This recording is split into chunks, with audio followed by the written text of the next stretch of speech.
being a magistrate, maybe to use kind of an analogy. In England, what you used to say to a magistrate was your worship. It didn't mean you literally worship them in the same way you would worship God. It just meant that you give them a kind of deference of due honor for their position. Likewise, the saints get this deference of honor, which is called, in the classical sense of the term, quote-unquote worship. So do Catholic? Well, I grew up Catholic, but that doesn't mean anything. But do Catholics kind of have to kind of watch themselves to not like pray to saints and Mary and like really kind of focus to Jesus? Do they got to kind of watch their step a little bit? So whenever a reference is made to the saint, it's usually pray for me or intercede to God for me. It's kind of a way of commemorating Christian brotherhood. So, for example, if I was to say to John here, hey, John, can you hear us? I'll take that as a no. John can't hear us.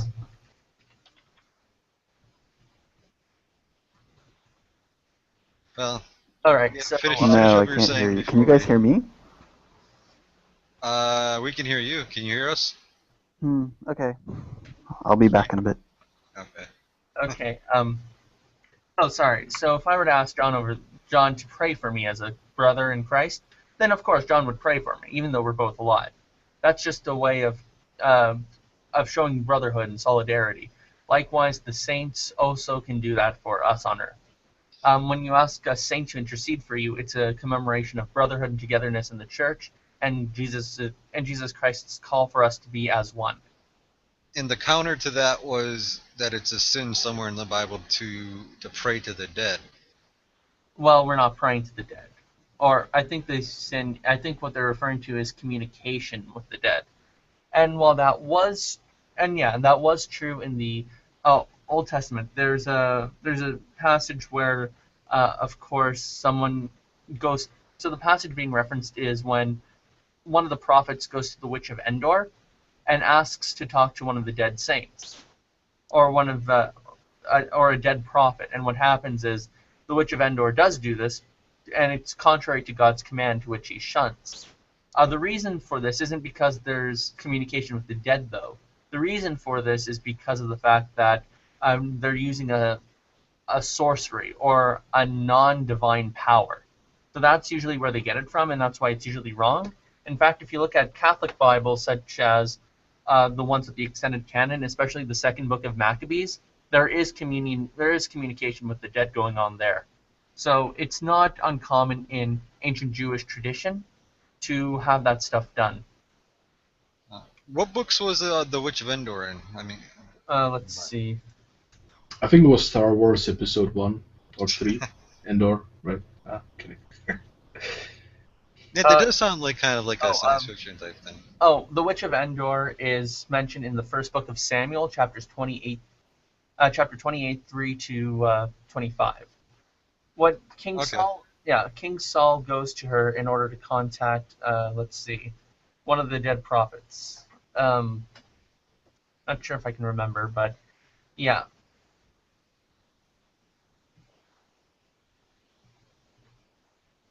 Samuel, okay. Thank you.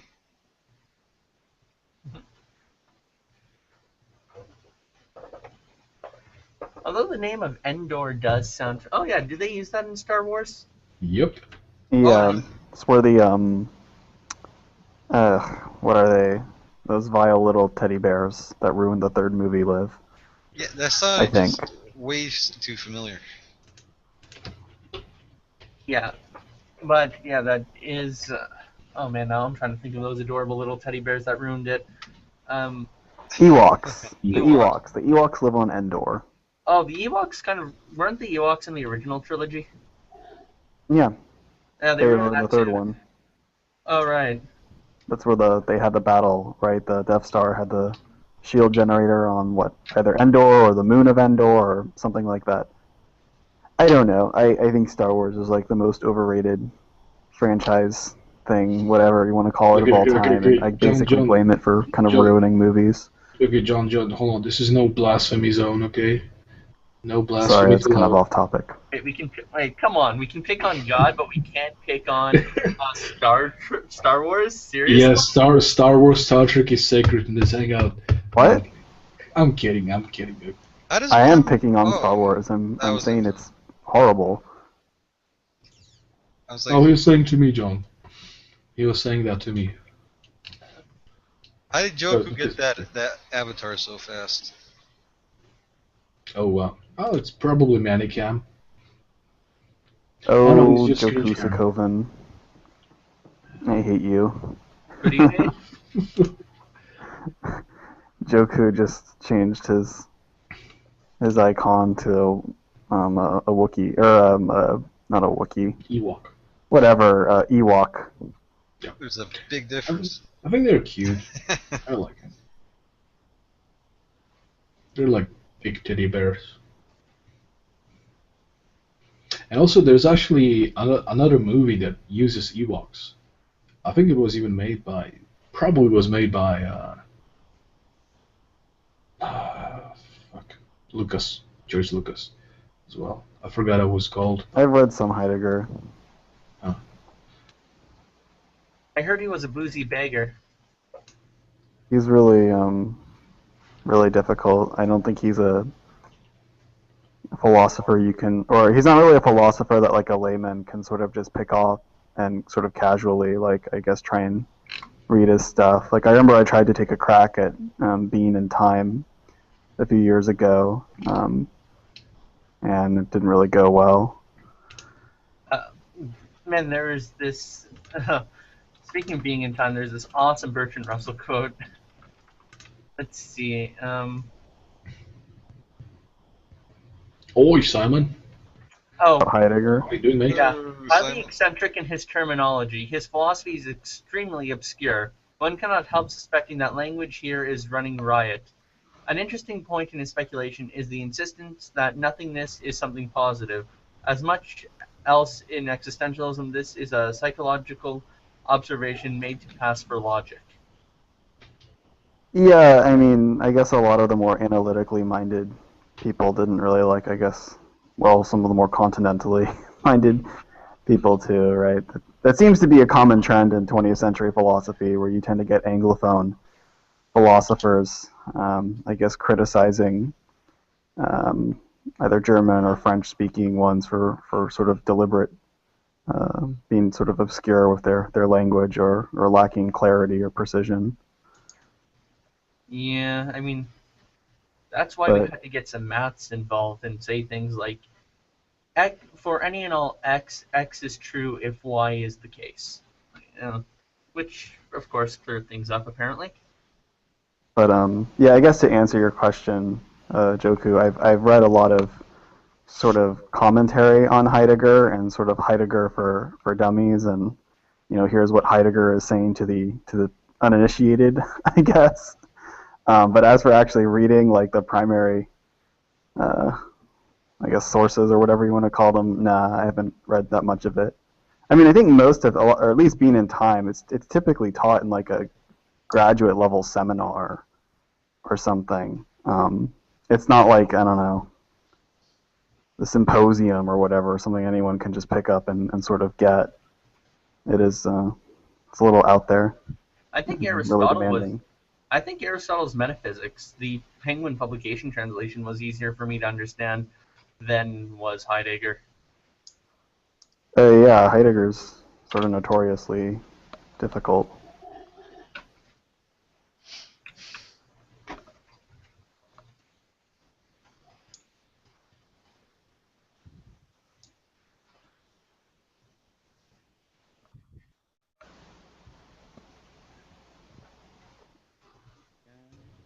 So, Deidre, are you here?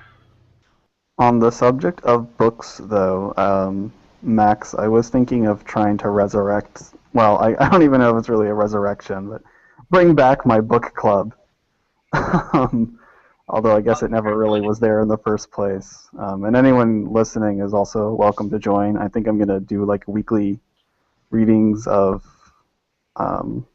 Well, I think it'd be fun to have a couple like-minded people maybe just tackle a book together, and we would probably like read a chapter or two in a hangout, and then maybe discuss it afterwards. Kind of like what Reuven does for biblical criticism, but I think Not the being top. biblically critical.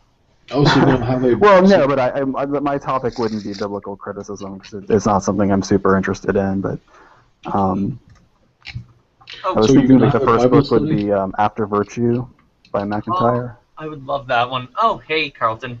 Hey guys. Hey, Oh, Colby. I remember months ago when you suggested the work of Jeremy England as kind of an answer to the fine-tuning argument? Me? No, Carlton. Me? Yeah. I'll respond the same way.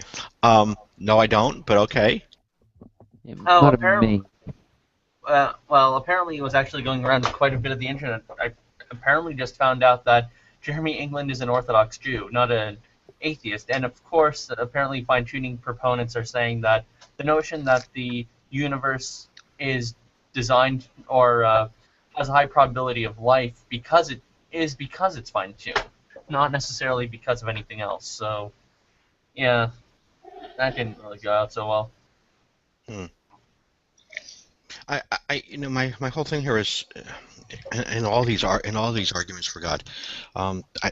Last night I sat through I actually went into a hangout with a preacher that was preaching. I don't know why I did that, but I was going to practice my cello, so I put it on. I put on this preacher who was preaching, kind of like background music, and listened to my headset while I was practicing. And but afterwards, I ended up in this conversation with two of the people who also were in the hangout after the preacher left, who had a really nice talk.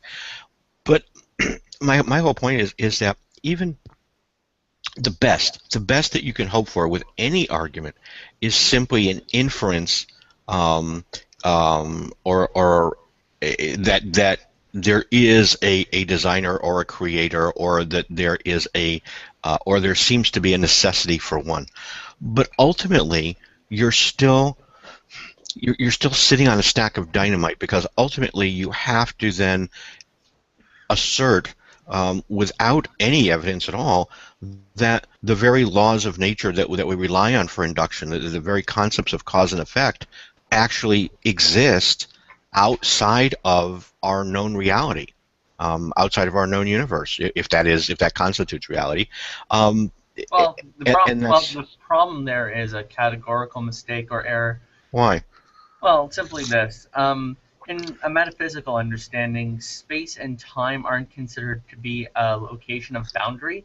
So kind of maybe in our mind we're thinking of a shape, kind of with a border alongside of it, or that kind of thing. Something being that, although in the metaphysical sense, we should think of space and time being properties, or things something possess, not necessarily something that are concealed and constitute a space and a location. So well, I think. Well, no, yeah. It sounds like we're dancing on the head of a pin here. If they are properties, and if they are properties of the universe that we experience, then if we're positing a causal factor for that universe, right? Again, we still are presuming that the laws of cause and effect that we experience, as we understand them, that they function in an arena, is the best word I can come up with, that is not the universe that we're trying to describe a creator of, assuming that we're stipulating that the creator exists outside of this universe. So the problem is, though, when we're engaged in metaphysics or in discussions of ontology, it's metaphysics, it's not physics, because we're opining about the nature of something, not necessarily the functions and interactions or operations of things. No, but when it comes and just one more. Yeah. When it comes to the nature of cause and effect, as we quote unquote know them, Yes. that's also something that's metaphysical in nature and something that we have to discuss on that level. I see your point, but I'm not entirely sure I agree with it. I think that when we're in general conversations, when we're trying to establish the likelihood, so when a Christian asserts that God exists, when that's sort of their starting position, and I press them on that starting position and say, well, if that's a statement of faith, then I'm perfectly willing to accept it. Okay, as being at least valid from your perspective. I won't challenge you on that if you say it's a matter of I just decided to believe.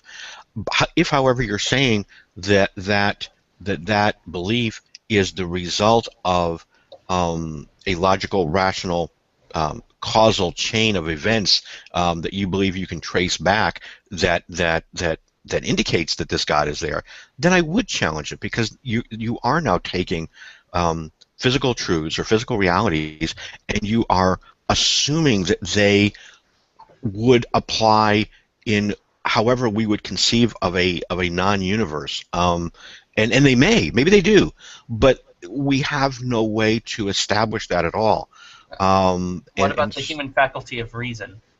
Well, again, I think we can try to reason to something, but again, that is not necessarily the same as establishing that it does in fact exist. So if you want to posit that it seems likely that there's a creator or a divine being, I'm okay with that. But when you want to assert it as a truth statement, then I would say, well, what, based on what? I can't. There's no experiment that I can do. There's no analysis I can do.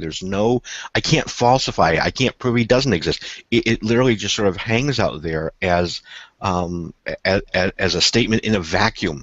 So while I'm perfectly happy, I guess, to say that I'm perfectly happy for the Christian to say, well, I get there just by faith. I just, in spite of or contrary to any evidence or lack thereof, I simply assert. I simply starting with an assumption that he's there. That's fine. I think they're perfectly happy to do that. Well, I would say, Carl, really quickly, I would say not. I mean, that might be a problem, but not everyone grounds their faith in what they take to be some sort of absolute epistemic certainty. What most Christians do, and myself included, would be certainty. Again, is not. It's just sort of it's more of a psychological state. It really doesn't do a whole lot, as far as arguments are concerned. All people need to do is just say that it's more probabilistic, or it's more rational, or more likely, on the whole, all things considered, than not to believe in. Well, and again, I think that, okay, so I guess 2 points here. I'm not sure I would agree with you about well, and you may be right, but I tend to think that the division amongst, in terms of Christians, in terms of those who would simply assert this as an absolute truth, that can't possibly be wrong. I think there's more people that do that than maybe you just tried to give credit to. I could be wrong on that, but I think this when you talk about statistical probability, for example, how do you establish probability? But how do you establish the likelihood of probability for a one-time event? In other words, when we talk about the probability of something happening, typically that is based on some type of historical data.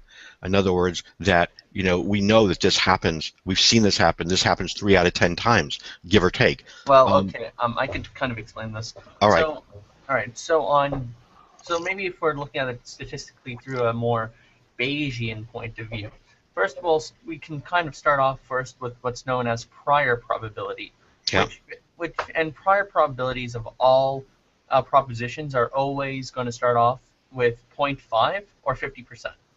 This is because of the fact that we have no other background information.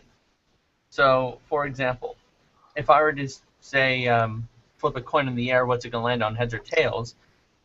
You could actually come up with various possibilities, not just heads or tails. It could, for example, it could land on its side. It could float out to outer space. Like, these are just these are just logical possibilities, pure and simple, as long as they're coherent.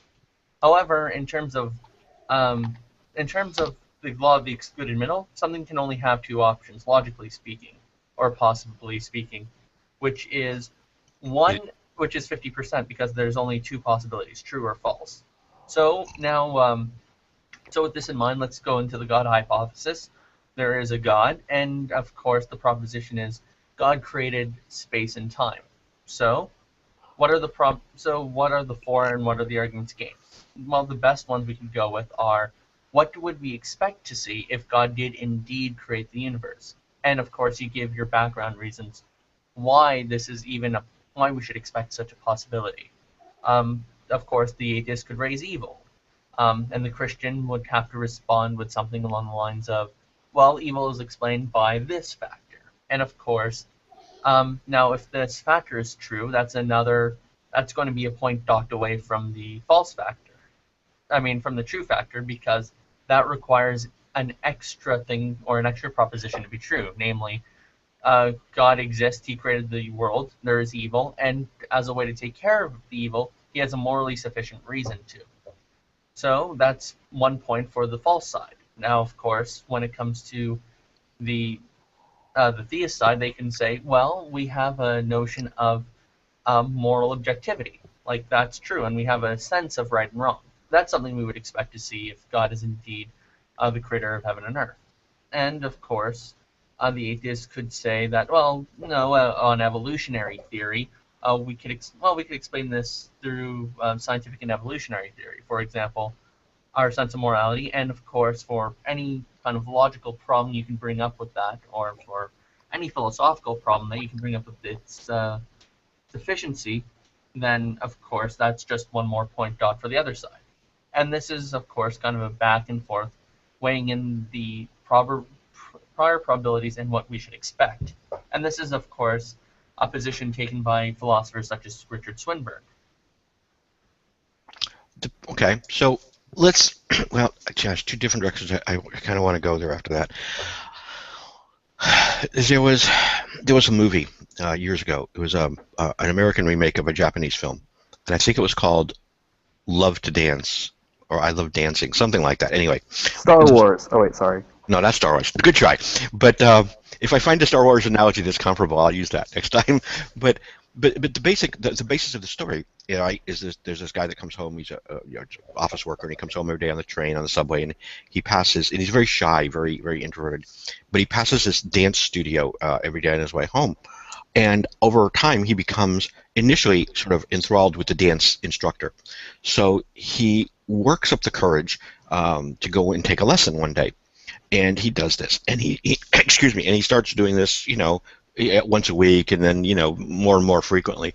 And over a short period of time, he loses his infatuation with the instructor, but he becomes just absorbed with dance itself, and he realizes this is his heart and soul. He loves to dance, and so he's doing this over time. What's happening though on the home front, of course, is he's very shy. He hasn't communicated any of this to anybody. His wife is now in kind of mild hysteria because she's thinking, well, she's thinking her husband's having an affair because, you know, she's calling work and they're saying, well, he left, you know, 3 hours ago and he's not home. He says she's going to be in a meeting. She'll call and he's not, and there is no such meeting. He's going to a conference. There isn't. He's coming home late. He smells of perfume occasionally. He seems a lot happier than he typically does. And she gets together with her neighbor, and they run down exactly that scenario. Their neighbor says, well, let's see, what kind of behavior would we expect to see if he was actually having an affair? And they sit down and they posit, well, he would lie, he would be dishonest, he would be late coming home, he would be going out without any reason or excuse, he may or may not smell of perfume, right? And as they're making this list of things that they would expect to see, they're putting little check marks going, yep, right, yep.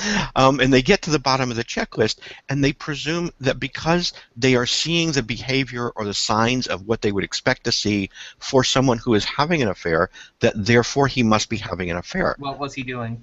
He was taking dance lessons. Oh, I see. Yes, so and that's the whole point, is that while we can look at somebody or an event and we can posit, well, if this event actually happens or if this thing actually exists, what would we expect to see?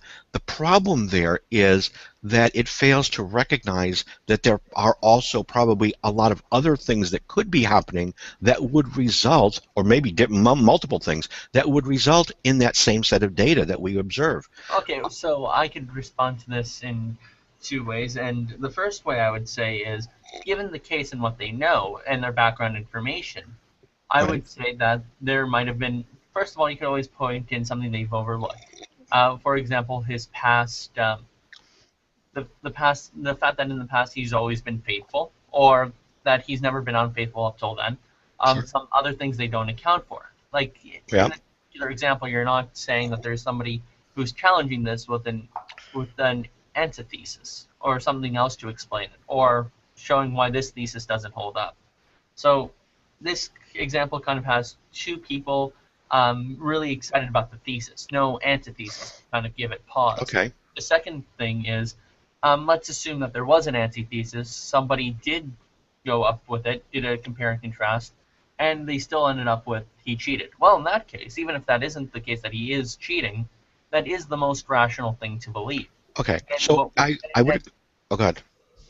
And the third thing is, given that we might not have something that's 100% one way or another, doesn't mean that there isn't a rational position to take up on the matter. Okay. Yeah. Yeah. I agree. I agree with you. I agree with number 2 and number 3. I think. Sorry, there's a big noise here in the background. What that is. Okay. I think, I think the other side though is like you said. There was nobody there providing counterpoints to their checklist. But I think when we say, well, if God exists, if we posit God exists, what do we expect to see in the universe? I don't know that there is anything that we could posit as an example of what we should find for which we could not posit a natural explanation or a probable natural explanation. So literally, I would think, maybe I'm wrong here, but I would think no matter how long you kept doing that list, ultimately, you would end up at 0, because no matter what you could posit in terms of what you might see if God's there, somebody could posit a counter-natural point, and then they cancel each other out, and you still end up with no reason to assert his existence. Okay, here's a natural example. Maybe the Teletubbies poofed it into existence. Now, the Teletubbies, for all intents and purposes, could have the technology to create this universe. But then again, we have to ask ourselves, what are the chances that that would happen as compared to the supernatural explanation? And the reason I would think that the supernatural explanation would be better than this one is because, well, the natural explanation seems so outlandish and also super coincidental. But isn't that simply a matter of sort of prior perspective? No. I look at that and I say I don't really see any reason to suspect that the Teletubbies, or to assign the Teletubbies a less likely probability than the supernatural. Why? On what basis would I? I mean, if I posit that the Teletubbies have always existed, but not in material form, and that they poofed the universe into existence along with their physical form, how is that more outlandish than saying God, the word carry, is somebody else that's invisible and has no form, pop the universe into existence. Well, if the Teletubbies exist and created our universe, then I would expect there to be a sun with a baby face on it, just like in their universe. Why? But why would you assume that? Because in their universe they have one. So why would they have a universe that reflected the law? Why would they put our universe in a way that reflected the laws of their universe? Yeah, but see, I don't think that. Furthermore, they also have minds and characteristics which are very sympathetic to that of children, and yet we have a reality that has very harsh and pessimistic elements to it. Okay, so let's take that last one, because I think it's the excellent one. So let me ask you, and don't jump ahead if you can help it. I know it's going to be tempting here when I say this. Doesn't God have a love and an affection for children? Yeah, I would say so. Okay, so then we should expect the same kind of world whether the Teletubbies created it or God created it in terms of children. Not really. Why? Because God. Oh, because. So I would have to go into theology here, but. We can't go into theology because we haven't established his existence yet. Yeah, that's true. Okay, well, I would say something like, who's to say that God doesn't have a path of progression and development to help foster an environment where kids can grow up to be adults? Sure. The reason why the Teletubbies don't do that is because they are perpetually child-minded. But again, there's a presumption here that we're reading the mind of the person that we're hypothesizing is the creator, which I would think by almost by definition we couldn't do anyway. But again, we have sociology, we have anthropology, we have psychology. These are social sciences. Well, I understand that, but my point being though is that if the Teletubbies are these super powerful, we don't even have to make them omnipotent, but super powerful beings. On what basis do we say how they would decide to have the universe play out? where do we get that from unless we start Their television from a show? but yeah, again, we're assuming the Teletubby show is somehow supposed to be communicative of their intent, and That's how we know of their existence, though. I mean, if we're saying... but that's all we know. We don't know. It doesn't communicate anything to us about their intent. We don't know if the Teletubby show is what they put on or created to let us know what they're like, or if the Teletubby show is put on there as pure entertainment and has nothing to do with their like. It also doesn't tell us anything about what their initial intentions were in the creation of the universe. All of that has to sort of just be stipulated in advance. Well, if you're saying that the television show could just be fictional, yes, and not really congruent to the nature of the real Teletubbies, quote unquote, yes, then what you're essentially saying is that the show is really just a fiction after all, and that we just don't know the answer. No, what I'm saying is, I'm not saying that it's fiction after all in the sense that now the Teletubbies don't exist. All I'm saying is, as we understand them through the all I'm saying is the Teletubbies may have created this medium, this thing, and it may not be representative of their character. So, for example, let's suppose take the Teletubbies out for a second. Let's go back to God. We look at the natural world, and some would say that I can infer God's intent or personality by looking at nature at some level, okay?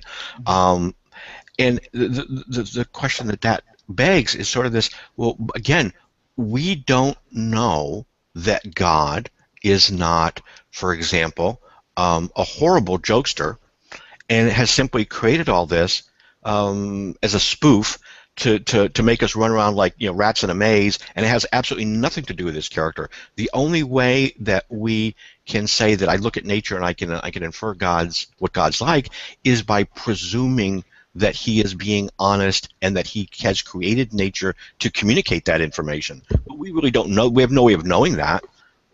Well, right? Just to throw something in there, to state that the Teletubby show is something that the Teletubbies put in Earth and doesn't really represent them is also another auxiliary claim or proposition that's supposed to coincide with your main proposition. So just by adding that into your requisite, it automatically depletes the it's another auxiliary proposition that depletes the probability for it. Okay, wait a minute. Can you back up there and take out some of the big words for me? Okay. It's early in the morning. So the main proposition is that the universe was created by the Teletubbies. Okay, yeah. I laid out an objection. I laid out something you should account for in your thesis, which is, how do we know, can't we just study the show, their mannerisms and behaviorisms, to derive how they would have created a universe such as this? Okay. And then I could find, and then when he said, well, the show could just be fiction, the show could have a fictitious nature where it doesn't really outline their whole existence or lifestyle. And I said, okay, but if that's the case, or that's another proposition we'd have to accept to be true, then that's going to have to coincide with your main proposition. That means in order to accept the first one, we're also going to have to accept this one as well. So these are two propositions you're asking us to accept rather than one. I think I lost you right toward the end, but okay. Let me chew on that for a moment. Okay, I'll restate it. So remember our main proposition. Yep. That the Teletubbies created reality and nature around us. Mm-hmm. Now I said this proposition has to explain why we could not just watch the show, study their behaviors and mannerisms, their likes and dislikes, and derive at a conclusion of what they probably would do. And you said, well, the show could be fictitious and not really emblematic of their nature, or sure, not properly characterize it. Right. That's a proposition. The show might not properly characterize the Teletubbies. Correct. So we have to believe this proposition as well if we want to accept the main proposition. Yes. So that depletes the prior probability because now it's not just one proposition but two propositions. Right, and I would agree with that, and I would also, but I would, and that's my kind of my overarching point here, is that the same argument can be made of God. And as we just made for the Teletubbies, that what we see around us is either not comprehensive in terms of his nature and what he would have done. It's also possible, again, that he's a trickster and that this is actually all set aside to deceive us, and is not emblematic of his nature at all. Or it might be that the existence that we see around us is in fact either has always been there or is the result of some natural process, not even if God exists, there's no guarantee that the universe that we see is something that he necessarily created. Maybe the reality is much larger than this and somebody else created this universe and God created him. So we actually don't have anything that is emblematic of the God that we're searching for as nature. What we have is something that's emblematic of somebody else's nature, whom God created, but we don't have access to. Now you're thinking Bayesianly, or now you're thinking the way I want you to think. And the way that scares me right off the bat, so I might have to retract my statement just on general prints on spec. So no, this is the point. You're digging into propositions and possibilities that the quote unquote God thesis has in store. But this is kind of where I'm going here. Is that to say that God is a reasonable proposition at some point, that the probability of his existence is greater than 50%. Okay. Implies that there is something that we can see or understand or find that does not have a counterpoint to cancel it out, and therefore which gives God an extra weight on the balance scale. And what I'm trying to say with the Teletubbies example is there is nothing that we can find for which we cannot offer a counter possibility. Therefore, there is never anything that's going to take the probability of God past 50%. So this is it. So naturalism and theism, or supernaturalism, as it were, are the two rival explanations here.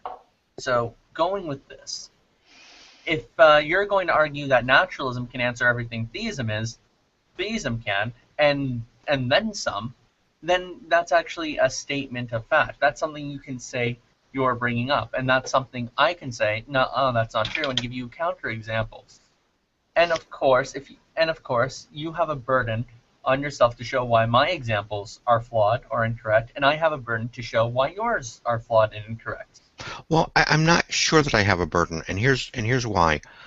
Because again, I don't think in my position, I'm not saying that there is.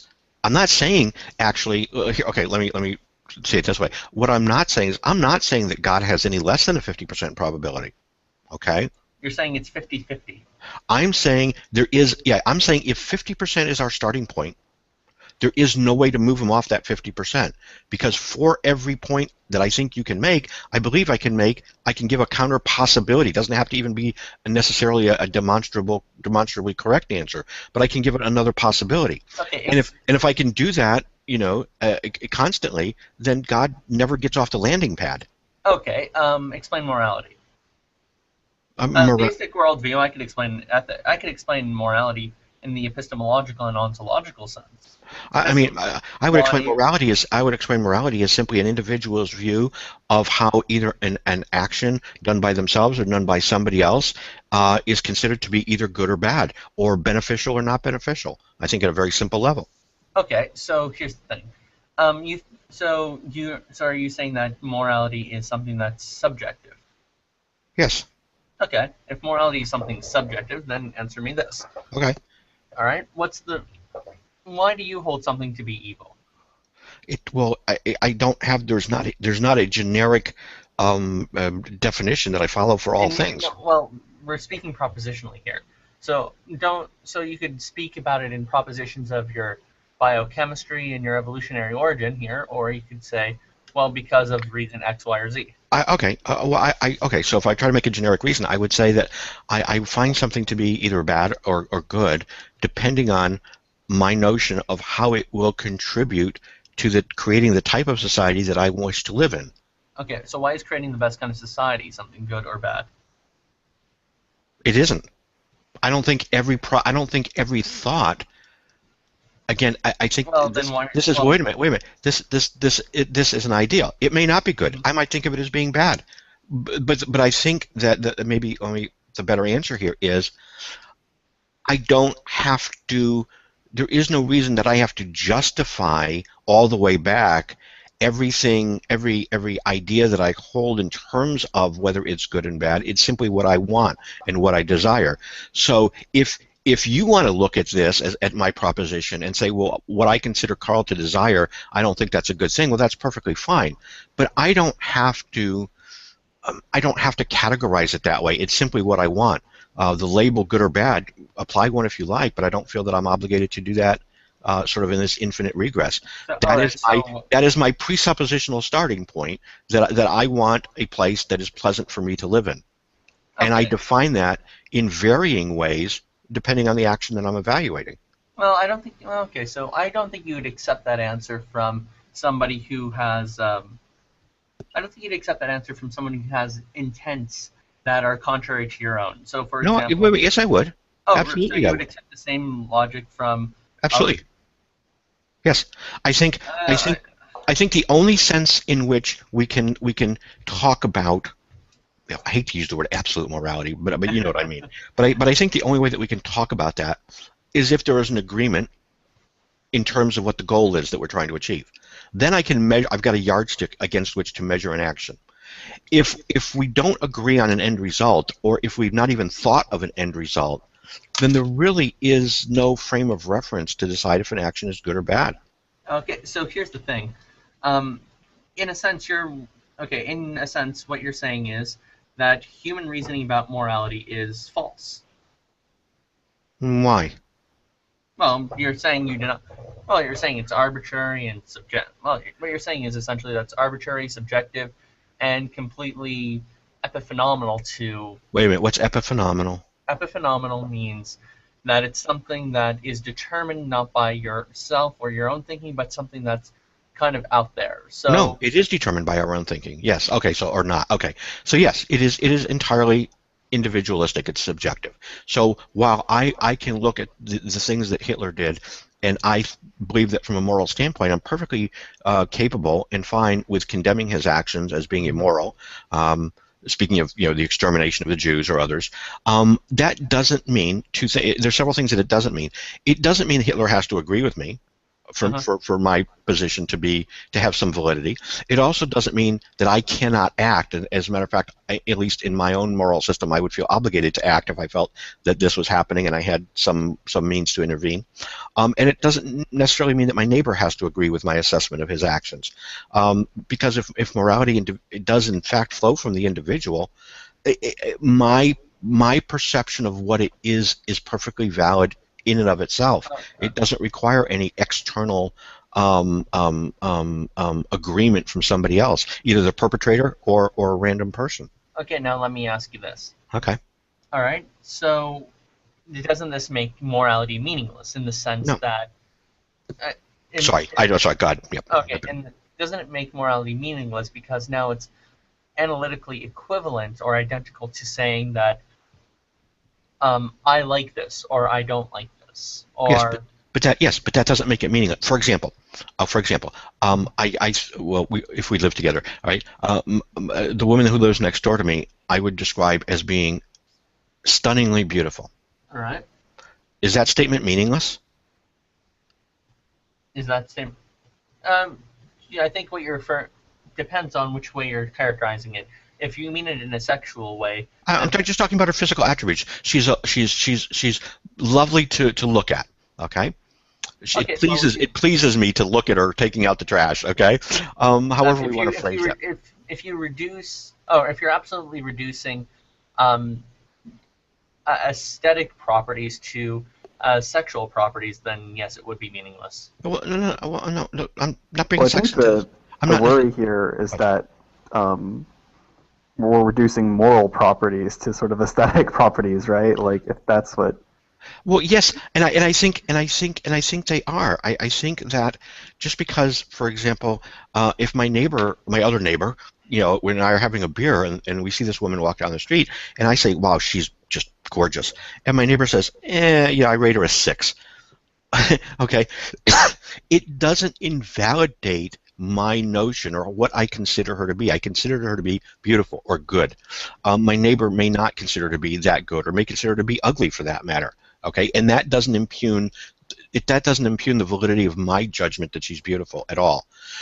The only way that it would be if we both agree on a standard by which we are going to measure this woman's beauty. So if we say her eyes have to be so far apart, her nose has to be so wide, her lips, if we have metrics that we can apply, yes, then I'm in a position to say you are incorrect in your evaluation of her as a 5 because I can demonstrate the points that she has that make her an 8.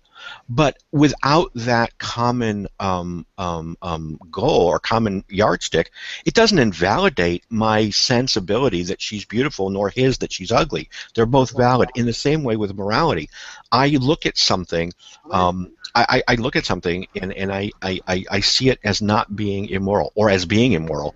It doesn't invalidate that position because you disagree with me. Yeah, and I'll grant all that, but I would just But here's another proposition that you'd have to account for. You'd have to account for the fact that nature can bring about false propositions within us and hardwired into our neurology and our sense of understanding the world.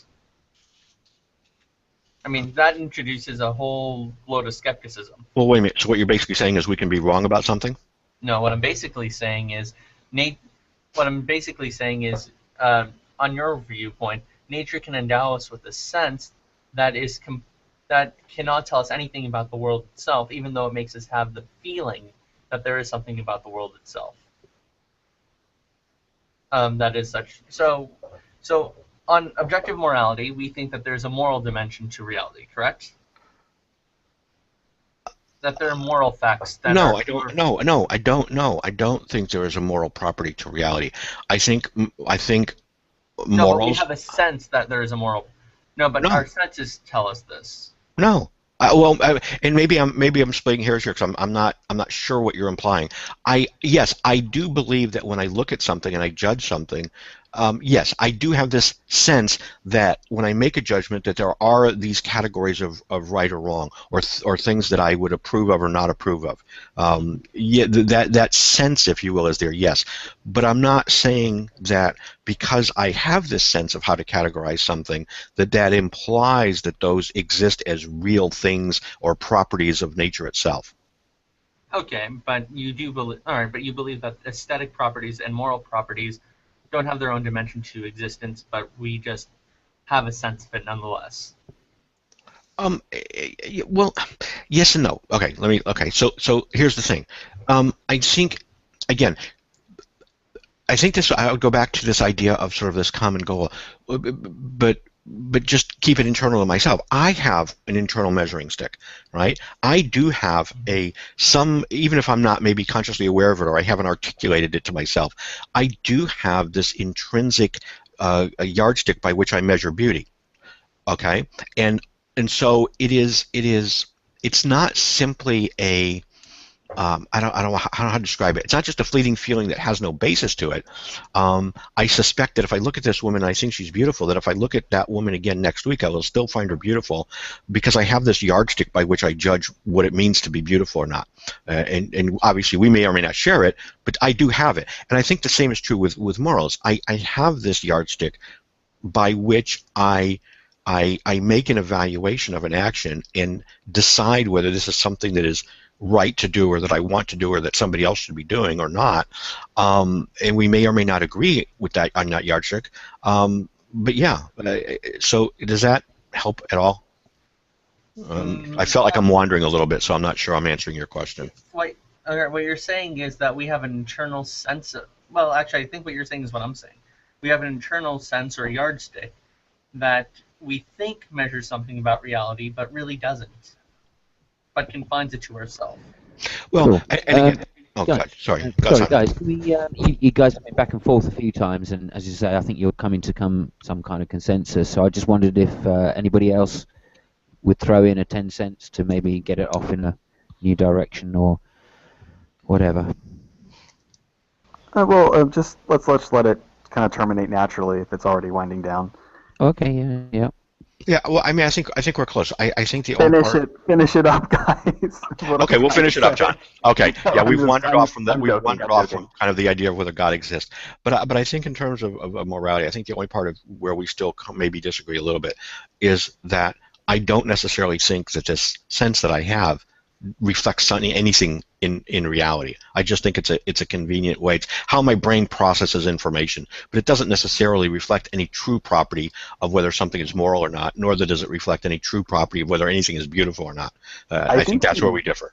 really like J.L. Mackie, who is like an Australian philosopher who kind of argued in that same vein, Carlton, where he kind of said that, um, yeah, trying to say that like morality sort of objectively exists or moral facts exist is kind of like a confusion of language, because when we say something is immoral, really, like when we sort of dig deep down, what we're kind of saying is we don't like something.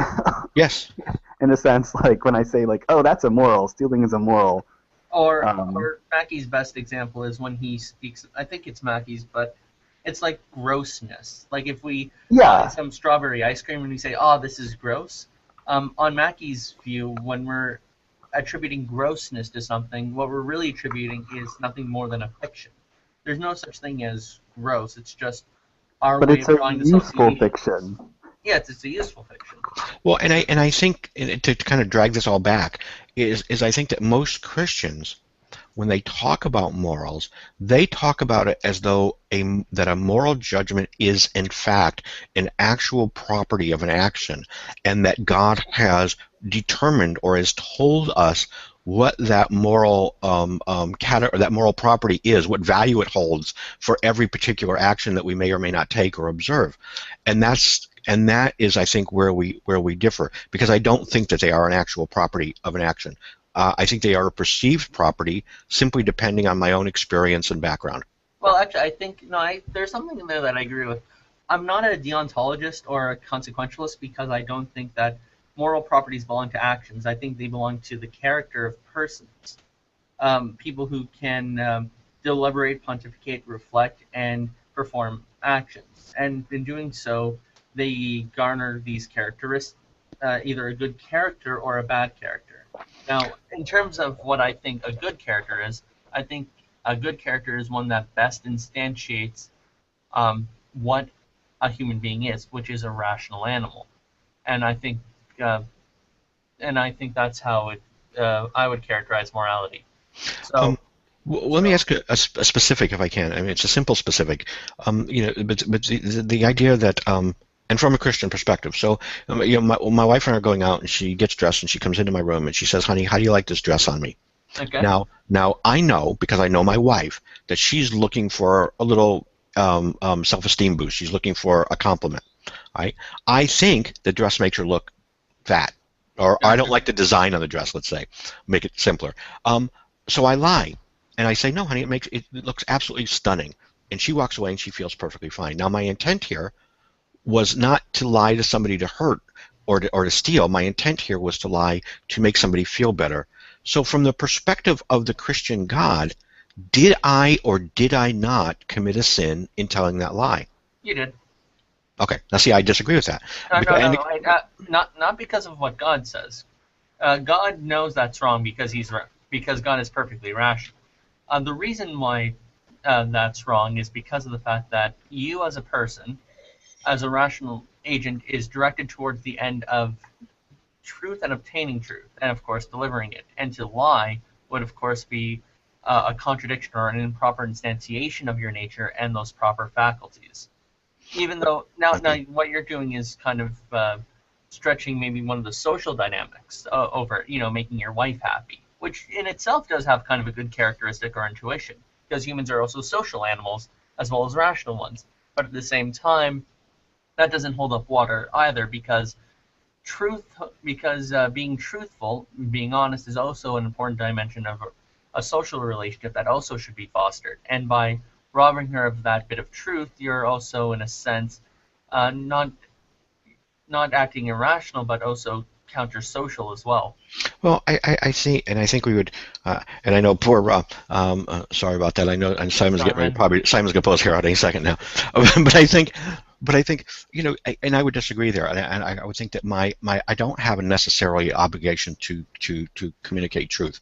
I have an obligation, from my perspective, to better society. I mean, if you want to pick an overarching one, right, which includes in my moral landscape, to be kind to others and to support others and to help others. Now, so I have to make a determination when she asks me this as to what in fact it is that she's saying. I mean, not to say something sexist here, because I think men do this too, but a lot of times what we ask, what comes out of our mouth, is not the question that we really are looking for an answer to.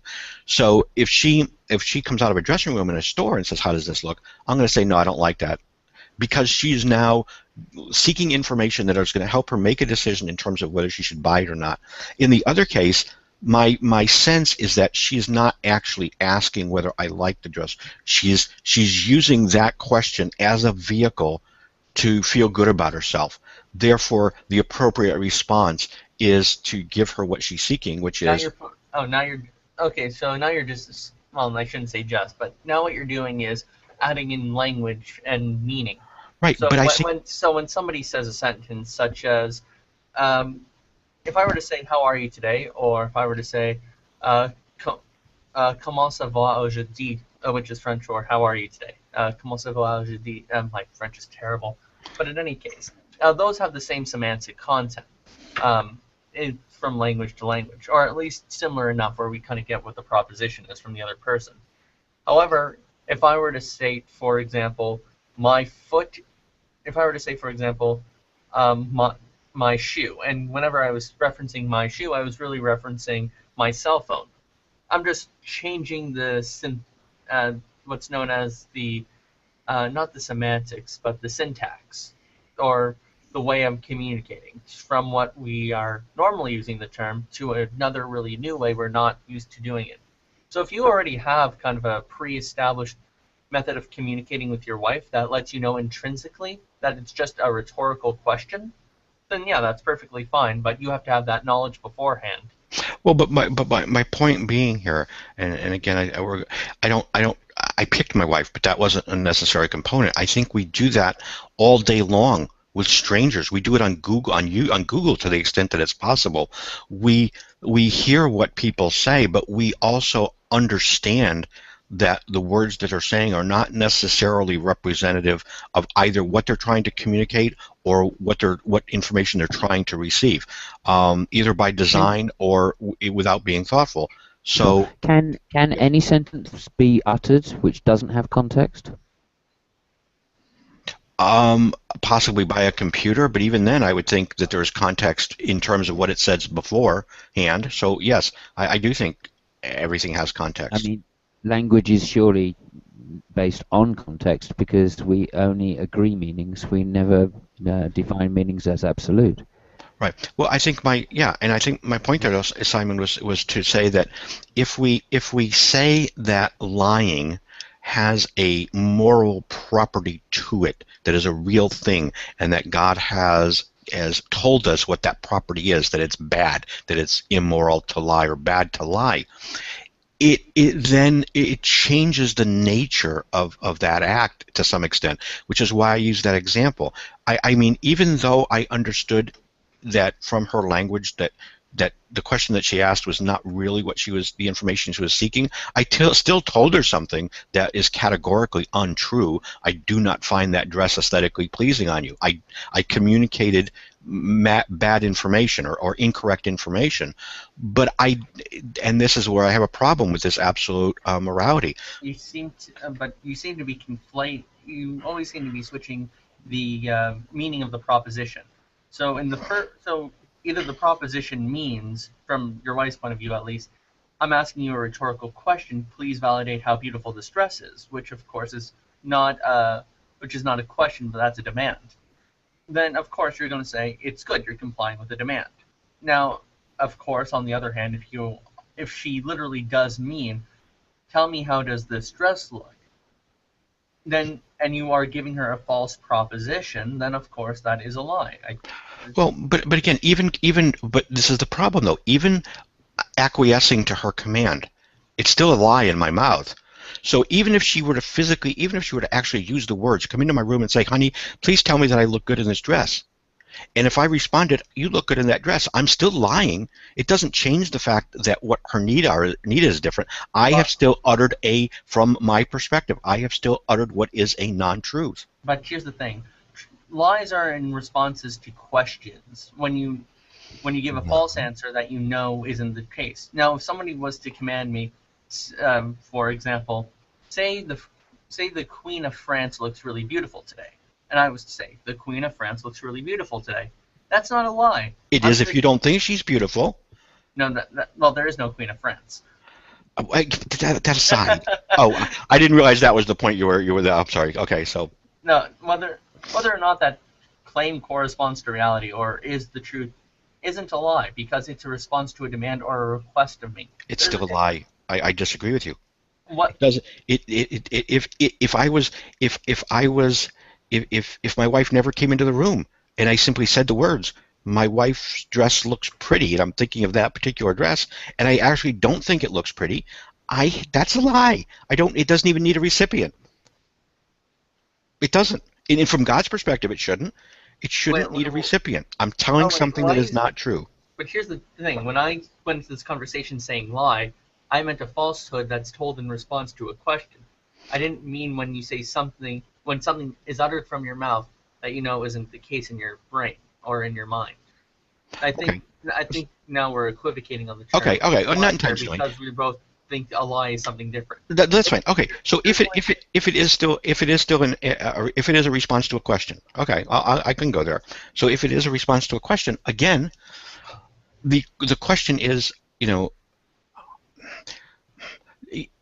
honey, tell me I look beautiful. Well, okay, that's a command. But even so, if I am doing something in response to a command that is still communicating to this person a falsity, I still would have. I'm thinking this out loud. I would still have to. I think I would still consider that a lie. In the same way that if my wife said, "Take this knife and stab the guy next to you," it's a response to a command, but it's still murder. It's still killing. It doesn't change the nature of what I'm doing simply because she demanded that I do it. Well, wait. This is a completely different case. There isn't really too much analogy here. I think there is. Why is there no analogy? There's no analogy because of this fact. In terms of a lie, when you're responding to a demand, or when you're doing something in response to a demand, there are rights and wrongs in terms of what's being asked of you, when to obey and when to disobey.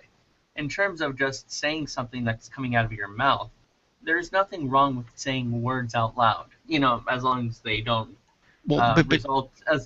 result in hugely adverse consequences. But think about this. When it comes to stabbing somebody in the heart, that's an act of murder, whether or not it's done on command or not. But both of them are actions, and think about it this way, though. Think about it from everything's an action. Well, no. But think about it from the perspective of my wife's inside her head. When she comes in and says, "Tell me I look beautiful," right? She makes a statement. She says, "Tell me I look beautiful in this dress." What she is effectively saying is she's saying, I'm going to sound like I'm being redundant, but I'm not trying to be. She's saying, "Tell me I look beautiful in this dress, whether or not it is true." She's not uttering that last half of the statement, but it is implied by her command. So if I acquiesce and tell her that dress is beautiful on her, it may in fact still be a lie, because what she's basically saying is, I don't care if it's true or not. Well, if it's not true, it's a lie. I'll still say it, but it still is a lie. Oh, well, here's the thing. You seem to be moving goalposts. No, I'm not. I'm not moving them at all. Okay, so in the first circumstance, if it is indeed her asking for your honest opinion, then yes, it is a lie. If she's just commanding you to say something, it's still a lie. That's a demand. No, it's a demand to lie, is what it is. It effectively. All right. So if she got the only thing is she doesn't know whether it's going to be a lie or not. But she is effectively saying, if it's the truth, tell me this, and if it's a lie, lie to me. She is asking me to lie if in fact it's not the truth. That's what the command is. Lie. She's not asking you something rhetorical. No, but she's not really making demands. I mean, but no, she is making demands. When she says, "Tell me I look beautiful in this dress," this is a command. I don't see how this is the case. Okay, well, I can't help that. All right, so here's a thought experiment. If Okay. you got your voice on record, context. It's all about context. if she got your voice, all right. If she got, let's say you got your voice on recording, and anytime she wanted to hear that, she just pressed the button, and that would satisfy her. Would that make the recording a lie? It would make, well, assuming that the recording represents my current state of mind when she plays it, the recording is communicating a non-truth. So recording devices can lie, basically. I don't really see the logic in this one. I think, well, I want to be careful. Yes, they can. Sure, it can tell you something that isn't true. That is a definition of a lie. It's telling you something that I know is contrary to what I believe is the truth. That's a lie. In response to a question, though, I mean, No. if somebody was to tell me if someone was to demand me to utter semantic content from my mind, from my mouth, whether that's a command, I don't have to believe it or not. I am just spouting semantic content. Okay, what if I do this? The sun is made of silly putty. Did I just tell a lie? Well, no, you gave an example of a lie. But why is it no, I did. I lied. I said, I'm telling you, Maximus, the sun is made of silly putty. You didn't have to ask me a question. I'm telling you something. I'm saying this is true. The sun is made of silly. But again, it doesn't require a question. It doesn't. Well, and so in this case, what if you said it as a joke? Yeah, like that. Well, I would argue that technically speaking, it's a joke, but it's still a lie. I mean, if the definition of a lie again is communicating something which I know or I believe is not the truth, that's a lie. I wouldn't accept that as the definition of a lie in the first place. Really? Because again, jokes, forms of humor, acting. Well, they are lies. We don't categorize them as evil or immoral, but they are in fact communicating non-truths sometimes. I think what you're doing here is stretching the definition of lie to a very huge category that most people wouldn't attribute a lie to. Oh, I think everybody would call that. I think everybody would if you think about it. I mean, it's definitionally what it is to lie. It is to communicate a non-truth. I mean, I don't know how else I would define the word lie other than that. I think there are general attempts at deception. But, for example, there are deceptions which are to entertain us, such as acting. There are deceptions to make us laugh, such as comedy. And then there are deceptions that are made, and then, of course, we have deceptions that are made to trick people, like on a battlefield, in self-defense. Or then again, there are also, for example, but then again, a lie, as I would see it, is an untruth that's said in response to a question of somebody looking for an honest answer. Like that's as specific as you can get, and I think that's what I mean, and I think that's what a lot of people mean when a lie is told. No, sorry, Carl. No. Is the answer to that? You are making the context. You are defining the context, and not all. You can't do that. You cannot define the context. Some people do want you to lie. Some people don't want you to lie. Some people want the same truth. Some people don't want the same truth. It really depends on the situation and the context by which you're talking within. I think Merriam-Webster says the first definition for lies is to make an untrue statement with intent to deceive. But that puts it in that intent to deceive is in the mouth of the person uttering the lie. It's not in the recipient's desire to hear either truth or fantasy. It doesn't depend on the recipient. It depends on the person saying the words. Okay, but going back to the case of your wife, then yes, then if she's giving a command and expects something out of you no matter what, yes, then of course the person doesn't care whether or not they are deceived. Well, it doesn't matter what they care. What matters is that I'm saying it, and my intent in saying it, for good or for bad, is to deceive. If I'm telling her something that I know is not true, I am trying to deceive her. Oh, okay, then it's wrong. Yes, thank you. That's all I've been saying all along. But I'm saying anytime I communicate something that I know is not true, the obvious, the implied intent is to deceive. There would be no other reason to communicate a non-truth if I didn't want to deceive somebody as to the nature of reality as I understand it. Uh-huh. But So when again, I say the sun is made of silly putty, there is an intent to deceive you into believing. Sorry. Yeah, but that's not going to work, considering that we are all under the auspices that the sun is not made of silly putty, and it's not going to take somebody saying it is to change our minds. I'm sorry. We're not all under that impression. Can you repeat that for a second too? Because I'm sorry, I was on that web page for Merriam-Webster and music started to play. I couldn't hear you. Oh, I said I don't think you are actually doing that to deceive us. I think you're just doing that for an example. What? But yes, I don't. Well, no, I don't have any realistic hopes that you're actually going to believe me. You're right. Yeah.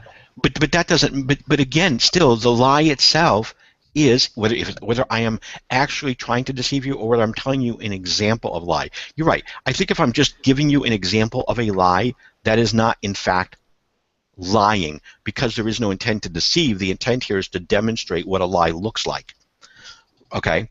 But what I'm saying is, outside of that example, maybe any other time, if I tell somebody something that I know is not true, I'm trying to fool them. That's why I would lie. There's no other that I can come up with logical or rational reason why somebody would tell someone else something that is not true, and it has nothing to do with whether that other person asks, nor does it have anything to do with what that other person intends to hear or thinks they want to hear. It solely has to do with my intent. Wait, so real quick. Maximus is trying to catch me up in the chat here. Carlton, is this accurate that you don't believe lying is wrong? It's not a blanket statement, Jimmy. I kind of said before. I think, at least from my perspective, it is the end goal of what I'm trying to accomplish, whether I lie or don't lie. So in lying to my wife about how beautiful her dress looks, I don't think it's wrong to lie, because my goal here is to make her feel better about herself, and that will accomplish that end. So no, I don't think that the lie is in a vacuum either good or bad, right? It's the old gun users, the gun's neither good or bad as the person that uses it. I don't think the lie is intrinsically moral or immoral. I think it depends on how it's used. So you do think it's bad in a vacuum? No. I don't think. I think it's neutral. I think it doesn't have that. The property doesn't exist in a vacuum. So you do think it exists in a vacuum? No, I don't. How does saying it doesn't you do. In a vacuum? Why do I think it does? You're not asking me why you think it does. What? See what happens when we apply your principle to this? No, not at all. Not at all. He's saying if you don't have to be consistent. He's giving a demonstration. He's saying if you don't have to be consistent, then why should anyone else be consistent? Yes, you don't have to be. Okay, absolutely correct, Jimmy. You absolutely don't have to be. You could talk and you could make every statement that you say a random lie or truth with no rationality behind it at all. You can do that, but you will now fail to communicate when you want to communicate. So there are repercussions for doing things. Again, it depends on what your goal is. So if your goal is to be perceived, for example, as a crazy person on the loony bin of a hospital ward, that what you just did might serve you very well, and in which case there would be nothing wrong with doing that. It serves the goal. But if your idea is to communicate, for example, in a hangout and talk about ideas, then doing that is not going to serve you, and therefore it would be a bad thing to do. Yeah, but now you're just now you're saying it will end us in a loony bin, but if we are going to be in the loony bin, isn't it going to be for something such as complete irrationality, such as telling the truth or a lie whenever we feel like it? Not necessarily. Yeah, I mean, again, it's context. It's context. All right. If somebody was falsely accused of being mad and they weren't mad, and they could then be sentenced to some term in a mental asylum, doesn't mean they're mad. Well, no. The point that I was trying to make in favor of Maximus's side of this conversation was that if we really believed that and put that into play in these conversations, that lying is acceptable in certain contexts, then conversations would be unintelligible. It would be impossible to have any conversations whatsoever. I mean, But but yet, we have these. they can be. They can be. Okay, because people can easily lie and be deceitful without letting on that they are doing that. But within the context of an honest argument, then you wouldn't want to lie.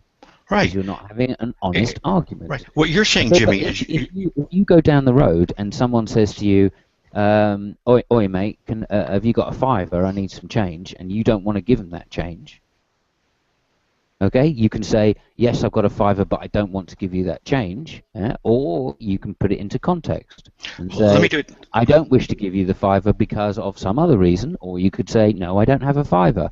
All of which achieve the goal of not giving the person a fiver. Well, and let me add one more thing to that real quick, because Jimmy, actually, what you did was you made my point. You decided to blanketly apply a whole set of lies in order to make a point. And it served that purpose. You made your point. Therefore, telling those lies at the time when you did, actually, there was nothing wrong with them because they accomplished the goal that you wanted to accomplish by getting our attention. Well, no, they weren't. Actually, no, those weren't lies. They weren't intended to deceive. They were intended Right. for example. They're what? No, those lies weren't intended to deceive you. They were meant for example. Well, okay, but either way, they okay. So he meant them as an example, but they still served a purpose. If he had meant to deceive, it would have they still would have functioned the same way. So again, the intent is a component part of the lie, but it's not the same thing. But Gotcha. the problem is that I'm sorry, I didn't mean to cut you off there. That's okay. The problem is that you're making statements about whether or not lying, that is, stating an untruth for the sake of deceiving someone. You're making statements about the state of affairs with respect to the usefulness of lying. Yeah. As if it's imperative that I believe you.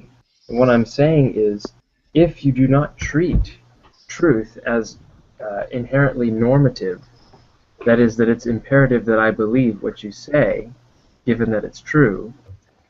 In other words, that it's not acceptable to lie, it's morally unacceptable in all cases, then conversations would be impossible because there's no reason to believe you or disbelieve you. We would be stuck in limbo. All of our statements would mean nothing. Well, but predication would be impossible. But I think the pragmatic side of that demonstrates otherwise. I think that the vast majority of people lie all through the day for various reasons, and it doesn't impugn their ability to be understood or believed when it's necessary. In other words, I think everybody, if they're honest, would admit that going through a day at some point or another, you either by commission or omission lie to somebody, and yet that doesn't seem to have a necessarily adverse effect on our general communication. Indeed, without the capacity to at least tell some lies, you're going to discover that modern life becomes extremely difficult because of a number of social expectations. Sure, the Christian life is extremely difficult. Yeah, I would agree. Well, Yeah, no, well, but I think I I don't think that's what he meant. But That assumes all Christians tell the truth. Which is and that's demonstrably not true. Let's just. But all Christians are commanded to strive for truth. Exactly. Not to mention the fact that just because people fall short of doing what's right doesn't mean there isn't a right there in the first place. Well, again, I think, and this goes off onto a different topic, but I think this is kind of one of my problems with Christianity and religion in general. Is it's the old snake oil salesman. We create a disease so we can sell you the cure. We sort of assert that there is this perfect set of behavior to which you fall short, and you're broken, and therefore here's our cure. But I would challenge the premise that we're not broken. That we behave exactly we behave exactly according to our own character and nature. This is how we behave, and that definitionally is not broken. It means we're functioning perfectly fine. Now, it doesn't mean that as a society or as a group we can't decide that I have in my nature, for example, I procrastinate. It doesn't stop me from saying that this procrastination, which is clearly part of who I am, doesn't serve me very well a lot of times. Therefore, I want to find some way to modify that behavior. And then once that's modified, then that's who I am. There's sort of this weird idea that we have this sort of static nature that doesn't change, which is clearly not the case. I am not the same person now that I was 2 minutes ago, technically. And so at no point am I really broken. I simply am changing. But there's not a a perfect chair up there somewhere that I'm measuring myself against. And not only that, but on a practical level, you say living a life as a Christian is hard. Well, that's all well and good. What do you say to grandma who's got like maybe 1 or 2 pleasures in life, and one of them is getting her hair did, and she loves to show off how nice her hair is? So she walks up to you, and even though frankly blue hair is repugnant to you, or the fact that her hairdresser just gave her a perm that made her look like Frankenstein's bride, she says, "Don't I look pretty?" And this is grandma. Now you're going to tell me that telling her, "Yeah, grandma, you know what? You get your hair did, and that's the bee's knees, grandma. You're going to tell me that that's a sin." If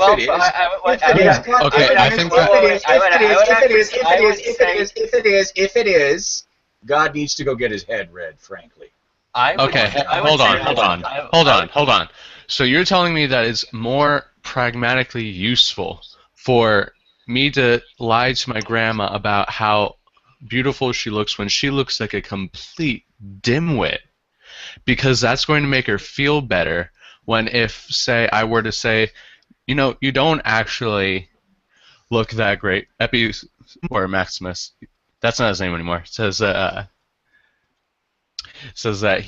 he would tell her that she's beautiful. But I'm thinking, well, no, I wouldn't say that. But Mommy. I'm thinking, like, look, I feel like saying, Grandma, I don't think that hairdo looks the best on you. Or like saying it in. Wow. Hold on, let me finish.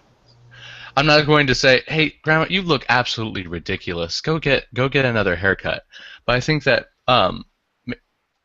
saying something that would make her think, okay, well, maybe I should look better in front of other people, isn't exactly something that would be bad. Instead of lying to her and saying something that would make her look stupid in front of everyone else. Again, I think it depends. It's context. It's what Simon said. If Grandma takes me to the beauty parlor with her and she's looking through the book of hairstyles, absolutely, at this juncture, because nothing's happened yet, I'm going to try to help her as much as possible and guide her towards something that I think, if she's asking my opinion, that I think looks nice. But if she's already done her hair and it's blue and it looks like Frankenstein and we're on our way out, there is nothing is served at that point by telling her hair looks ugly. And I think anybody... All right, go ahead. I misunderstood what you were saying then.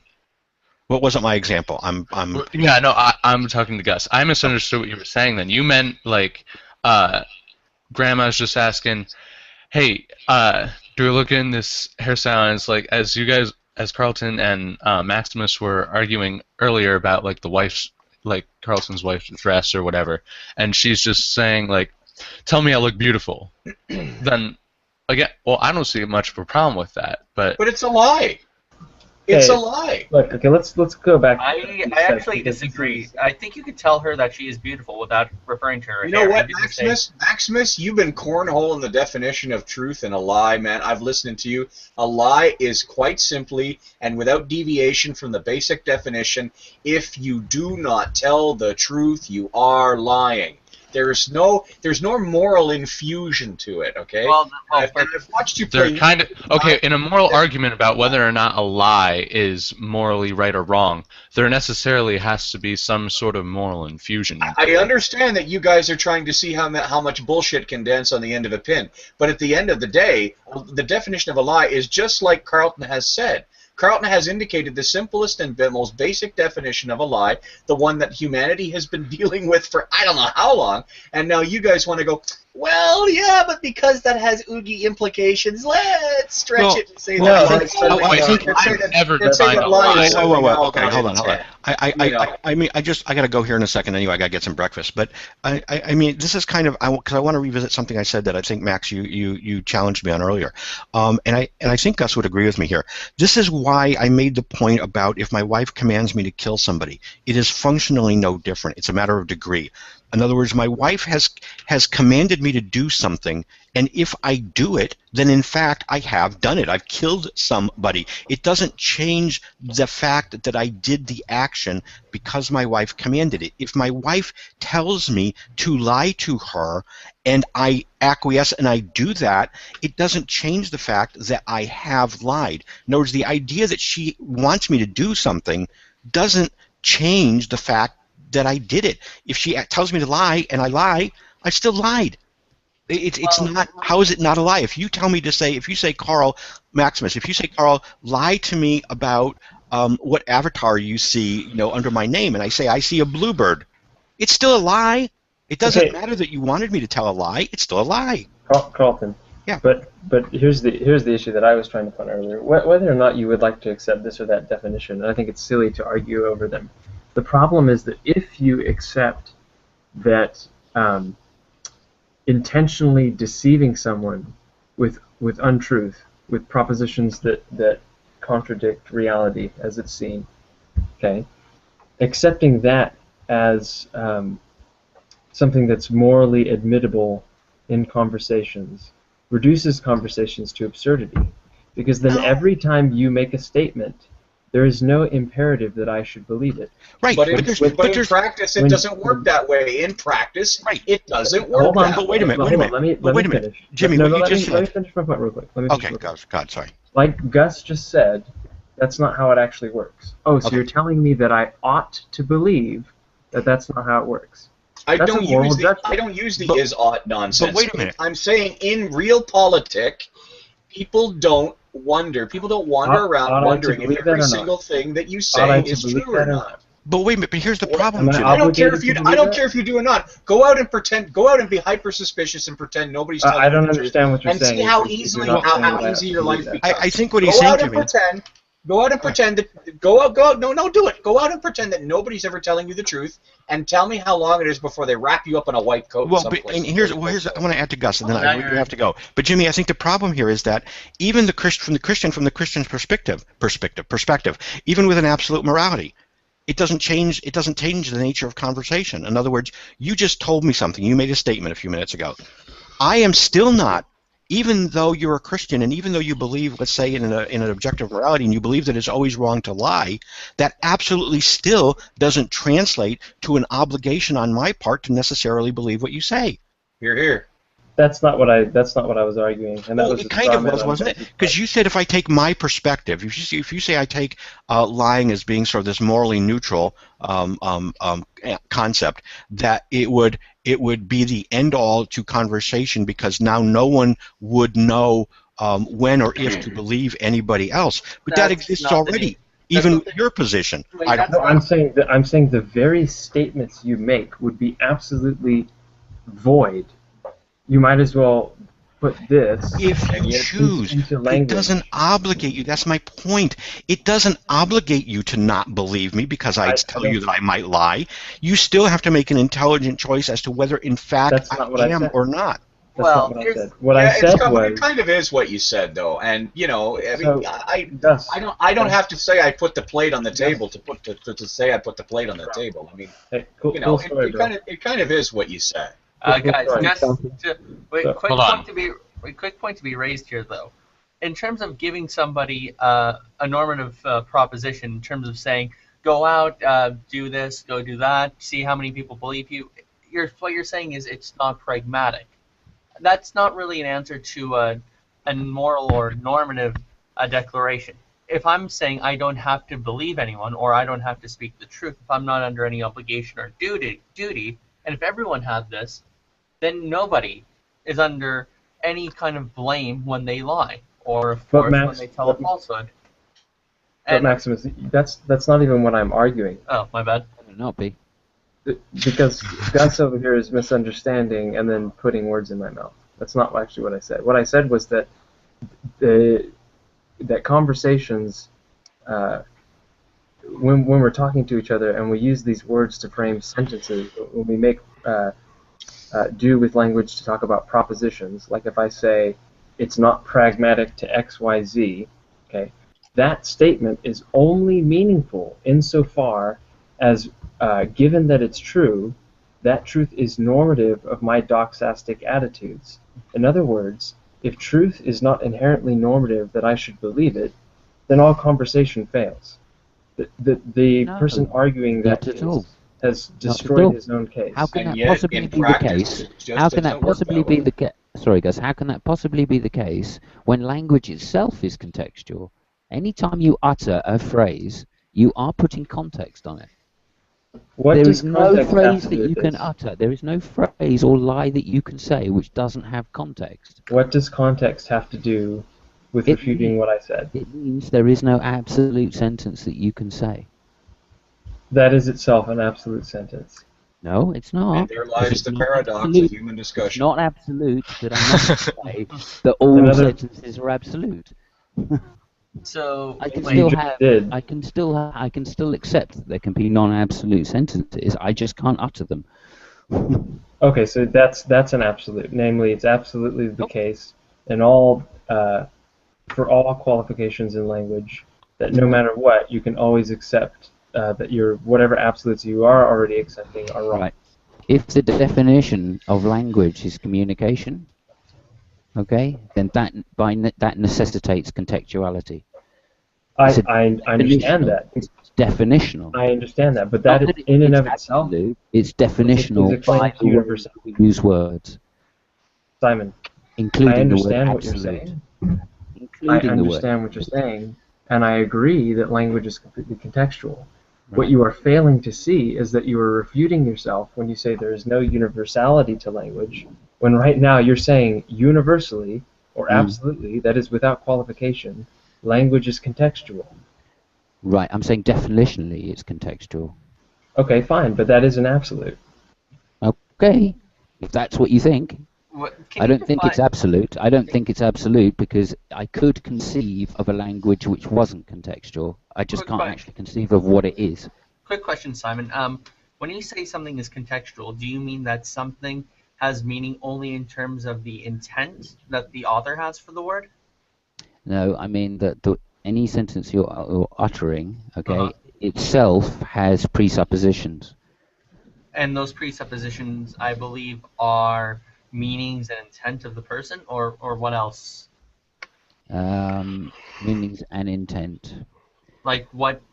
Like Yeah, what I guess. it's Yeah, I trying to can't think communicate in their offhand of mind. any other. I can't think of any other ones, but because I can't conceive of it doesn't mean it that it's not out Okay, of but why existence, should of any? course. Okay, but why?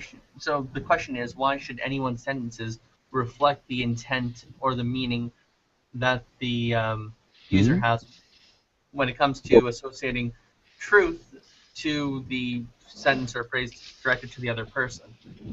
So if I were to say, for example, the moon is made of green cheese, and what I'm doing is trying to deceive you, trying to misdirect you, Sure. then isn't that a lie because of my intent and the meaning I'm intending to push on that phrase and what I expect you to Right. receive from it?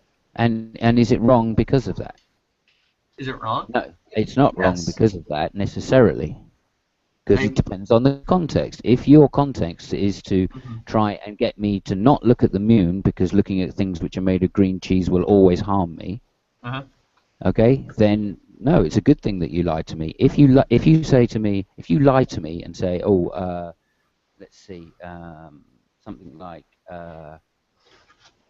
I'm just trying to set up a hypothetical context where lying can only be the right result. Okay, so in such context as human compassion. A woman comes to your house. She's been beaten up. Her husband's beating her. She says, "Hide me, hide me, hide me." You hide the woman. The husband later shows up with a bloody axe handle in his hand and says, "Is she here?" That's a good. I would tell him straight to his face she's here. Yeah, and I would also, actually, I would just say, wait here, go in, maybe grab a weapon and tell him to fuck off. Like, that's Yeah, same here. That seems to be a perfectly reasonable response that doesn't require a lie. Right. So you're prepared to risk yourself, okay, your own bodily safety. Okay. Remember, this guy's standing on your doorstep with a bloodied axe. Okay. You're prepared to risk your own safety, yeah, when doing the right thing to cover her, or doing the right thing to protect her would be to get rid of him. You're not getting rid of him by saying, no, fuck off, are you? You're just escalating the situation. Oh, hold on. If a guy is stepping on your front step with a bloody axe, yeah, looking to kill someone, and then you go get a weapon to get him away from you. That you're already not really committing any moral wronghood. You're at the very least protecting yourself. He's not there to fight with you. He just wants the woman. That's all you're there for. If that particular example, okay, well then you're protecting someone else. If that particular example doesn't do it for you, let's say that the woman's not an abused spouse. She's a Jew, and let's say that the people at your doorstep is an entire platoon of the SS. Whatever. Now let's try that one. Still Southern. Yeah. Okay. Well, I mean, if that's what you're prepared to do, but now you've essentially endangered everybody in your household, okay? Because you were talking about your family a minute ago. So now you're talking about now you're endangering everybody in your household, when essentially you make the problem go away by saying, no, there's nobody here in my house. That's first of all, that's not true, because they can come in and search your house anyway. They can, but that's not a given. They can, but that's not a given. Neither is it a given that telling them the truth means they'll come in and take her. There have been cases where that didn't occur. What? I think that's a great way to avoid the central portion of the question. I think it's a fantastic deflection. Yes, real examples in history is a great example way to avoid a question. Yes, great reason. That seems to be precisely what you're doing. So all sarcasm aside. Hang on a minute, Gus. Can you link me to the place where the Nazis went to find a Jew, a specific named Jew, and then just turned around and went, "Oh, forget about it"? Sure. Give me a second. I actually know one example, but Actually, I'd like to take a second to. Why are you asking me for one? Then? I'd like to take a second to welcome Dustin Seeger. Hang on, hold on. We can fight back. We can fight in a sec. I'd like to take a second to welcome Dustin Seegers. I'm particularly honored to make his acquaintance on the Hangout. I've been a keen follower of a number of his other discussions, particularly with. I especially enjoyed the one that you did with Eric Hovind. And on Sci-10 Bot or Sci-10 Button, Alex Botton's Hangout. I particularly enjoyed those discussions, and it's an honor to be on the same Hangout with you, sir. You're welcome, man. Good to be here. I'm not probably going to be able to participate much. I've got a screaming kid here in the background who's I think he's starting to get hungry, so I'm going to mute myself and just listen in. But thanks for that. I appreciate that. Wow, debate with Eric Hovind, or like a talk with Eric Hovind. That must have been interesting. It was him and Eric Hovind versus Alex Botton, and I believe Jim Gardner. Yeah, I think Jim was there. Yeah, I love Jim. I like Jim a lot. Jim and I have had a lot of good private conversations. I don't care too much for Alex. He's an acquired taste, and you know he's kind of like caviar. You either like it or you don't. That's right. Yep. Much as that certain methods of discussion of those on the theistic side are an acquired taste. I think that's fair to say too. Yeah. Well, a lot of times personalities get in the way, and Alex and I's personality just conflict so much. He cannot. I can't have any kind of a reasonable conversation with him. Jim is a completely different story. I could be friends with Jim. We could sit down and play guitar together, enjoy beer together, and talk about this stuff without killing each other. Alex, on the other hand, our personalities conflict, and I recognize that for what it is, and so I just avoid him for the sake of trying to maintain peace. Well, that's unfortunate, but I must say that in discovering that you must do that, you left some very very edifying discussions in your wake.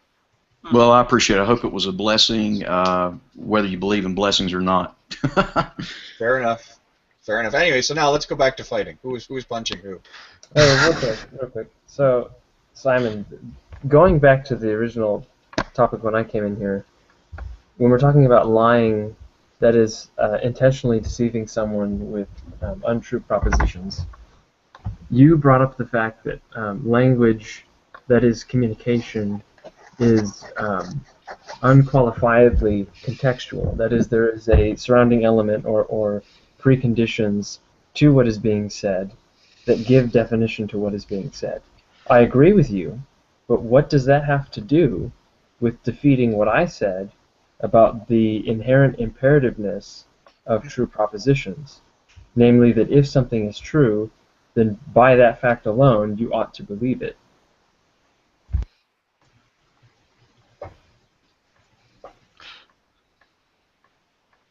Wait, what was the original topic of this hangout? The original topic of this hangout, believe it or not, wasn't planned. It just started going off randomly, and then we got into the topic of lying because it got to the topic of lying because first what came up was the use of Bayesianism to prove or disprove the existence of God, and then before that was, let's see, how many milliliters of a hard liquor is contained within a shot. So that's all I remember. And from that, you managed to get to lying? Yeah, how did we get here? You guys are some true 40 intellectuals, you are. By the way, it was 43 milliliters, just in case anyone wants to know. I didn't really care that much. I am never going to ask how many milliliters are in a shot again. Look what happened. Oh, man.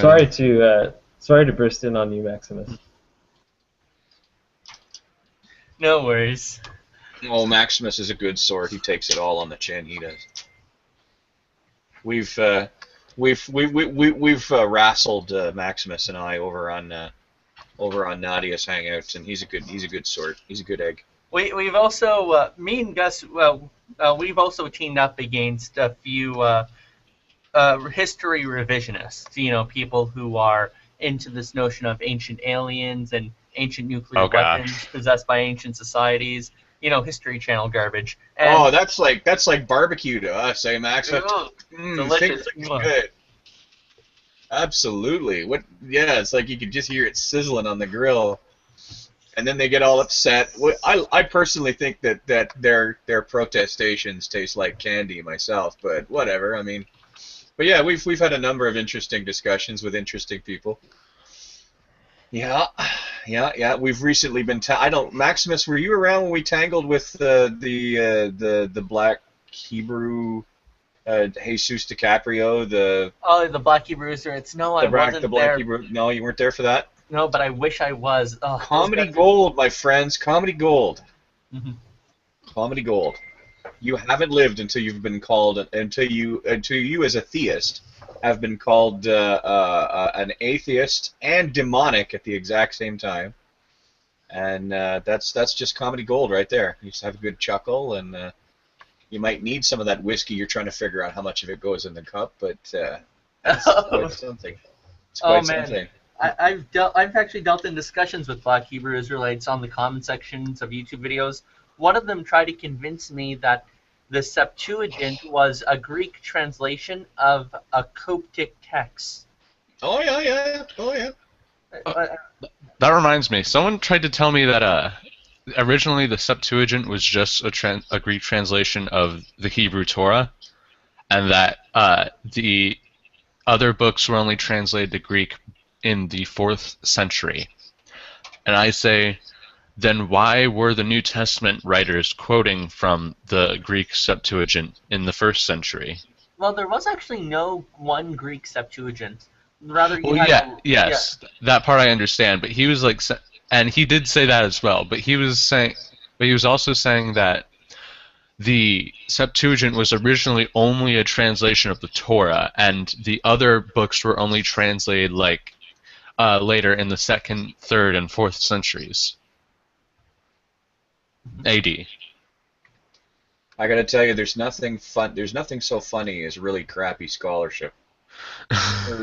There really isn't. I mean, you know, when you're left with the impression that these people who are trying to tell you about the Septuagint couldn't spell Septuagint, that's when it's time to sit back and have they couldn't spell this word? Will's probably typing it up. Right. That's well, when it's time to sit back with some popcorn and just enjoy the show for what it is, you know. The best part about that is these losers telling everyone else who's not black that they're going to be slaves. Oh, well, you know, when Jesus DiCaprio starts talking about a bloodline, and he says those not of the bloodline, and then you say, well, who's not of the bloodline? And he basically describes, you know, he describes the bloodline as essentially being anybody who can trace their roots to like northern and northeastern Africa near Egypt. And you're like, wow, that leaves the rest of us out. Well, you know, it kind of says in the Bible, you know. Well, that might not be the... Yeah, that definitely would be the case. Actually, wait, if they accept kind of a young Earth creationist history, then technically people... I'm sorry? Or the other thing these people love to do is they love to suddenly cast definitions of words that have been accepted by just about everybody for a long time. Like I remember we were talking about how you know, the John 3:16 thing, right? So God loved the whole world, or God so loved the world that He gave His only begotten Son, and His response is, yeah, but the world comes from the Greek word cosmos, and one of the definitions of cosmos is government. So really, what it was that so God so loved the government. Yeah, that and then you try to get him to plug. Yeah, then you try to get him to plug that back in, and suddenly it's off to another Bible verse. It's like, wait a minute. I spent an awful lot of time dragging Jesus DiCaprio by his heels back to his own statements and saying, we're going to clear this one up before you go on to something else. Because he got on the shared hangout screen and he's playing 3-card Monte with the Bible verses, man. He's jumping back and forth. No, I'm serious. He's like, find the ball. Is it under Corinthians? Is it under Acts? Is it under Joel? Oh gosh. You know, and you're just like, it just cracked me up, you know. But I mean, the problem is that when you got with guys like that who come from a more charismatic tradition, where what the Bible, you know, there's maybe 500 words of the Bible that you absolutely have to get, you know, totally right, and everything else is kind of, well, just focus on the 500 words. So essentially they focus on the etymology of words to reuse them and reutilize them. There's actually a fallacy when it suits them. In some cases, when it suits them, but the thing is, the part that got me about his using cosmos is that he walked past 5 definitions of cosmos that all said world in order to go, yeah, but this one here, it means government. I'm like, you know, like at that point, you're not allowed to touch sharp objects at that point. You know? Like, okay, in the context of governing structure, cosmos can mean government, or in the context of things being ordered, it can sometimes mean government. But it doesn't mean government when someone is talking about how this person loved the whole world, or this person was doing something for the world. Like, right. Context still applies when using definitions. You can't just select a definition. You can't just select a definition from a dictionary and say, "Oh, well, this," and like put it in a completely different context of what it's supposed to mean. Couldn't agree with you more. There's a theist. I think there's a theist. He did some arguing over in Britain. He did some arguing with Matt Dillahunty, and he said that a text without a context is just a pretext. He says. Which I thought was rather clever, and I think it applies here because, yeah, you're absolutely right. You can't just grab the definitions of words that suit you and say, "Ha ha, I win." It doesn't work that way. It's a fallacy. It's called the etymological fallacy.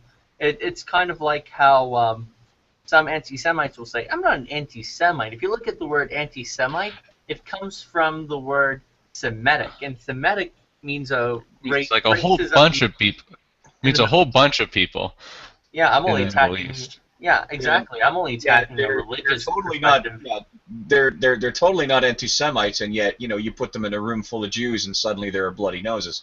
And, you know, that's what kind of when you sort of look at them and go, "Tell me again how you're not an anti-Semite." Well, no, but you see, it's this context. Yeah, and there's a bunch of dudes over there with ringlets that have got bloody noses. So how did that happen if you're not an anti-Semite? well, whatever, to me, it's all buffalo chips to me, and I just love to grab the tree and shake, because eventually the dummies fall out. It's you get a lovely dummy harvest, and you can do whatever it is you do with dummies. I don't know, paper your house or whatever, but I love people like that who just have this absolutely wackadoo notion of scholarship, because I read the Bible a long time ago, and I remember just enough of the Bible to get me in trouble, and and even I know that when God said God so loved the world, He gave His only begotten Son. And then I heard the Calvinists say, well, that's not really what that means. I'm like, but it's written right there. What do you mean that's not what it means? It's written right there. What do you mean it's written right there? Yeah, Jimmy is. What I mean is that there are people out there who believe that you pick up the Bible, you read the Bible, even if you are completely unschooled in the Bible, in the intricacies of the Bible contains enough information and enough motivation for your salvification, I think it's called, to save you. What that's a polite way of saying is that a dumb dude who can barely read and who can read enough of the Bible to know that Jesus is there, Jesus came for him, if he believes in Jesus, if he gives his life over to God, the big shapes, right? Well, you can't even get the big shapes right because you're playing with language, or you're using your scholarship to interfere with the big shapes. The stuff that every Christian agrees about. It just makes me shake my head. I don't know, maybe it's me. But it says right there, God so loved the world that He gave His only begotten Son. The world. Yeah, but Gus, are you familiar with the word cosmos as John uses it? You mean the I don't think he means government, but yeah, I don't mean government. He certainly doesn't mean government, but at the same time, that's the same word that John very often in his epistles and in his gospel, if I remember correctly, uses to refer to sinners, right? So it would be ridiculous if he were saying God so loved sinners that He sent His only begotten Son to die, right? That doesn't make any sense. Seem ridiculous to me at all. I mean, God isn't interested in saving the people that are already saved. No. Okay, when I say sinners, I'm specifically talking about those people who are not Christians. He's talking, yeah. When John uses, for instance, when in the last couple of chapters of John, where where Jesus is talking to His disciples, and Jesus says, I took you out of the world, and the world hates you, and they do not know the truth and stuff like that. That's normally what John means when he says the world. Right, and the point that I'm making here is that so when you read the word world, just because your intuition is that it means every individual who ever existed, or every person on the planet, or just a generality of human beings, that's not necessarily what it's saying. And we have to pay attention to context to see what it actually is saying. And by context in this one, I think it's word usage, with the surrounding meaning. I agree. Yeah. I agree. I think that's a kind of a sketchy way to. I don't know. I mean, to me, that all gets back to just how much faith do you put in the words that are there. Because it's one thing for someone who's not a Christian to say, well, yeah, but look at these words. Oh, well, you're taking them out of context. It's another thing entirely for Christians to say, well, no, it says right there in plain language, and the Bible speaks to me the same way it does to you. So if that's the case, now what? I mean, it's. Christians. It's not just we dirty benighted sinners who point to those words and say, but it says these words right here. It's Christians who point to those words and say, well, yeah, but it says those words right there too. So now, which of you Christians is right? I think it's rather easy Us to Catholics. determine, actually. I've started another war. My work here is done. Actually, I wonder if it would be me who starts the war. Time to eat some chocolate bars and enjoy the fight. Just watch all the fireworks go off. There you go. Quick, somebody yell sola scriptura, and then the blood will flow for sure. Oh yeah. But no, it's just, and by the way, this is what we outsiders tend to mean when we say that to us, Christians don't look like they can agree on anything, like this is the kind of stuff that we look at now. Again, we're all benighted and godless heathens grubbing about the ground, stuck up to our necks in terrible sin, but we still have brains that work. Right? I mean, assuming your God exists, He gave us at least that much. So, again, the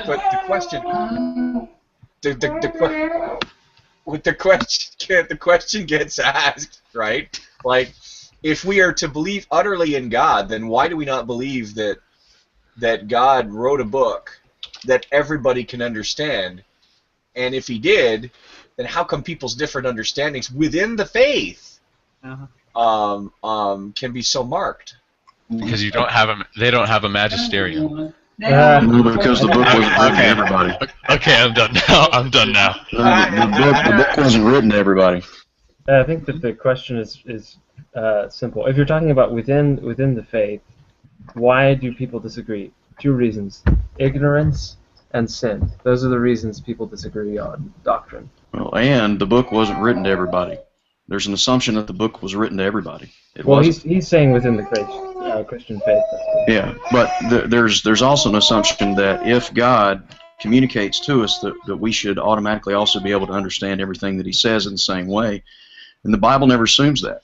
The Bible never teaches that. But God's not the author of confusion. Well, that's taking that scripture out of context. Paul's talking about in 1 Corinthians 14:33. That's talking about confusion taking place in a church meeting between tongues and prophets. But that's what I'm talking about, though. This is the equivalent. I mean, having different groups of Christians disagree about what the word "world" means. I mean, sounds to me like that's right. But atheists disagree on what the meaning of atheism is. Are we going to reject atheism because of that? Oh, you people have rejected what atheism means. No, I'm talking about just as you're assuming within the camp of Christianity. Within the camp of atheistic circles, I have rarely found two atheists that agree on the definition of atheism. So if we reject Christianity because Christians can't agree with one another on whatever, then we can reject atheism on that same logic. I'm saying the logic doesn't follow on either side. Atheism's not hold on. Atheism's not false because atheists don't agree on how they define atheism. Atheism can Christianity is false under that circumstance. It's the same thing. Hold on. Your logic is faulty. No, I want to make this. I want to clarify this. I'm not saying that my points have been, that suddenly I believe I've pulled the linchpin out of the wagon of faith. I'm just saying that if you have a book where words are written, and within your house you've got people who see the words written two different sets of ways, I mean, to us, we say that if you guys, if you guys can't always believe what's in the book the same way, how are we supposed to believe what you're telling us about the book? That doesn't necessarily mean that suddenly Christianity isn't true writ large. But Gus, the issue is that you're saying that you're on the same intellectual ground with the Christian. You're not. The only reason that a Christian can accept what the Word of God says is because the Spirit enables him to do so. That is something I'll accept some proof about. I'll accept some proof for that. What kind of proof would it take for you to verify the existence of an immaterial personal spirit? I mean, how am I going to give you proof for that in a test tube, in a lab, or anything of that nature? I think, with the greatest of respect, Mr. Seegers, I think that's one of the biggest dodges I've ever heard. I think that that is not a dodge. That is inherent within the Christian worldview itself. The Christian worldview teaches that God and the Holy Spirit are immaterial, unchangeable. They can't be touched, they can't be measured, etc., just like the laws of logic. I mean, when's the last time you gave somebody a bucket of the law of non-contradiction? Hold on a second. I think if you're going to reject the Holy Spirit, I believe that falls under the notion of a category mistake. Wait, hold on. One people talking. It is if we're saying logic is ontologically personal, but that's not the argument I'm making. I'm saying that within the category of those things that are immaterial, the Spirit is immaterial. Okay, but the topic laws is of getting hold on, derailed. let me finish. Let me finish. The spirit is immaterial. The laws of logic are immaterial. If you're going to reject something because you don't have empirical proof for it, then you have to reject the laws of logic because you don't have empirical proof for them. Yeah, but the difference between the laws of logic and the other is that the laws of logic are directly applicable and can be activated and made use of by humans. I'll accept proof Whereas, of that. whereas And God, you know that. Okay, How do you know that whereas empirically? God moves in mysterious ways. We'll accept Is proof that of statement sir. proven empirically? Is that statement Okay. verifiable I empirically? believe that it is. It is. Well, then show me that. Show me how I can know that through the five senses. On a chat hangout, I think you know I can't. Well, yeah. Well, look, if you can demonstrate the laws of logic through empirical means of investigation, then show me that. Show me through the five senses that the laws of logic, which are immaterial, unchangeable, and universal, show me those. I want to see them. Give me a bucket of the law. I'm going to mail that to you. I'll pay the postage through UPS. Their application. Okay, well, somebody's been trying to drag us back in a direction, and I'm starting to think that it may just be that the most polite thing to do right now is to say, hail and well met, we're disagreeing, and let that guy drag us back in the direction of the conversation before he has a fit. Well, here's the thing I'm making. You're making a confusion. You're talking about the application of the laws of logic. You're making a confusion between the instantiation of the law, which can be written on a chalkboard, versus the law qua law. Those two are not the same. I can write the laws. They may not be the same, but from my point of view, I don't particularly care how many logisticians can dance on the head of a pin. What I care about is if I apply it in reality, can I find an analog to its application? Can I successfully apply it? Does it work? And does it answer my bidding? Which, you know, and quite rightly, because at the very least, if I believe nothing else about a God that I actually believed in, I would believe that they are autonomous and therefore not required to do my bidding. And but that being the case, it still means that God isn't there to do my bidding. So how do you account for the immaterial laws of logic on your empiricism? Dustin, the laws of logic describe the way we see the world, the way we experience the world. That's it. They're just descriptions. The laws of logic. They're not things. They are the way the world is. Right. So the laws of logic don't exist. So the laws of logic don't exist if human brains don't exist. No, the laws. You know what my response to that is? The world will continue to work just as it worked before. Well, then, if there are no minds around to describe the laws of logic, then how can you say the laws of logic are going to exist if no human brains are around to instantiate them? You're absolutely right, So Justin. If there's no... Okay, no, sorry. Go ahead.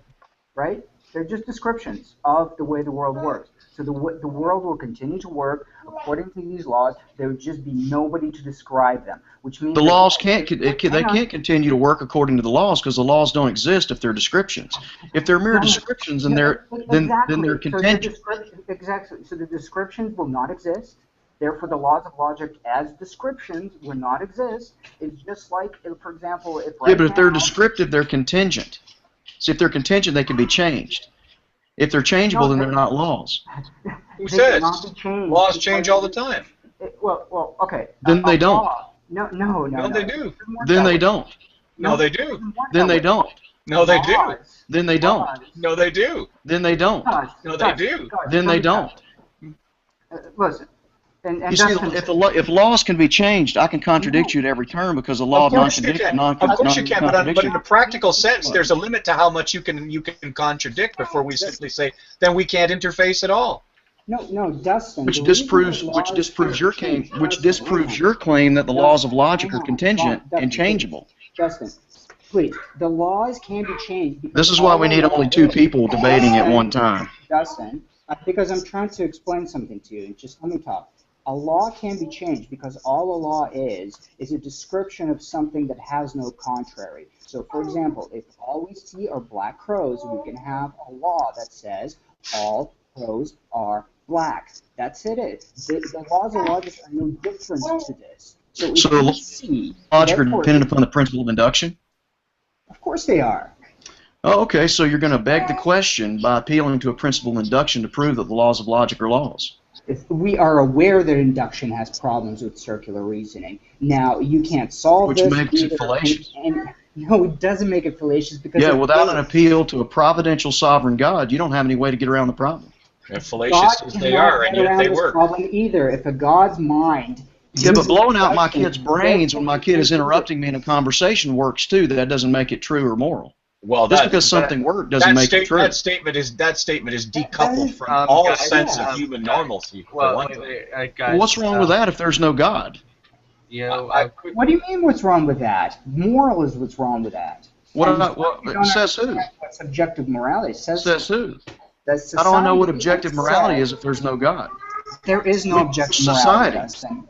There is no Oh, objective morality. well then I can contradict you at all turns, and it doesn't matter No, because you there's no can't, objective. because There's no morality- objective moral value No, that exists that Dustin. says, and I need to make sense into what I'm saying to you when I speak to Is you. based on the objective world. So you can't just say, hey, it's right for me to jump off a cliff without having that consequence.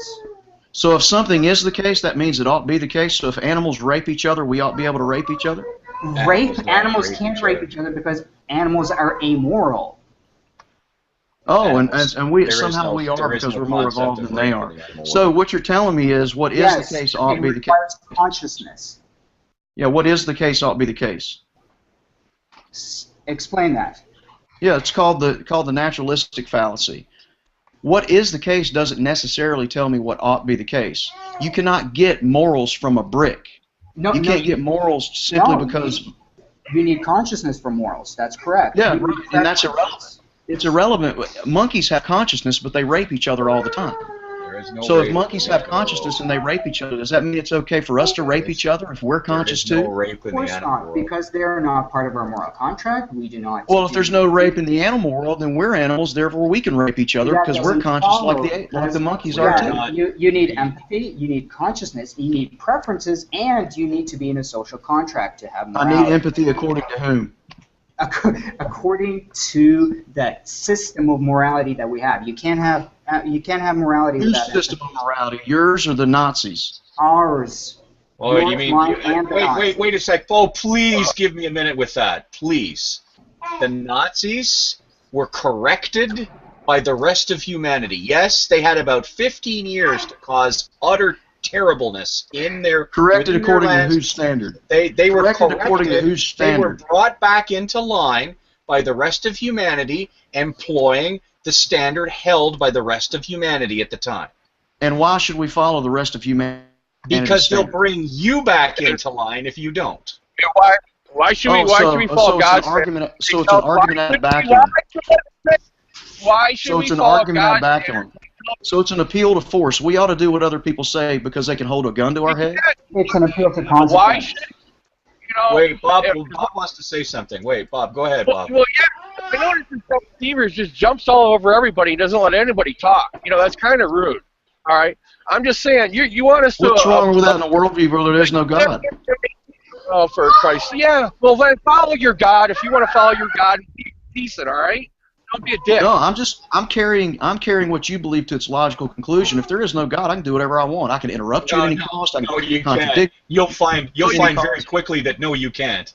No, you And you know can't, what? Dustin. That's Sure I the thing. can. Your actions have consequences. You know what happens to people Of like course this? they have consequences, but it doesn't mean anything because there's no Of objective course moral things values. have something, because you have preferences, Dustin. You have preferences. And Jeffrey Dahmer had preferences. Yes. Hitler you had have preferences. consequences. The What's Nazis happened to him? You have preferences. What's happened to Everybody him? has preferences. So moral truth boils down to akin to ice cream flavors. No, it doesn't. That's not true at all. Because our preferences are based on objective reality. Oh yeah, and I don't like butter pecan. You like vanilla. So what? So Yeah, moral don't truth go boils because down to that's preferences. You can have a preference as Hold long on, as hold it on. does Dex, hold on. Poor Bob is fighting to get in here. Go ahead, Bob. Go sorry ahead. about God tells you not to kill, but then he orders people to kill. That's a good objective morality there. Yeah, what's wrong with that in a world where there is no God? It's an interesting. Why should the dodge. Bible be consistent with itself in a world where there is no God? You don't have any It's a moral lovely obligation dodge. to be rational. That's a lovely dodge. That's a fantastic dodge. No, I got to answer the question, but I'm not going to have a Bible study with somebody that doesn't accept the truth of Scripture. Bible study. I don't hear that crap. This is a world with no God. It just that some people have a think and a thought in their head because of some book they got, and you want to live that way. there actually is no God in this world. Okay, and when but you want to believe there is, go ahead and believe there is. You want to live the way that way, go ahead and live your life that way. What's wrong with bare naked assertions in a world where there is no God? Well, see how far they'll take you. Yeah, it doesn't matter, does it? Oh, it would if you run headlong into the consequences of poor assumptions. Why should I care about the consequences of poor assumption? How do you define what poor is, other than your own relativistic standard? At the very worst, the consequences of poor. No, bullshit. Why don't you answer a question and quit answering with question? It's all right, Bob. It's okay, Bob. No, I'm done with them. Well, okay. I mean, I think that we can let him pursue his line, because I think that ultimately there is a logical answer to all of his questions. Of course. It's just that. How do you know that? I know because I have maximal certainty. Yeah, I know that God exists because I know that He exists. Are you going to accept that? I'm not going to argue with you whether or not your God exists. You can believe your God exists all you want to. You can go about your life and believe your God exists.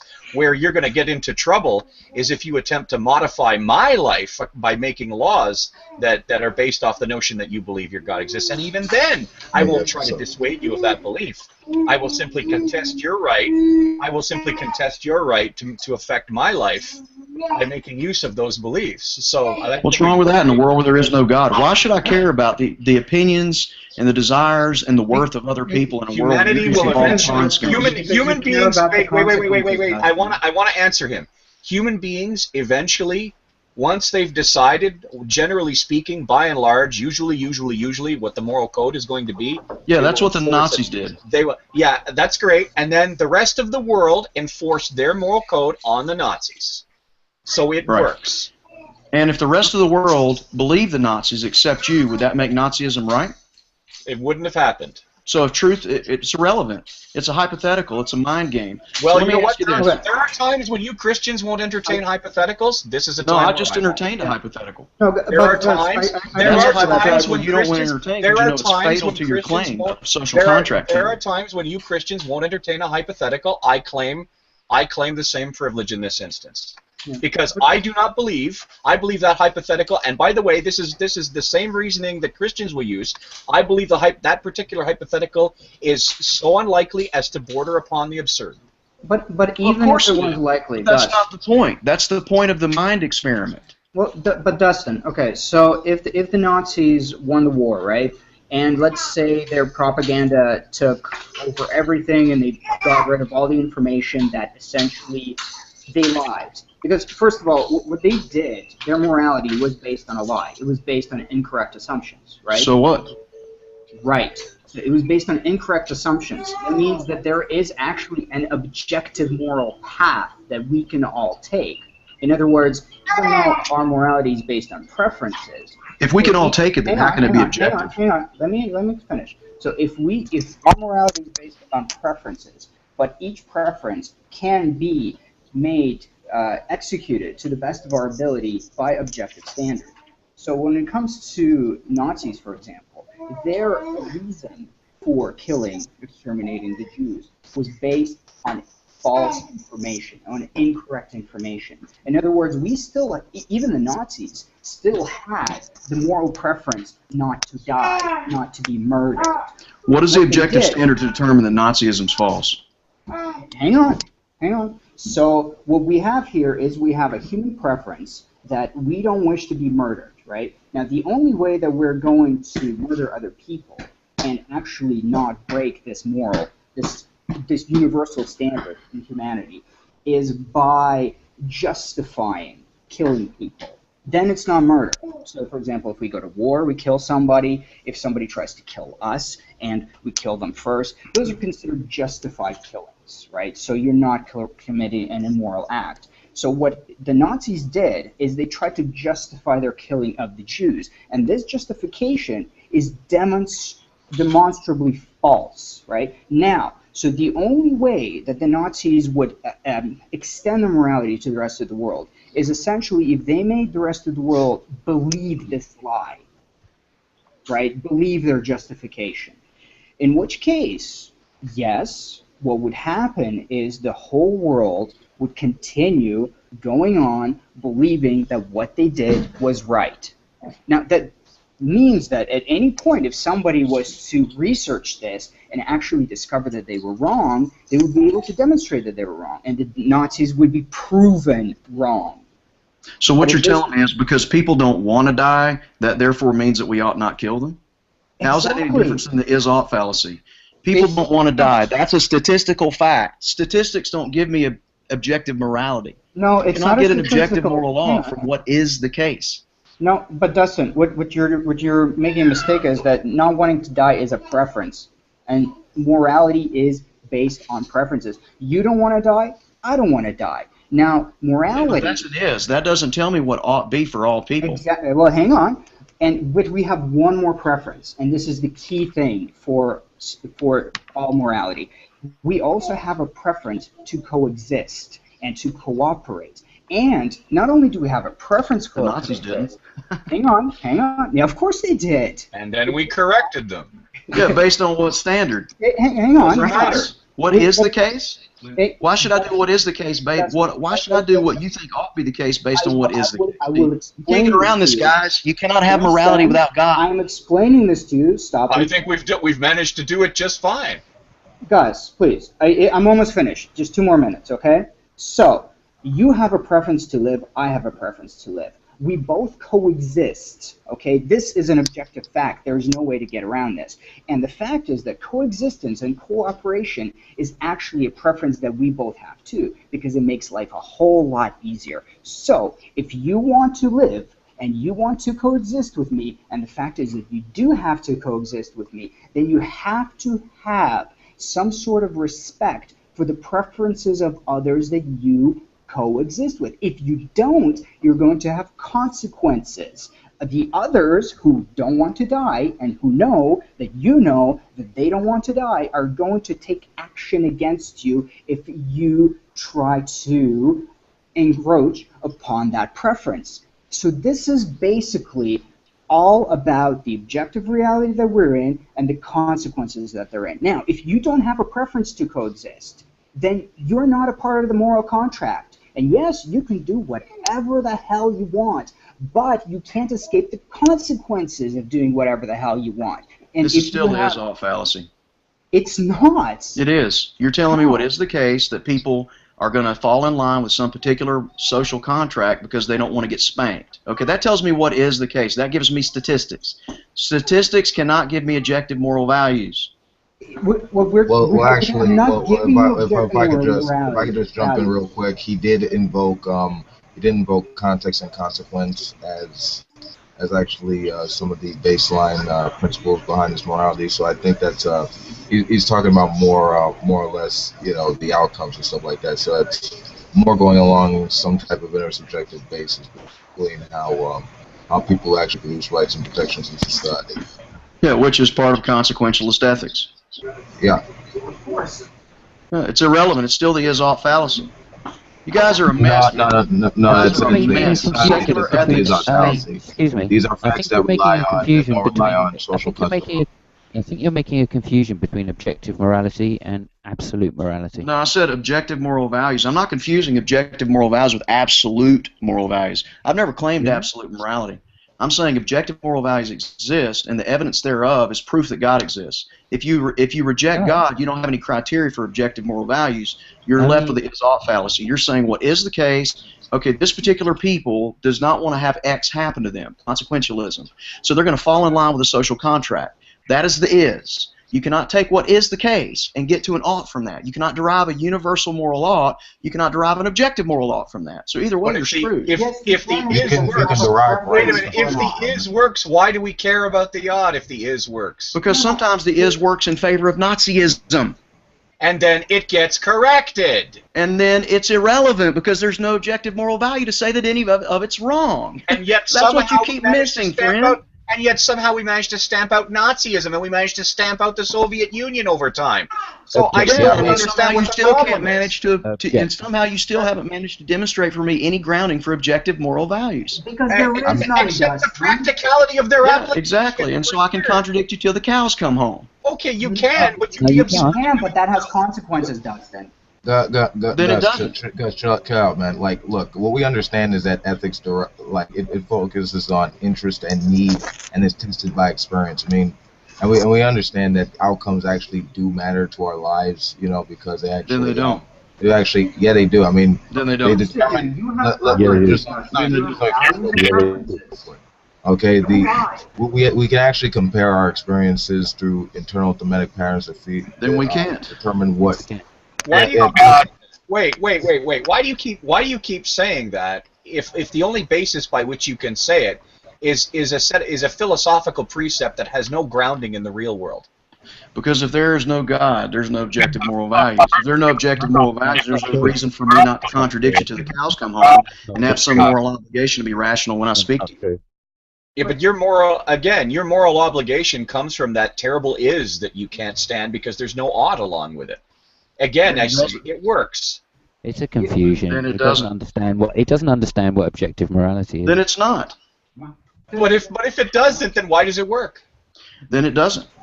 Except that no, fuck this. This is that's a piece of dancing. That's a piece of dancing right there. That's a Then dodge. it's not. That's a dodge. You know what I'm doing is I'm living out your worldview. You guys are claiming those are objective moral values. If there's no objective moral values, then I'm not objectively obligated to be rational when I speak to you, and I can contradict you till the cows come home. It's irrelevant if the world doesn't live that way. You can contradict us in You're telling words, me but what is the go ahead case. and try living that way. What Go ahead is and the try case? actually living that way. Oh, so now you believe in God? Listen to him, man. He's saying it's irrelevant. So now you don't believe in God? So now you do believe in God? You tell me of course not. God doesn't exist. He's your imaginary friend. Oh, my imaginary friend. Well, what's wrong with that in a world where there is no God? What's wrong with what? Yeah. What's wrong with having imaginary friends in a world where there is no God? Somebody else, Dustin, absolutely nothing. Until you know what, you can believe in imaginary friends until it affects somebody else. And then once you try, you're going to find that you saying, well, but then it is, but then it isn't, but then it is. You're going to discover that humanity has a very short fuse for things that drive it crazy and doesn't have any justification. And if you don't think that's enough to govern you, if you don't think that that's enough to govern you, then that's fine. Go ahead and live that way, and and enjoy yourself. Like, no, I will enjoy myself. I'll enjoy myself through God, but the only way you can make sense out of your objection to me contradicting you at every point is if God exists. Because you don't have objective moral value to be all you have is an is. You cannot derive an ought from an is. No, you don't. Bullshit does not work. Yeah. Okay, it's sophistry. This is why you guys need to repent. We've been around this with peripheral. We've been around. That's why you need to learn about reality, dude. Your religion is not like absolute truth. It's just like an assertion of it. Is that an absolute truth? Can we vote for some consequences? Is that an absolute truth? It's a word game. What you're Can we doing show right now. him what objective morality really is and vote him off the panel? No, I would much rather deal with him than push him away. Well, if you like, we've been around the particular argument Sure, 3 times. and You can't deal with me. Oh, Gus. You cannot deal with me because you Gus, have to he's first denying assume that things he's about the denying. world. Yeah, right. I was talking there, mate. He was Threesome he's denying that objective morality really exists without God. Don't you see the fallacy in that? Oh, I do, but right. I don't think. So why are we arguing with him when he's only going to assert that time and time again because he has a presupposition that God exists? Well, part of it is because I'd like to test the strength of my own reasoning against him. That's part of it, and I understand that that's a selfish reason. I get that. I understand that. Mm-hmm. But part of it also is I think that over time, if enough of us explain to him that the presuppositions that he's making don't bear out in actual practice. Okay. Sure, Gus. The point I'm really making here is that he didn't say he was a presup before he got in here. He started arguing about morality from an evidence place, and then switched it to there is no objective morality, and then once we questioned that, said it's a presup of God. That's my position. That's is that why? Well, do you want to boot him from the panel for that? I think I want to follow my argument. I want to show him what consequences really are when you act like an arsehole in this world. Oh, it's a damn shame, though. I mean, I really wanted to talk to him, but I understand that I'm not alone here. What's wrong with that? There is no God. I'm only one voice, and for it to be objective, it needs to be the majority voices. I don't think closing the door on discussion, no matter how futile we believe it may be at the time, and how much we need through Tylenol when it's over. I don't think that ever does anybody any Okay, good. Gus. Again, I'm just one voice. I'm just one voice. I can see to your point, Gus. I'm just if he's trying to have a discussion instead of jumping over people and not letting anybody finish their conversation and actually answer a question instead of coming back with another question. I haven't heard him answer any questions. All he does is cut over people and just assert things. And really, I mean, what discussion is there? He just comes back with a contradiction to what you say and, oh, and your worldview and this and that and everything else. He hasn't discussed anything worth value. Well, what does everybody else think? I think that. I mean, you know, he doesn't deserve to get kicked for you know. I mean, Roy does the same shit too. I mean, that doesn't mean, you know, that he's necessarily the fairy. It just means he's full of shit. Oh yeah, give him a chance to have a conversation. If he tries to have a conversation, great. If not, Okay, I think the Izzat fallacy isn't actually a fallacy; it's a problem, otherwise known as Hume's law. Yeah, he's mistaking it for a naturalistic fallacy, which no one in here is actually making, as far as I'm aware. Excellent, sir, Bruce. Yeah, what I'm doing is living out the logical implications of your worldview. It's not pretty, is it? I don't know that that's. Yes, I don't know you that's are. the case. You're almost getting booted. I think you definitely are. Straw manning. That's what they do. Straw manning? Oh, so you believe in objective moral values? I do, yes. You do. You do. How do you derive objective moral values from the world? I'd like Not to the way propose you that. do, not I'd from like God. to propose that we Well, then how do you get them? Well, if you were to really, I mean, I did tell you a little while ago. Several other people have told you. If you're not prepared to listen, why should I repeat it?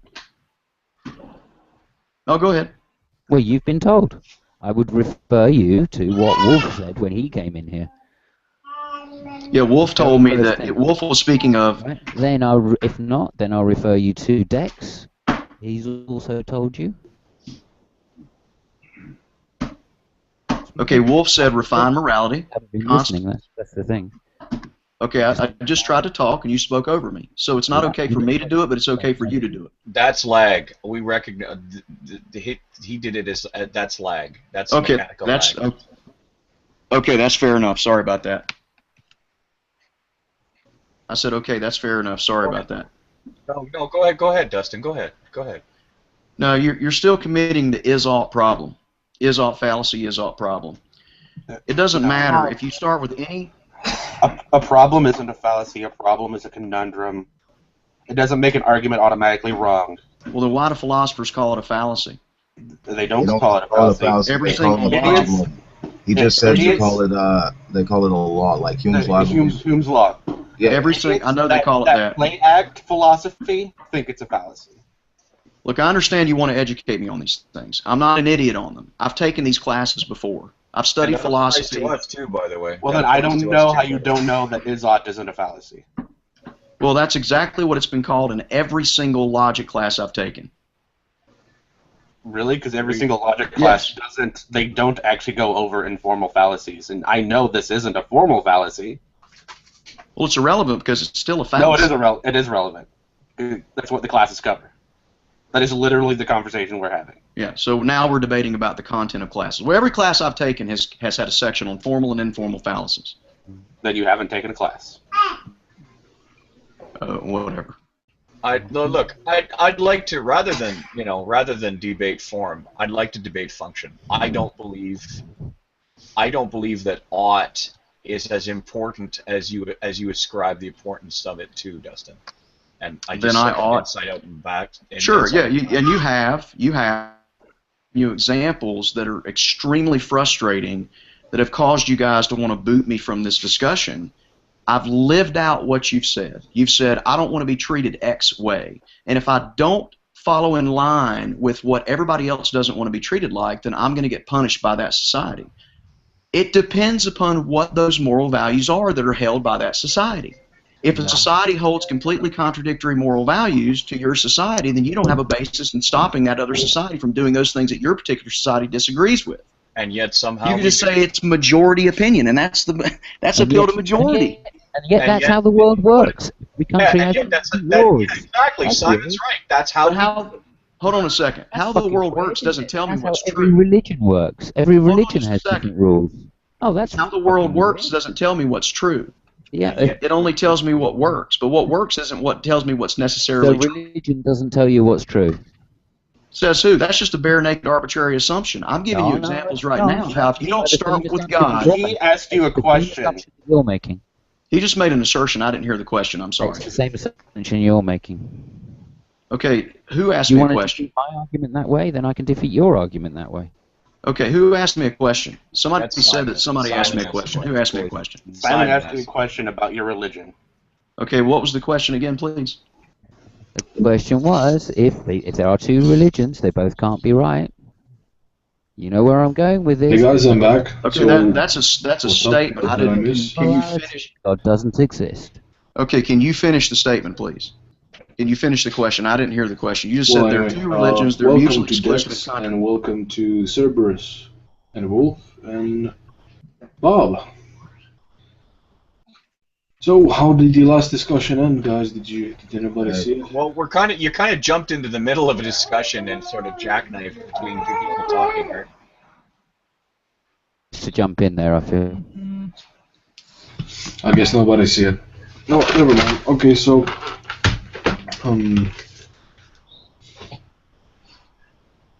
Anyways, does anybody know what's up with Nadia? Is she back? Hang on. So what was the question? Dustin was asking Simon what the question was.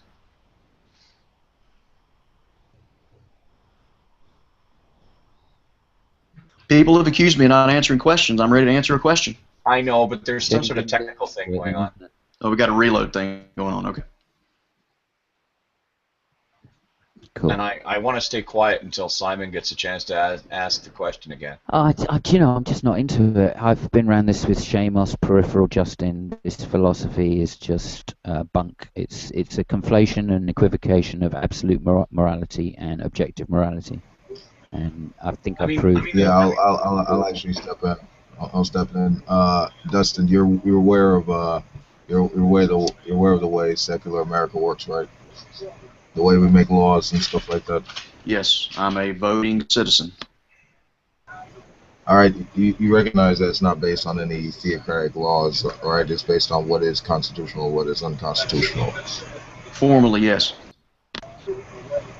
Okay, well, if we basically derive our ethics and laws from that and what we understand from like evidence and reason, the outcomes of said principles and stuff like that, how is that not deriving to objective morality if it's produced to not just protect the individual autonomy but the societal well-being as well? Well, that would depend upon how you define objective morality. So objective morality is defined as. Hold on. I would. My definition are facts that are either permissible or impermissible, but measured through context and consequence, and not dependent on social custom or opinion. Yeah, I would agree with that. I would totally agree with that. The question is not how does America make laws. That's an is question. The question is how do we ground them. I'm talking about the grounding problem, and that's the issue. We can talk about pragmatics. We can talk about all those things. Pragmatism is no good unless you know what your goals are. You can't determine what goals you ought to have unless you have God to define those things for you. What's all the preferences? Let me finish. Let me finish. If you don't want me interrupting, listen. If you don't want me interrupting you, then you have to let me finish. It's going to take longer. I want you to finish. I want you to finish. Black, Dustin. I want you to finish. Go ahead. So am I going to be allowed to finish? Go ahead. Dustin, we've already said that you have, man. This additional spanking is not appreciated. We stopped talking so that you could start, and when you I'm trying to give you an additional. So will I be allowed to finish? And I've heard you do that before, and it was condescending then, and it's condescending now. Our silence is an indication that you may continue. If objective moral values, if God does not exist, then objective moral values do not exist. It's that simple. God is the necessary precondition for the intelligibility and existence and justification for objective moral values. Objective moral values exist, therefore God exists. That's my argument. What is the mechanism behind that? Here's the thing. That precept stuff, it just does not work. That's not an argument. Well, just let me explain. Here's the thing. Because if you're talking about objective morality, that does derive from one's own understanding of outcome measured through experience. Okay, that is the only way we would actually necessarily be able to understand and have these things set in place for the sake of maintaining individual autonomy and societal well-being. All right, I mean, you could derive that from a secular system. I mean, to say otherwise is just like an argument from incongruity. But the problem is, they had to start with something with a presupposition that you don't even agree with. Well, exactly. That's the problem, is that that's not objective. Because another government can start with that same system and end up with completely different so-called objective moral values. Those aren't objective moral values. That's society says relativism. That's a social contract theory. It's quite simple. Right. And what is the issue with that? It's wrong to murder people. To justify the idea that it's wrong to murder people, you need God. You have to have a personal, transcendent God to ground the idea that taking innocent human life is wrong. If you don't start with that, it's just society says relativism and social contract ethics. That's incorrect. Because you don't need a God to tell you that taking someone else's life is obviously a bad thing. You could obviously measure that. That's not my argument. You could measure that through the internal thematic pattern and recognize that if you have a society that is killing more people than few, that the rates for happiness isn't gonna be up. It's gonna be miserable because more of these people are dead than alive. So we set laws in place against this sort of thing in place context as well as consequence with regard to these certain actions. So happiness now is the criteria for which we determine moral values? It's one of them. And why should that be the case? It is one of them. More importantly, why should that not be the case? We tend to have a greater potential just all in all when we're happy. Right. And why should we have greater potential? Because that's I agree that we should have greater potential. I agree that we ought to be happy. I agree with all these things. I just don't know how you can make sense out of them starting with no God. And yet, somehow, despite the fact that we don't make sense of them, because here's the thing. Go ahead, Wolf. Because secular morality, here's the thing. Secular morality doesn't give a damn about whether or not there's a deity. It gives a fact about because we're living in this life, we gain our ethics from the interest and need tested by the experience of this life. Right, and when I take the interest and tested by the experience of this life as applied to another context, say the interest of the cannibalistic tribes that existed in the Southern Pacific Isles, then we have the same construct that you have that creates happiness within those tribes. They take and they war against another tribe. They eat the brains of the people that they think that they can get strength from, and that's perfectly fine in that society given the standards that I've heard you set out thus far. Right. It creates happiness in hold on, let me finish. It creates happiness in that society that's doing the conquering, and it promotes overall well-being and flourishing, gives a sense of purpose. But that's an unfortunate tribe that exists that eats the brains of other people. We get it. I'd like to answer that. I'd like to answer that. Wait, please. Fine, guys, go. Now, I was enjoying the conversation with Wolf. Okay, but there's more than Wolf here. And you think? Yes, actually. I want to respond, but I'll let Good Gus go first. I kind of do, and politely asking to cut in on a dance doesn't. I mean, he jumped in. I mean, go ahead. But so the thing is that you'll notice that the number of cannibalistic tribes in the world are, well, there's maybe a handful of them, and the rest of them are dead, because ultimately their way wasn't only something that hurt people, but it ultimately led to their destruction, because eating human flesh leads to disease. So this whole, well, it works for them and it leads to prosperity and it leads to happiness. No, it doesn't, because eventually they all got sick and died. So to me, I could take the same argument that you just used. I could take the same argument that you just used and apply it to homosexuality, and we could say, therefore, homosexuality is moral. Except that that's fallacious in its face. No, it's not. Explain to me how two people having relations with one another, one man another man's anus, okay? And have you ever read about gay bowel disease? There's serious diseases that are associated with male homosexual activity. They can't flourish and produce offspring unless they want to adopt, and then they have to steal from what heterosexuals have done. I could take the same arguments you just used against cannibalism in the Southern Pacific Rim and use it against homosexual activity and say, therefore, homosexual activity is immoral. No, you can't, because those this is the problem. Those arguments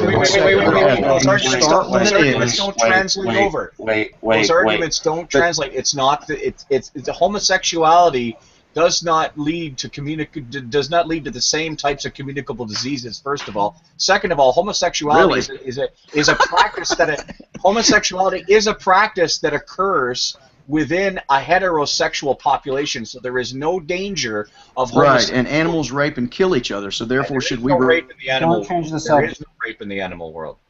There is no rape in the animal world. Yeah, Animals eat their own young. Should we emulate that as well?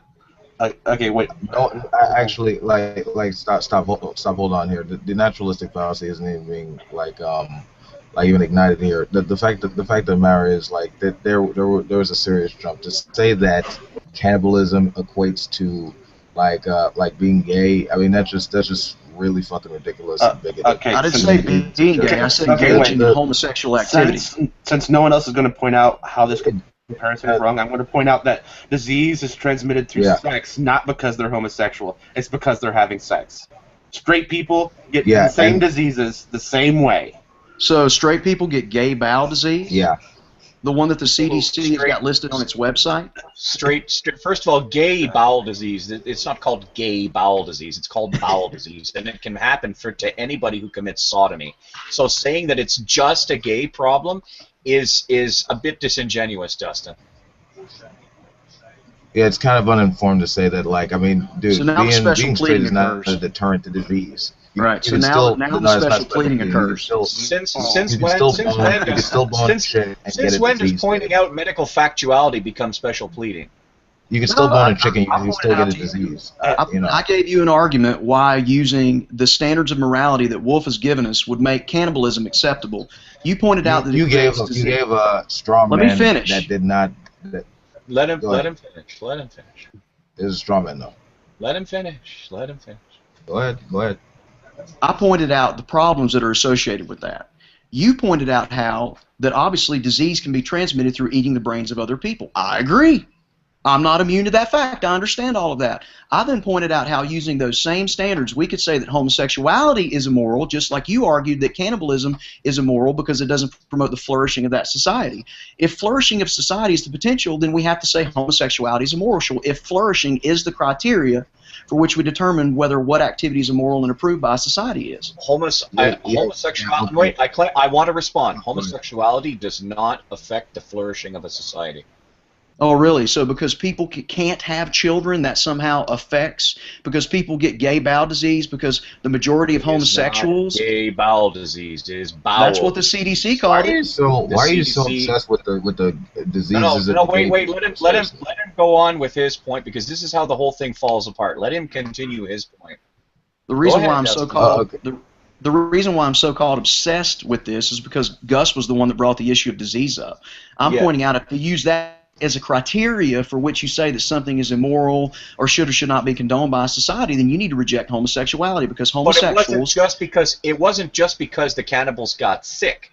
It was because the cannibals engaged in a practice that directly destroyed their own society through that getting homosexuals sick. engaged in a practice that directly destroys society. No, you don't know, because there have been homosexuals for 2,000 years, and none of those societies were destroyed by homosexuality.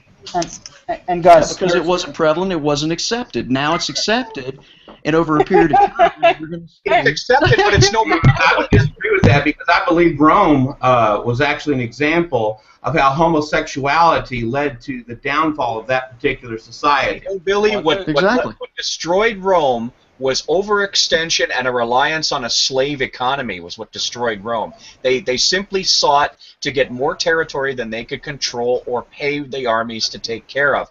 That's what brought Rome down. It wasn't the queers that brought down Rome. It just wasn't. And, well, I'm not arguing that that's the case. Dustin, while homosexuality might be more accepted now, it's not more prevalent. That's irrelevant. Neither is cannibalism. But that was the point that you were making. You were saying that homosexuality is more prevalent now and more accepted, and therefore is likely to bring down a society. But I am attacking that. Yes, you did. Oh, yes, you did. What I was saying. Yeah, but that's what you said that. The fact that you weren't allowed to say more doesn't change that you said that.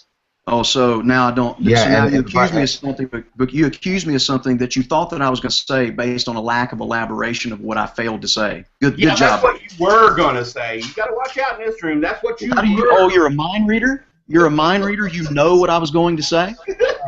Well, if I could do something. I'm not trying to divine what you were going to say, nor did I ever.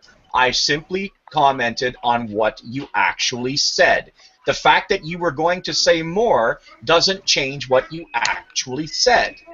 Yeah, and the fact of the matter is, what you did say with regard to, like, I mean, it was ultimately a straw man, because what you said, you brought up flourishing, then you brought up, like, diseases and like... No, Gus brought that up. And let me finish.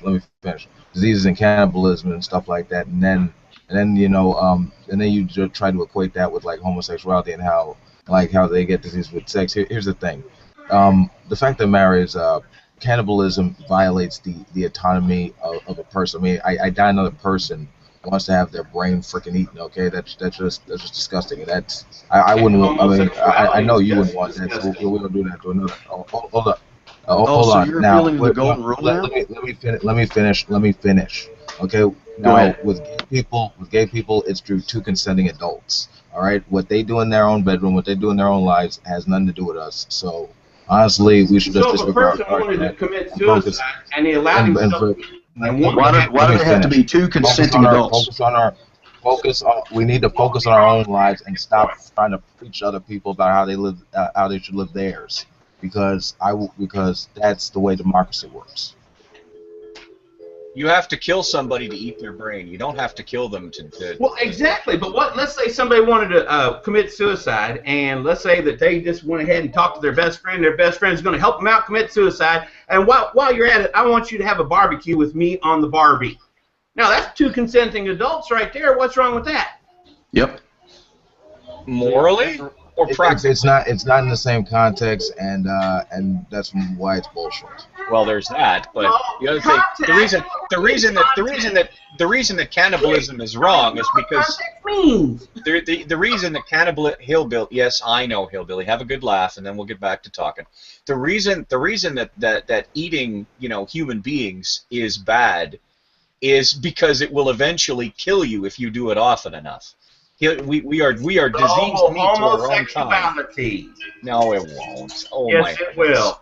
No, it won't. Wait. Have you ever preached the funeral of a man that died because he had gay bowel disease? I have. Okay, wait a second. Part of the bowel I disease. plan on making a video soon. I would like him to repeat the train of logic that cannibalism leads to homosexuality. Can you say that phrase again? I don't think that's what he said. That wasn't my argument. What he said. He said cannibalism was the same as homosexuality. No, I did not say that. Either. I did not say that. I was talking about Christian. Dustin, I'm with you on that. I don't. Like he said that it was immoral on the same level, basically. That's what you said. Now that I will agree. Now I do believe that the implication is that cannibalism and homosexuality is the same, is immoral on the same level. I do believe that that's been strongly implied, if not outright said. But the rest of that stuff is way over the top. But you know, the problem I have is the assertion that homosexuality destroys societies. That's never been proven. Never. So let me ask you this. You're preaching the funeral of a man who came to faith in Christ, which I've done.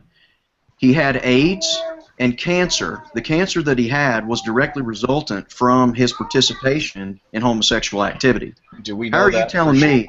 Yes, I know that for sure. And how do you know that? And I'm not asking I know this that in for sure because manner.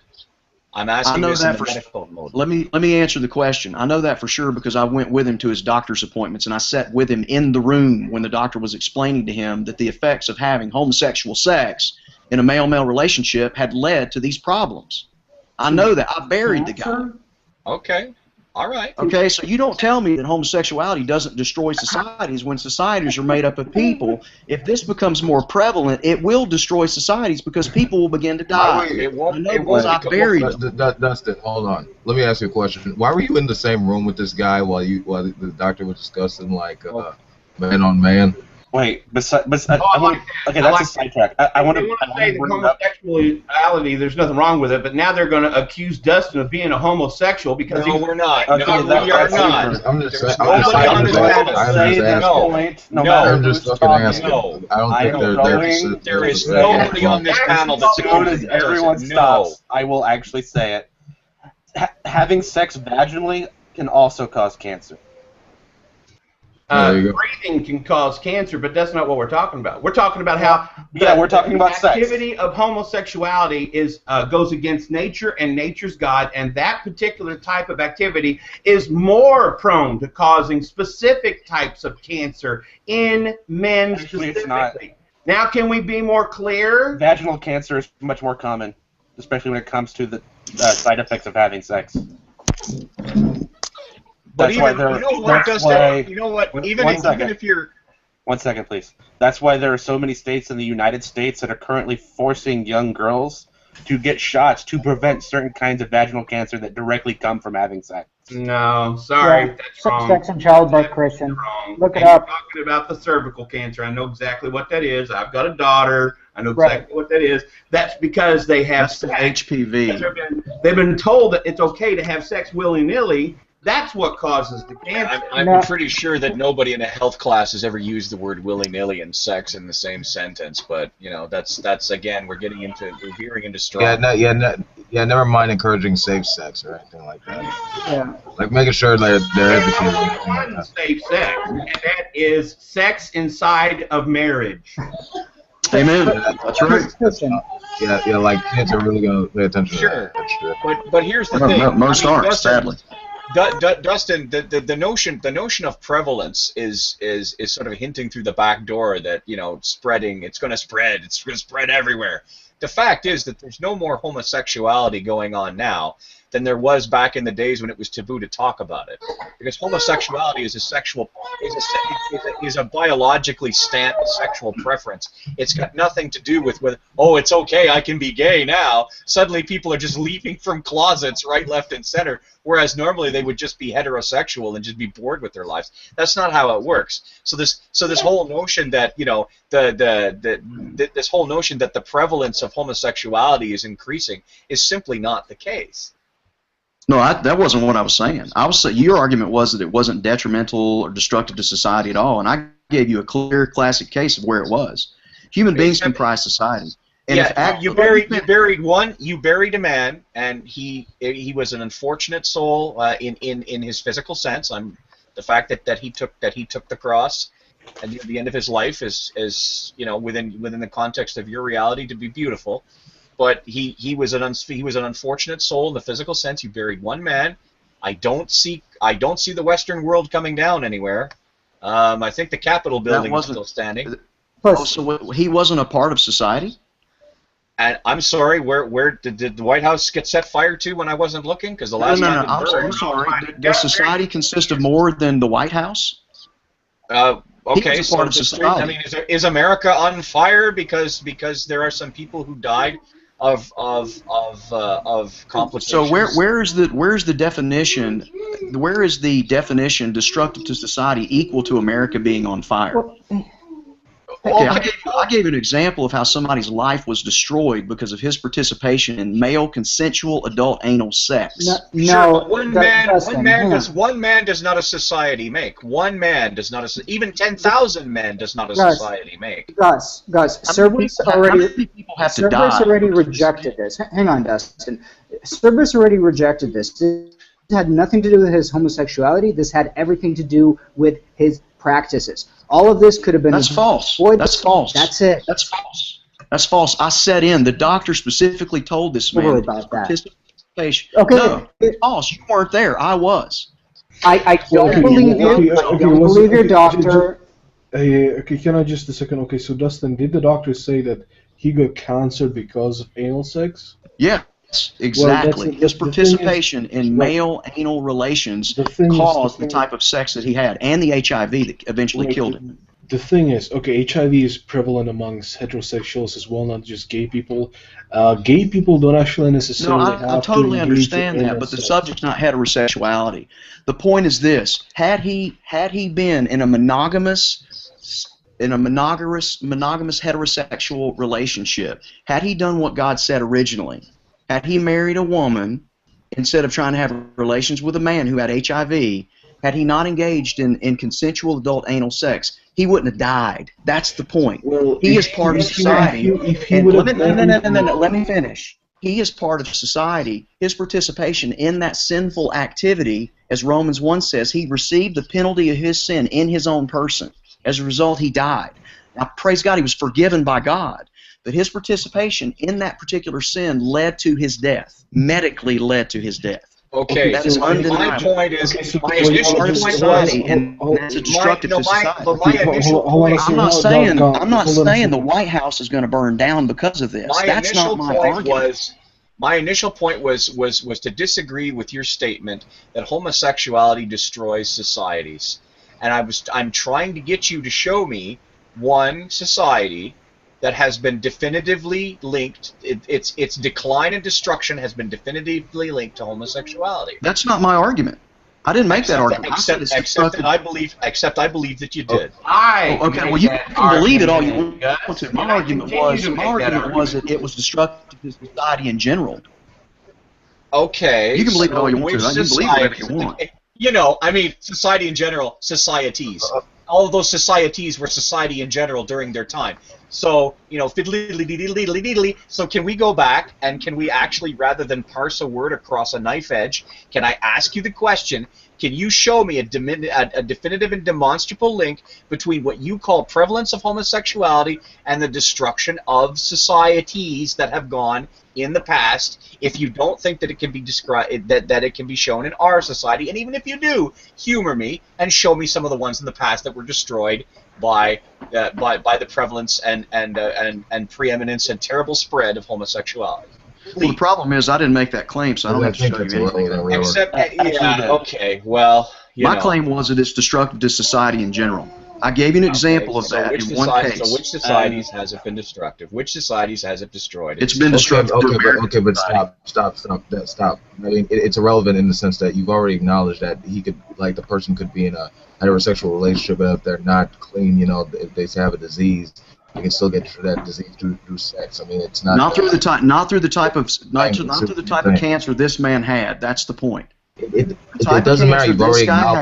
You've already acknowledged that they could get a disease through, like, heterosexual relationships, and the fact of the matter is, this is not the type of cancer that killed this guy. We base laws on what the Bible says. That's irrelevant. We base it on the Constitution. Okay, we're not talking about that right now. We're talking about the fact that this guy was killed. You invoked the Bible and talked about, like, if they follow God's law. Well, this isn't a freaking theocratic nation. This is a secular nation, man. No, I didn't say. I'm not a theonomist. I'm not saying we have to appeal to God's law as an individual nation or society. I'm saying that as an individual Christian, because my friend did not choose to participate in a monogamous heterosexual relationship in marriage, he chose to reject God's design for marriage. The particular cancer that he had is directly associated with male homosexual consensual sex. He got that cancer. It killed him. I buried him. This has nothing to do with talking about earlier, an hour ago. This has to do with the fact that this destroyed a particular segment of our society, and this happens frequently. I know that because I read on the literature. Okay, so because of that, you feel like you're inclined by your religious preference to, you know, preach to people about, like, this and why it's bad. Okay, wait. I was like, so. Okay, wait. Seriously, Wolf, you're giving him. Let me answer Wolf's question. You're letting him get away with stuff. So, if a woman has sex with a man in a completely, that's fine. If a woman has sex with a man in a completely heterosexual relationship and they get a disease from HPV, get a cancer, and then die, does that make it immoral? Oh, he ran off. I don't think you. I still wanted to complete it. He might have disconnected. But yeah. I mean, yeah. No, maybe, because he said something about if I can't answer a question, etc., etc., etc. Oh, did he? Oh, okay. Yeah, I mean, it's Oh, see, not everybody's as patient as I am. You guys interrupt me all the time, and I still hang around. Well, I'll give you. I will give you that. Gentleman, Dustin had some really good points, and I think you just have a problem seeing the points because you know he's right. You know, Yeah, but, I don't and think you know so. what? And you were being so nice before you started jamming your opinions into our minds. I don't jam my opinions into anybody's minds. I'm speaking truth. There's a difference between I know you think truth. you're speaking truth. I know you are. Also, I would like to point out that I interrupted Wolf, not him. He just didn't like it. I know. Yeah, there's a lot of point I like to actually raise with regards to the disease in the homosexual community. Even if that is the case, it's not a problem of the gay behavior. It's a problem of bad education, right? No, it is a problem of the homosexual behavior. Let me finish. So, let's say that every gay person was using a condom. Would we see such a horrible spread of disease? Assuming that's the case, no. Okay, through what means? Why? Why would? Have you ever looked at what the bowel disease that Dustin was talking about actually does and why it's there? First of all, him continuing to call it gay bowel disease was an absolute misnomer. I don't call it gay bowel disease. I call it homosexual bowel disease because that's what it is. I don't use the word gay. That's homosexuality. That's every yes, I know, sweetheart. But that's every bit as much of a misnomer as calling it gay bowel disease. It's bowel disease. It's related to bowel tears and bowel. And then there's homosexual bowel disease. No, there isn't homosexual bowel disease. There is only bowel disease. Oh no! There's a couple. That's like saying. That's like saying. Oh, there's only cancer. There's only. You know what? There's all kinds. That's like saying that there's heart disease and then there's bacon eaters heart disease. It doesn't work that way. It doesn't work that way. Poor Gus. No, poor one of these days you'll come educated. Oh, I know. It's so tedious. Poor Cornpone has to put up with me. I know, it's terrible. Those horrible facty things. But at the end of the day, Arthur is correct. Science has proven Arthur correct. I mean, if you use a rubber, your chances of getting disease drop through the floor. Actually, no, they don't. Yes, they do. No. It depends on the disease you're talking about. But when you talk about homosexuality and AIDS and homosexuality and the homosexual bowel disease, all these things are still there even when you use a condom. No, they're not. If you use a rubber, it's not only the action of homosexuality, it's the action of homosexuality on the community itself as well. But you're absolutely wrong about the use of condoms. You are just plain capital R. Actually, that's propaganda about the use of condoms. Oh, propaganda! That is fucking going out and have sex, everybody. There's that willy-nilly word again. Propaganda. Yeah, guys. Yeah, everyone. Yeah, boys and girls, don't believe in sex. Like, take it from Christian Hill. Like condoms, and contraception, or anything like that. They don't matter. Yeah. Millions of doctors around the world. Millions of doctors around the world don't know, but by God, Cornpone knows. Cornpone knows. Hey, Gus. He's basically taking what the old Pope said. Like, condoms are much worse. God doesn't like it, so don't use that. Yeah. Never mind that people die from that shit. No, I know. It would be funny if it wasn't sad. It would be funny if it wasn't sad. It's too bad. It's too bad. I wish we had taken it a little easier on Dustin, if only just to keep him here, because I think if we had just coordinated our attacks is a bad word for it, but if we had coordinated, I was fair with him. He was talking shit with that fucking with that bowel disease bullshit. Even if he was hold on, let me finish. Even if he was right in that specific case, the fact of the matter is, heterosexuals are not they're not exempt from getting diseases. We're not perfect. We can still fucking get diseases, and the fact of the matter is, this society is not a theocracy; it is a secular nation. So That's right. You know, That's right. whatever. For every person I out mean, there. it's- For every, He was making. What he was For every making homeless- is there's only one type of safe sex, and that is between a man and a woman who are married and committed to each other for life. for every homosexual out there that has AIDS, there's a heterosexual out there who has AIDS. So what does that tell everybody? Actually, there's more of them.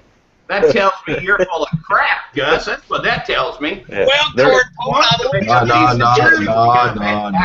I'm just speaking the truth. So once again, let me go ahead and state this empirically and emphatically. Gus, you're full of crap.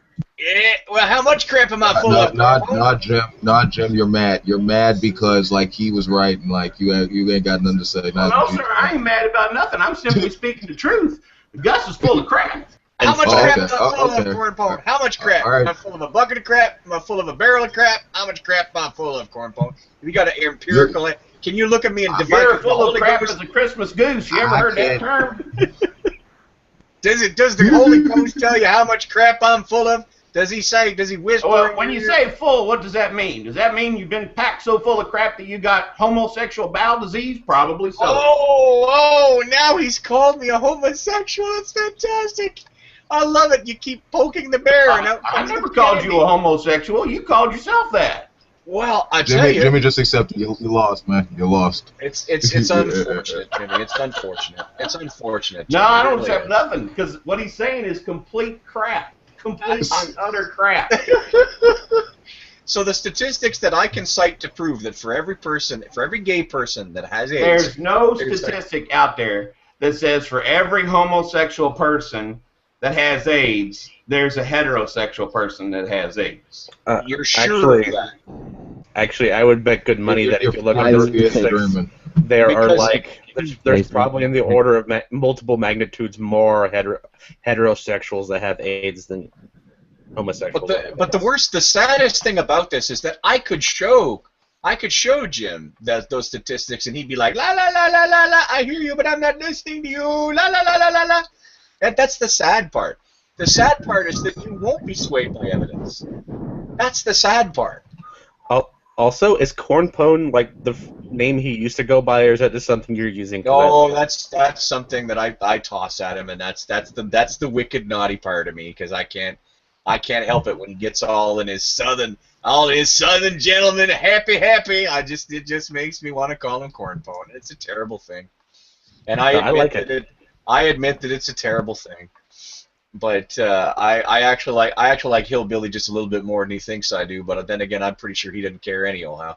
So that doesn't matter. It's a nice thing about Hillbilly. He's got a much thicker skin than Dustin did.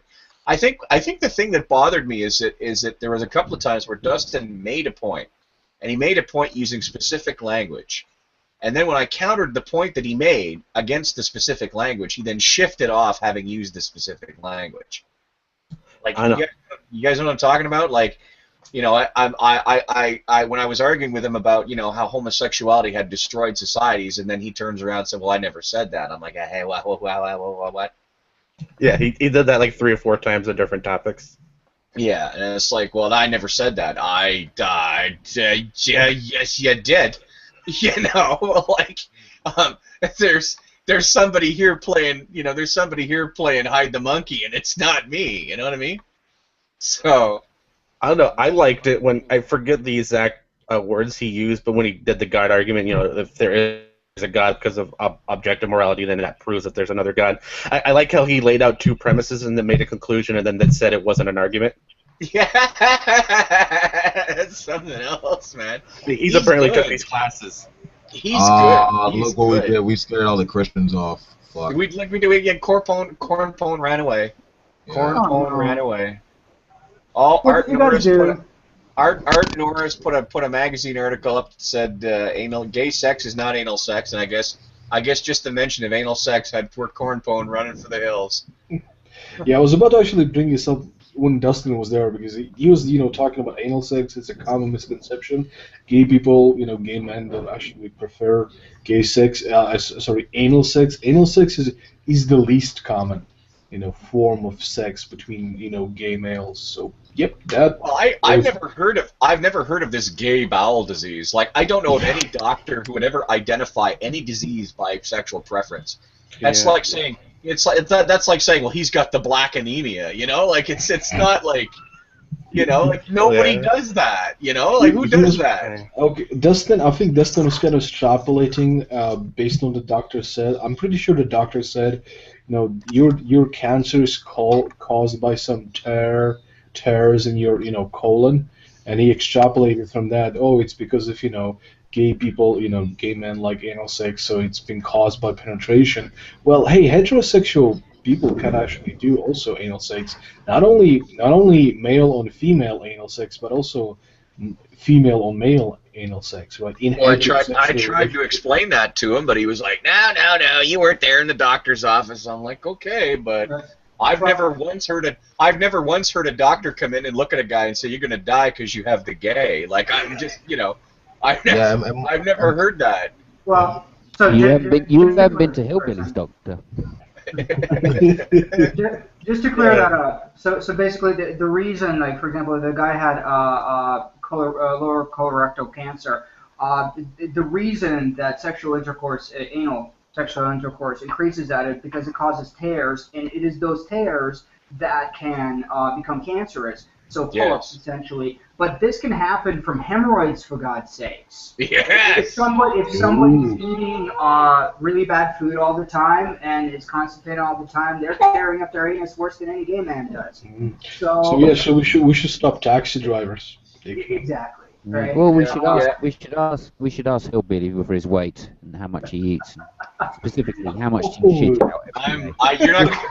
You are not going to hear me ask that. Before you cut me off, Gus, I hadn't quite finished. Okay, calm down, guys. Go ahead, Simon. Yeah, okay. I can't remember. I had a two-parter, and I only got halfway through the first part. Well, okay. Well, yeah, there's a lot of stuff that you could cover here. I mean, damn, I'm actually disappointed that they left. You know, we had a good discussion here.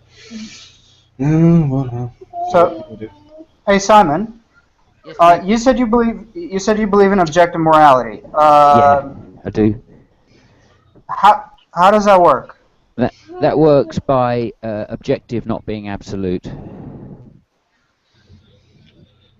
Oh, I'm actually on with Simon on this one, Look definitely. up the dictionary word for objective. It says something like, you know, without human bias It's independent or of human perception. Yeah, I'm sorry, not human perception. It's independent of human personal subjective tastes. Like, you know, it's not about flavor. It's not about taste. It's not about preference. If something is objective, it means that you've arrived at your conclusion through objective means like reason, logic, you know, empirical evidence. Something to be absolute means that it cannot change. It is necessarily so, and humans don't have access to determine these things. Simply, you know, we can say, for example, that the speed of an object is this and that. Just a second. Is this and that? Objectively through objective means, but that can change, and that has changed, right? We had the perception that, you know, objects moves at a certain speed, you know, or no speed at all when they are not moving relative to the ground, but that has been falsified after, you know, Newton, who said, you know what, there's actually was it Einstein who said there is not relative speeds, and actually our planet is moving at a huge speed, so actually it had been falsified, and it's not a, well, yeah, go ahead, Simon. Okay. So, but morality is so an objective there is of a person or their judgment. Okay? Not influenced by personal feelings, opinions in considering and representing facts. So it's still somebody's opinion, okay? But it's just recognizing that their biases have been reduced as much as possible. Okay. So it is okay. So it's a preference for the way things ought to be based on objective reality. Not based on personal feelings. Right. Or opinions.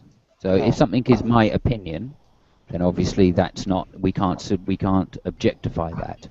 But I can say, look, there's a car, and somebody else can say, yes, there's a car, and somebody else can say, yes, there's a car. Objectively, there is a car. Right. But okay. Well, like for example, what about our desire not to die. Okay, that's largely based on instinct and feelings. I mean, you're not really. Largely it is, yeah, and so it's not an objective fact that it's always that way. It's just the best, it's just the most representative of most people. So we recognize that there are suicide cases. Exactly. So it is objective that we wish not to die, but it's not absolute that we wish not to die. Okay. Objectively, we will die. Like I've had this argument a few times, and maybe correct me if I got this wrong, but the general argument is that we have objective morality because we base the morality that we have on facts. Right. Would that be fair? Not on opinion, yeah. Not an opinion. Empirical data, I would say. That doesn't actually make your morality objective. You're using objective facts to make your subjective morality. Right, but it doesn't make it subjective because there's more than one person that agrees. Yeah, there's an Well, yeah, I'm not saying the facts aren't objective. I'm saying your morality is subjective. No, I'm You're saying using that objective objective morality is not absolute morality. So yes, of course, it has a subjective component because it's not absolute. Yeah, saying that Simon has a subjective morality because he's a subject that believes it. It's kind of like saying that science is subjective because scientists are subjects, so they subjectively believe that science is correct, like evolution. No, they are based on objective truths, so their beliefs are objectively based. Right. But science describes how the world works. Morality describes how we ought to act. Sure, and we can observe both of them. Yeah, but the thing is, we base our actions on how the world works. Yeah, and the fact of the matter is there is an intersubjective verifiability principle within both science and in this second morality, which tends to focus on facts for its principles and stuff like that. And the main subjective part of the scientific method is the hypothesis and the theorizing beyond the facts. I would not even say that even hypothesis is subjective. Hypotheses are based on logic, reason, evidence. It becomes a theory when your predictions based on hypothesis have been also objectively verified. But making an idea based on facts doesn't make your idea not subjective. If it's based on objective facts and objective reasons, it makes it objectively based. You have a subjective opinion that is utilizing objective facts. Yes. Okay, it's kind of maybe similar. Ultimately, that is correct because we're all using presuppositions. No, I think it's kind of redundant just to call it. Because Sorry, I think the point is that objective is not absolute. That is the conflation. Yeah, and I don't agree with when people try to conflate those terms. Right. See, So hang on. If it's I not agree with that absolute, too. if it's not absolute, then what else can it be? Either subjective, or is there any other choice? Your mama. Well, if it's not absolute, I mean, the way you're describing them, they could be objective or subjective. Exactly. So the difference between subjective and objective, therefore, is. One is based on. Oh, I'm lagging here. One is based on personal preference, and the other one is based on empirical evidence. Exactly. Effectively, yes. You can put it. Wait, were you trying to? Still subjective, but based on. I'm sorry. Were you asking what's the difference between an objective and an absolute? Oh no, but I was going because I've had this argument a bunch of times, and I always try to refute that it's objective morality. You actually have a subjective morality based on objective facts. But what happens, I essentially agree with you on how everything works. It's just like a definitional disagreement. Yeah. Okay, sure. And really what I'm doing is saying, because I'm excluding absolute from objective, I'm kind of saying, well, the reference point then is a collection of subjective views that agree to make an objective view. And I think Wolf was trying to make a good point that I don't think really got inserted into the conversation, because at that point you could assert the American Constitution as an objective morality. Not necessarily, because it can be based on objective, right? Okay, because the Constitution is created by humans, right? It's an idea, it's a precept of actions we should do or not do. They could be objectively based on some reason or evidence, or they could not be, right? So they might be objective, but they might be not objective.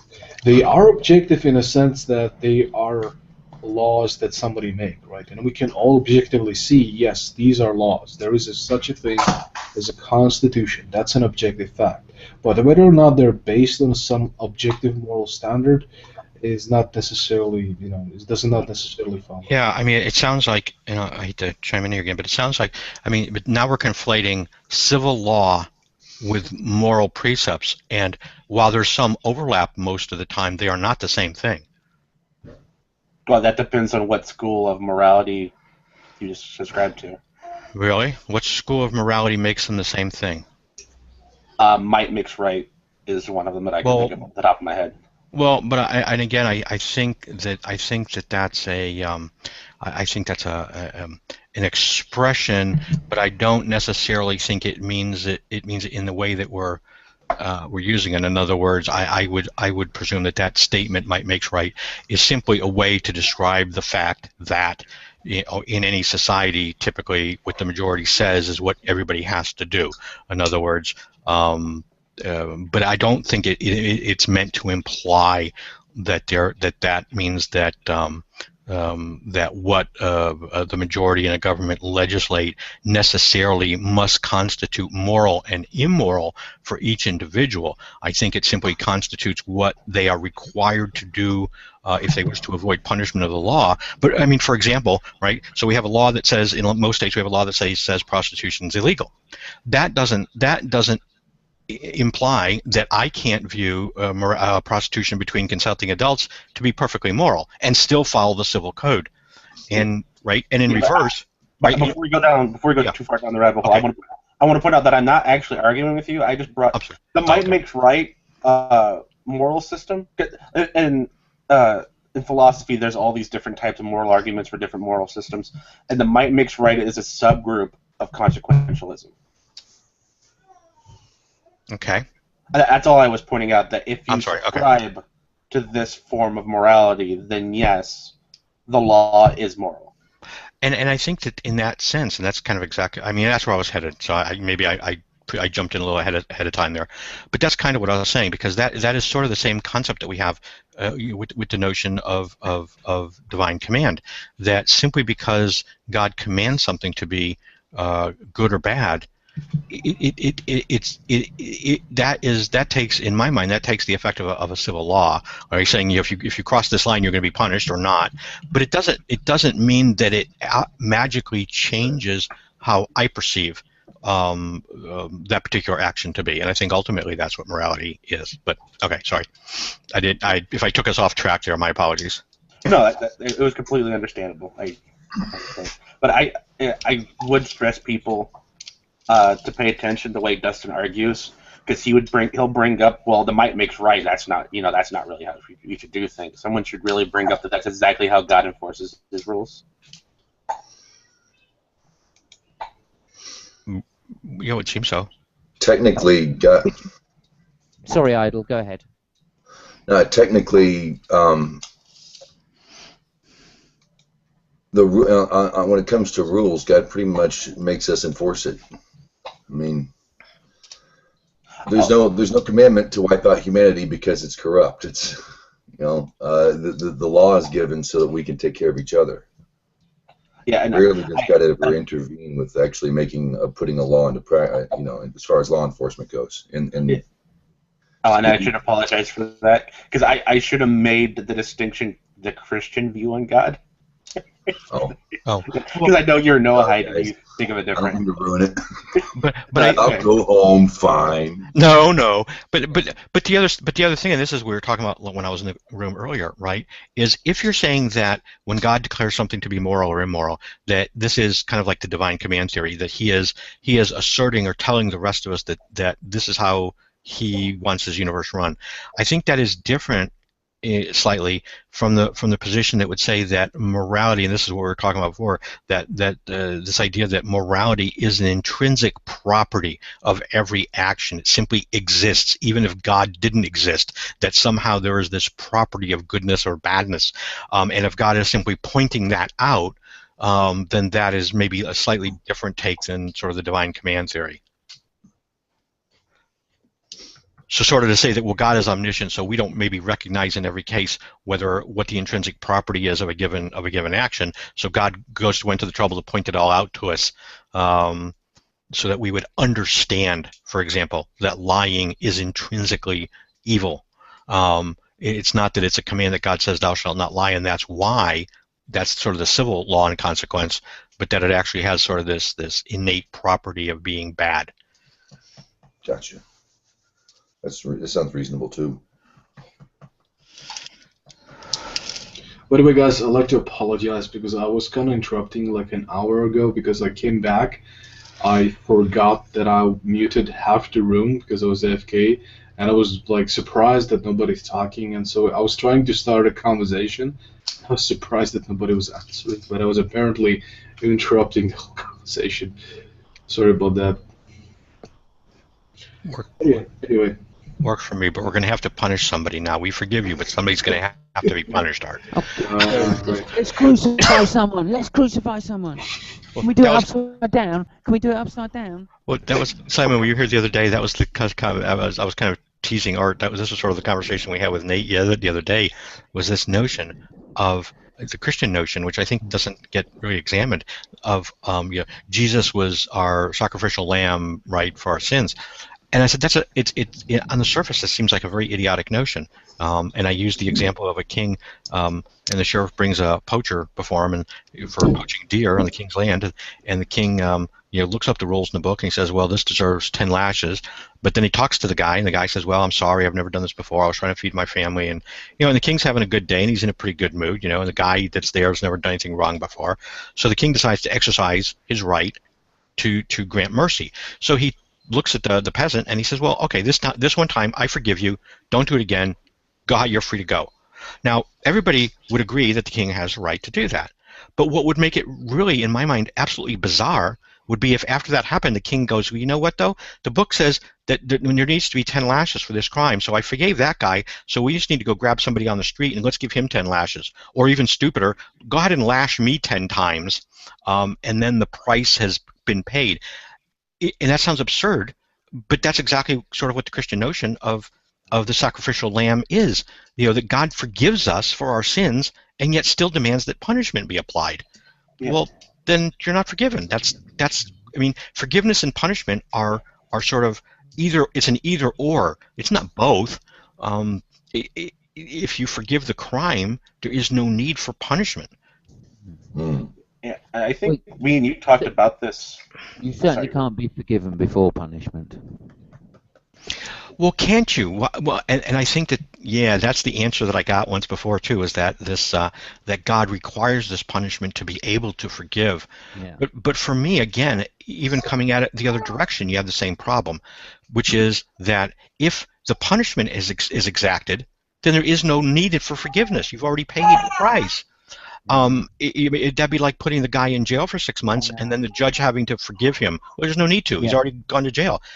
And the other side to that is I think that now impugns on sort of God's sovereignty. So are you really telling me God is unable to forgive somebody unless punishment has been exacted somewhere? No, but a Christian, of course, would say something similar to, no, it's not like that at all. It's that the sentence was 6 months. You're going to serve 3 and God will forgive you the rest. Okay. I'm not arguing that. That's a novel twist, Simon. Yeah, I can always come up with these things, mate. You didn't hear my bad atheist argument yesterday, I tell you. But I'll go over that another time. But no, essentially, it's that God created us to sin. and then decides to punish us, and that's what's Yeah, immoral. and we just go down farther down the rabbit hole there, don't we? I was hoping actually that Max was still in the room because I took a shower and I thought of a question while I was in the shower and I was going to ask him, because remember how he was saying that if I lie because somebody tells me to lie, it's not a lie. Oh yeah, yeah. Oh, Right. no, So what I was going to ask him. Say that again.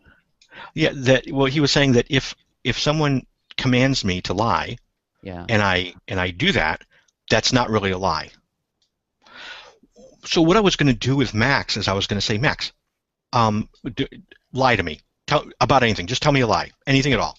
And and assuming that Max would agree, and he would say, okay, grass is pink. Well, you're a very pretty man. Well, that one, yeah, that would definitely stand out as a lie. But anyway, but then I was going to go back to Max and say, okay, is what you just said a lie? And if he says no, because I asked him to, then I was going to say, well, if it's not, then why did you give that to me when I told you to lie? Hey, beautiful. He would clearly have understood what it means to tell a lie, and his understanding is sort of embedded in the response that he gives me. So you do, in fact, consider that to be a lie. Otherwise, you are just being ornery, I guess.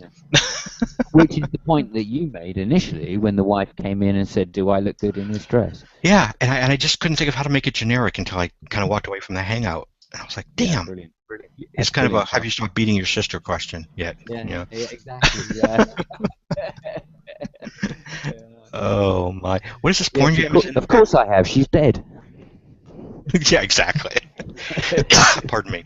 Anyway, I got to go run to Walmart and buy my medicine, and hopefully there'll be some Christians out there petitioning for some money for something, so I can get into an argument before I go into Walmart. Okay. So can I get you to just recap that question again, just one more time, so we can hear it? Well, yeah, the question is simply right. So I'll direct it at you. So I'll say, Simon, lie to me about something. Tell me a lie. Okay, your headphones look really cool. Okay, and then I'm going to ask you, was what you just said, do you consider that to be a lie? Now, yeah, I do. If you say but if you say yes, I win, because then obviously the fact that you obeyed my command and just did what I told you to do wasn't relevant. If you say no, I don't consider it to be a lie, then the question becomes, then why did you give that to me as a response when I said lie to me? Yeah. Okay, obviously, you did consider that to be a lie, or you wouldn't have offered it up. Yeah. Brilliant. But very nice. Anyway, there you go.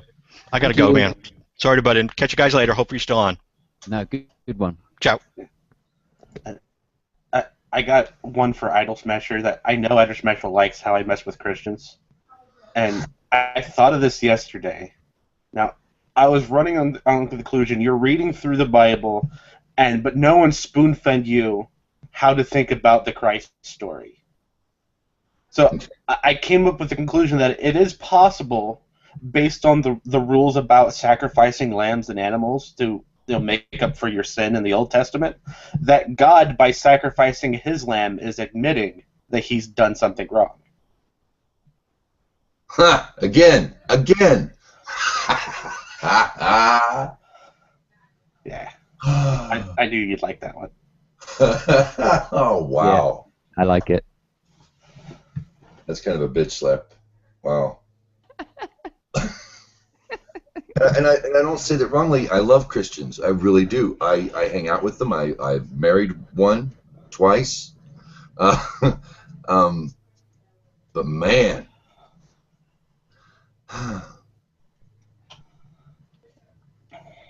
Yeah, one of my favorite things of recent that I've had to revelate on was that Mary was betrothed when God impregnated her. So God impregnated a married woman. Yeah. Was she? Was she not pregnant before she married Joseph? Some say she was. I think one of the Gospels says she was married, and the other one says she was betrothed. But in Hebrew law, that's the same thing. Okay. Yeah. I thought that was what the virgin meant, is that she wasn't married. It depends on the Gospel. But even still, if she were betrothed, you're still not supposed to have sex with a married woman, but unless you're God. Technically not sex if you have a very small penis. All I would say I am being facetious, yes. Yeah. Now, what I would say to the other one about the sacrificing is probably something like, well, no, God didn't want to do that, and that's why this is the final one. So he knows it's wrong, okay, but because he can forgive himself, that's okay, as long as this is the final one. Don't make a habit of it, is what they're saying. Does that make sense, Cerberus? Oh, I'm so sorry. I got lost in the thought I just had. Oh, right. No, I was answering your thought that about the sacrificing being, if it's wrong for the animal sacrifices, and that's why what Jesus was saying, then why was it right to sacrifice Jesus? Well, you could argue that God is in a unique position to be able to do this because it's the final sacrifice, and you can justify it that way. Oh yeah, but my argument wasn't that Jesus said that animal sacrifices were wrong. My argument was that since the way the law was laid down, that you sacrificed animals to make up for your sins. Right. And then Jesus is called the Lamb of God because he sacrificed him. If you took that story and applied the Old Testament to it, it would seem like God is admitting to a sin and he is sacrificing a lamb for it. Or an unintentional sin, because offerings are only there, as far as sin is concerned, for unintentional. If you intentionally commit a sin, no blood is going to help you. Yeah. I forgot about the unintentional part. Someone pointed that out to me yesterday when I brought it up. I remember that.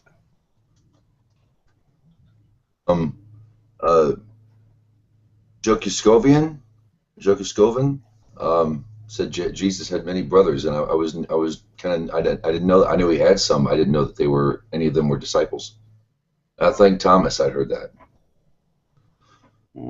I don't think the Bible says that any of his disciples were his blood relatives. Oh, brothers in Christ, brothers in God.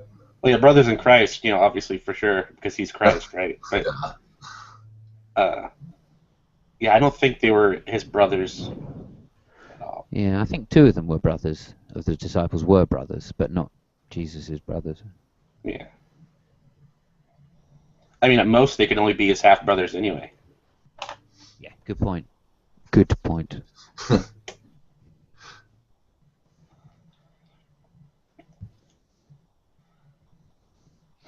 John 1, I think, is really irritating, too. In the beginning was the Word, and the Word was God. No.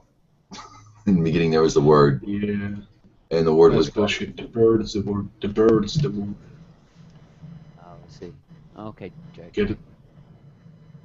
I am my own word. It makes no sense, no. Yeah. But Jesus did say that you should replace your offerings with prayer, which is exactly what had to happen when the temple came down. But then again, they knew that temple was coming down. It was already talked about in the prophets. That's the thing, if you put Jesus in real time, put him in the, in that time in Rome and listen to what he's saying to his people, it's all, you're going to have to make, the kingdom of God is within you. Never forget that when you leave, A simple prayer that you could use would be this. He was preparing them for living in a world of enemies. And to carry that with them. He didn't get that wrong, did he? Yes, not.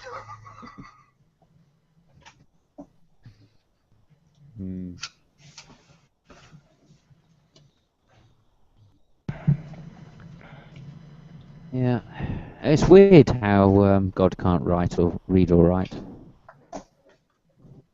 Everybody else can, just not God. What's that? Well, Moses, Ten Commandments, doesn't specifically say God wrote them. Could have been Moses. Jesus didn't write. No writings from Jesus. See, I'm always... Don't have a lot written by Abraham at the moment.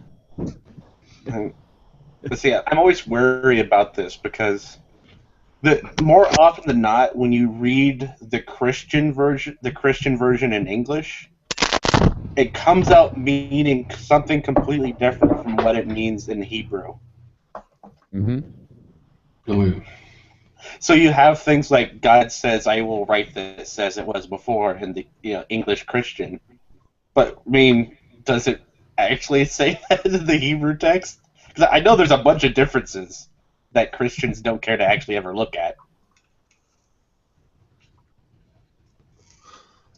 Technically, I don't know. Okay, in the Jewish tradition, the stone that the Ten Commandments were written on were cubed, and they were made of sapphire, and the law was written inside the stone itself. And you could stand anywhere around the cube at any point, even looking down, and see the same Ten Commandments. And what that implies is that that law was written into that sapphire naturally, that it occurred there naturally. So technically, I've never heard that. And they weren't shaped like they weren't shaped like gravestones like the Christians make the Ten Commandments to look when Moses comes off the mountain. They're in the shape of gravestones, the round top. Yeah. But in Judaism, they were cubed. They were made of sapphire, and you could read them from any point, and the letters occurred there naturally. The first set. The second one is debatable, but yeah. And the first set is the one that Moses destroyed. Right. Yeah. So that was sensible of him. Yep. Oh, something from God. What are we going to do with it? Shall I just put it down for 5 minutes, or shall I just fuck it up so nobody can? Fuck this. Fuck that. Oh, honestly, it's just fairy tale on fairy tale, and you just end up going, all right, so can I just read Peter and the Wolf, because at least that's got a decent soundtrack. Let's see. This is the other thing, Christians take the Old Testament, or, the Torah, right? It's not exactly the Torah, but it's really close. But they don't take any of the other texts that actually explain the Torah. Why is that, exactly? Yeah, the religion comes out of the Jewish religion, but they don't take any of the explanation. I don't know. They say the law doesn't matter anymore, and this week's parsha, was I'm making this an eternal decree with you, like Yom Kippur was an eternal decree. And the Christians will turn right around and say, well, God didn't mean it. They don't have to follow that anymore. No. If God were to make an eternal decree. I know you've heard my argument before. That's exactly what Satan would do. Was make Jesus. Or turn Jesus into an idol. Yeah. Because if I was Satan and my goal was to make people not Jewish, they seem to do a damn good job of it.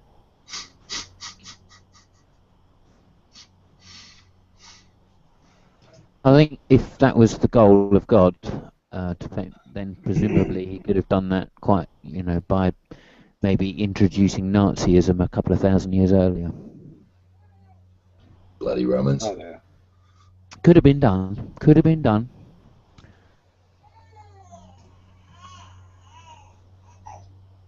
Well, there were some people who were there to wipe out. Their goal was to wipe out Israel from the map. Amalek. Oh, duty calls. Hang on. Quite literally, duty might be calling.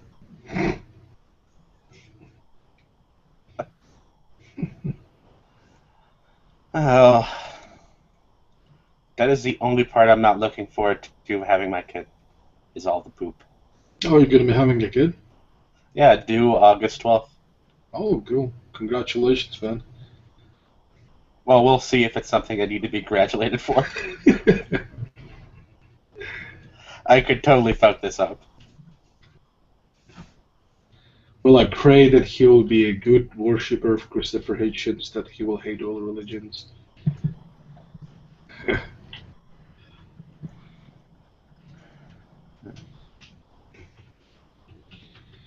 Damn, we lost all Christians, but we still have Idol Smasher, so maybe we can ask a few questions of him. Yeah, but I like Idol Smasher. I know, I do too, that's the problem. He's reasonable, nice dude, and he argues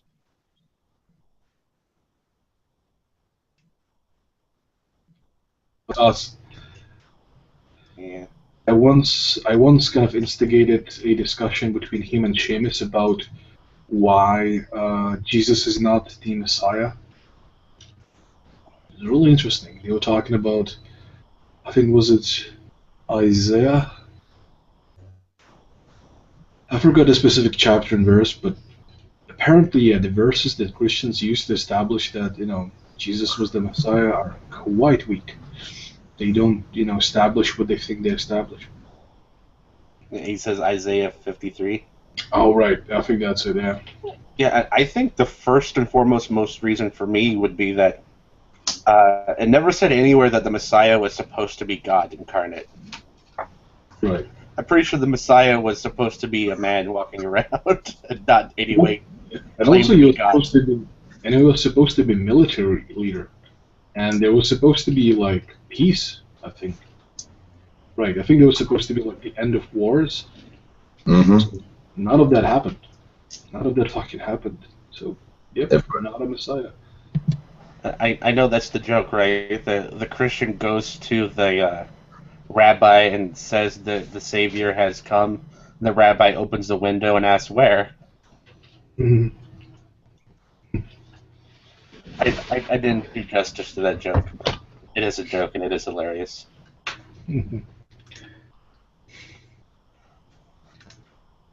The Messiah's here, and he goes, really? Opens his eyes, looks outside, and goes back to bed. Yeah. The Messiah's not coming. He goes, how do you know? And he goes, nothing's changed. Right. Oh, no, but you don't understand. He died for your sins, and... all that important stuff he's going to do the second time. Right. He's put it on his spiritual credit card. I have that fucking card. I've used Gutman Locke's trick before, and I got it from Gutman Locke, but he's like, okay, I'll prove to you I'm the Messiah. Give me a miracle. And the Christian he was talking to goes, okay, rebuild the temple in 3 days. He goes, okay. He pauses for a minute. He goes, I'll do it when I come back. I'm the Messiah. Proof. Yeah. Do it later. You could. I would look at it this way when it comes to Judah, or even not even Judah, but it's like, give us your leader, or we're killing everybody. Give us the instigator, and you can go free. That he died for your freedom. That he died for you. No different than a soldier throwing himself on a grenade to save his platoon.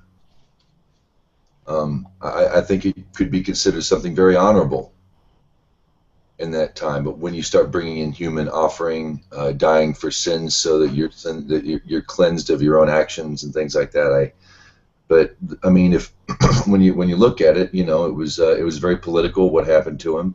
There's no history of the mob ever determining a court in Rome ever once. It's never happened. But even with that aside, if it would make a lot more sense to me that he died for your freedom. He died so that you could live. He died so that you could carry it on. Right. Yeah, I agree. It's definitely admirable. But if I was a Jew back then, I would never accept, Jesus as being the Messiah. Well, a lot of Jews didn't. Right, yeah. I mean, what Jesus was doing was blasphemy. He was calling himself God. Right. And not only that, he violated quite a few laws, didn't he? Well, he gave a good argument for the Shabbat. Is a man in the garden working because he picks a fruit and eats it, even on the seventh day? Is that really, I mean, it's he gave. I thought he gave a good argument.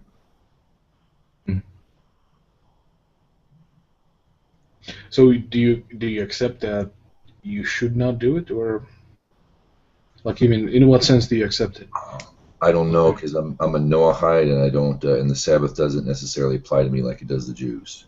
I'm free to eat pork, play guitar, Ah, okay. Work on Saturday. That was something that was a wedding gift from God to Israel herself, like in the marriage of Sinai. Yeah, we should acknowledge it, or you should acknowledge the seventh day of the week because it's the seventh day of the week on every calendar on the planet. from the Chinese to the Mayans to the Western. You know, they've all got the same seventh day. Saturday is the seventh day worldwide. So it would be wise to, and on top of that, you know, yeah, God said it was holy. So, you know, acknowledge this day is set aside. And as a Noahide, it's, you know, it's nice to acknowledge it. It's good to, you know, refrain from some of your worldly stuff, to affect the world as little as you can. It might not be a bad thing. It's not, we're not restricted, that's what I'm saying, but we can't keep it like a Jew would, because that's kind of like adultery. That's like sleeping with God's wife. That's taking something that wasn't yours. All right. Makes sense to me. If I lived in Israel, and me and my buddies fire up a jam session, start playing some Metallica on Saturday, yeah, I just might get some bad looks come sundown Saturday night. Right, Idol, how do you feel about the whole Black Hebrew Israelites? Oh, the Black Hebrew Israelites that everyone refer. Yes, I know what you're talking about. You know, they could very well be of the line of Judah. They could very well be the line of the Abraham. What gets me is every single time I talk to these gentlemen, it's all about the white man stole something from the black man. Right. It's never. None of these guys ever actually really want to discuss Torah. They don't want to discuss the teachings. They don't want to talk about how we apply this stuff to our heads. You know, or it's very much the Jews that now stole it because they're white, and it's just another time that the white man screwed the black man out of something that's rightfully his. My argument is, if God says, "I will not abandon you," then why don't you have Torah? Why don't you have thousands of years of history and teachings to extrapolate on it and teach it? How come they got all the goods and all you have is your claim? And they do study, and I don't knock them for studying Torah. I mean, who am I to tell somebody not to study Torah? That's stupid.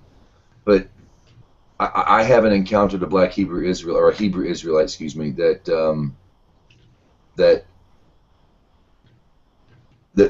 wants to discuss the Torah. They want to discuss how we have to accept them as the real ones. And it's like, if you're Hebrew Israelite, great. Let's sit under Abraham's tent and learn, or Shem's tent for that matter, and learn the Torah. And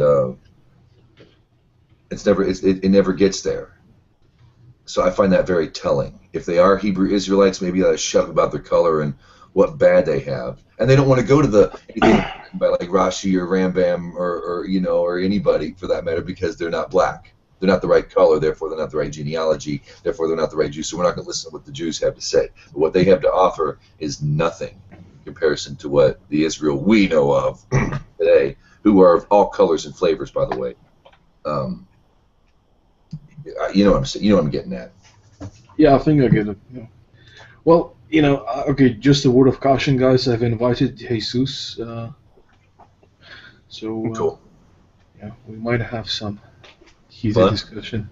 Yeah, he's a Black Hebrew Israelite. I don't know if you know about him, Idol. He came into the Nexus one time, and don't worry about it. This was months ago. Did he show you the pictures of how the Queen of England is black? No. He showed us. not the most recent one, but like the older ones. Like he basically believes that everything that happened good to human civilization, it was always a black man or a black woman who has done this. So, like, the Chinese don't get credit for inventing math? Oh, they do, but Chinese are black, you see. Oh, okay, so it's everyone else on the world and then the Europeans. Yeah, pretty much. Okay. Yeah, but it's not about skin color. It's not about skin color. That's what he says, literally. What are you talking about? The Queen of England is black. Yes, this you damn troll. What is that gizmo on your avatar, if I may make so bold? Looks like a kick-ass bong. Everybody says that. Everybody thinks this. But tell him, Istis, what is Oh, right. Oh, yeah, it's a hydrogen fuel cell. No kidding. Yep. Cold fusion. No? Oh yeah, actually, pretty much, exactly, yeah. Oh wait, it's called fusion? Yeah, it is. Yeah, it's low energy nuclear reactions. Oh wait, It's you're talking about converting water, you're talking getting heavy hydrogen, from yeah, water. deuterium to fuse into helium. Yeah, huh. Wow. Yeah, actually, yeah. There's been a lot of resurgence in interest. So there's been two MIT colloquiums on the subject, as well as that Bill Gates has actually invested in a couple of companies. So there's been a resurgence in interest. There is a bit of a history to the technology because obviously people thought that Fleischmann and Pons were faking it essentially, but it seems that they weren't. So. Well, I've seen the documentary, and apparently they made a mistake in their methodology, I think. And I think they even admitted it later on, didn't they? Well, there was a lot of mistakes that happened. So the original Caltech MIT replications weren't correct because of the fact that they didn't load the palladium correctly. What I mean by that is that the hydrogen can actually fit inside of in between the gaps of the palladium inside of the metal, and so you can fill up the metal to be fully saturated. And one of the problems is that they didn't fully saturate the metal, so they didn't see the effect. But then universities like Texas A&M, and then obviously the one that I have, which was actually done by the Navy, specifically the SPOAR unit, have actually seen the effect, as well as Mitsubishi. Actually, Mitsubishi was experimenting not for energy production, but for changing dangerous radioactive materials into non-radioactive materials. So it's a very active area of research that has gotten poo-pooed on in the past, but has now seen a really massive resurgence in the last couple of years. Well, I'd like to talk to you about this, definitely. Sure, absolutely. I really enjoy the technology and talking that'd be some cool, other time. Yeah. Yeah, exactly. Yeah, because we have Jesus here. Hey, Jesus. What's up? Hello, Jesus. Hi. You're muted, Jesus, by the way. Just unmute yourself. All right. You invited me, buddy? Yep. Thanks. No problem.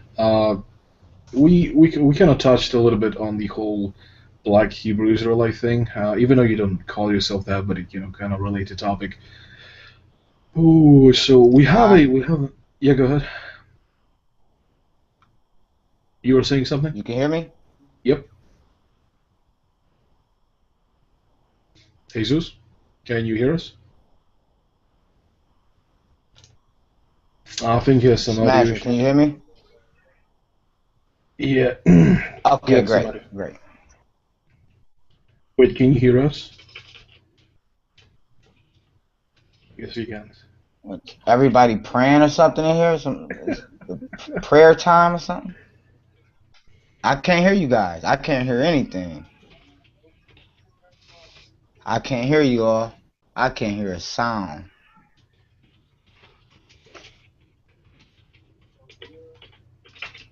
I can only see the text. I can't hear anything. Okay, I'm going to reconnect. Save a slot for me. I'll reconnect. Let me pull out and reconnect. Okay, let me reconnect. In the meantime, does anybody has actually any questions for him? Because I kind of went through his sort of shtick. I don't know. I mean, if he starts claiming that the white men stole his stuff, I might ask him for our math back and our language and our education. Is that okay? Hey, whatever. I just kind of like to have a conversation here.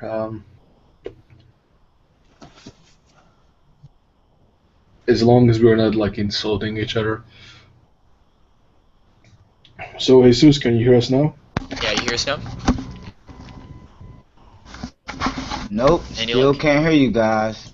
Still can't hear a thing. I don't know what. Weird. Oh! Well, you hear me?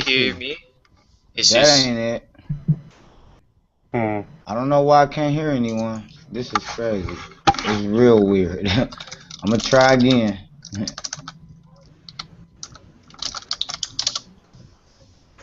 Yeah, ask him if he's using Chrome, because it seems like Google has gotten really obsessive about people having to use like Google products to access Google products. So he'll probably have better luck if no idol.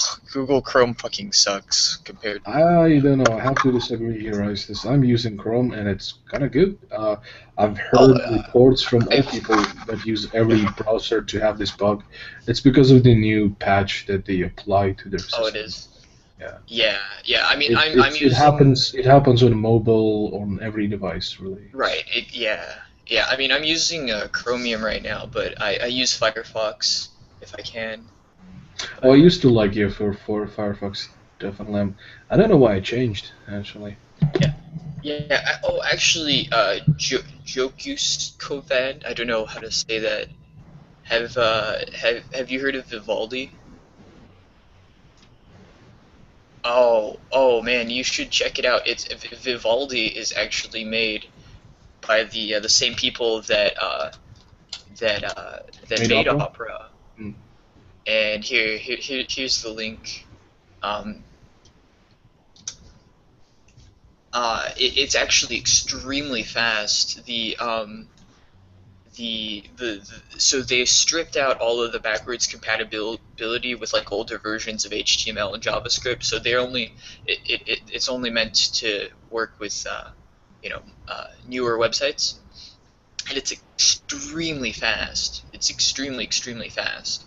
But it's very new. It only came out like a month or two ago, so it's not fully featured yet. So there's like a lot of things that are still like stubbed out. So they'll eventually add in things like mail integration and a whole bunch of other things that it just aren't there yet because it's a tech preview. But it's extremely fast. I really like it, and I've been using. There we go. Excellent. I heard that. You can hear. But I still don't hear you guys. Well. You don't hear this? I guess I'll have to figure out what's going on.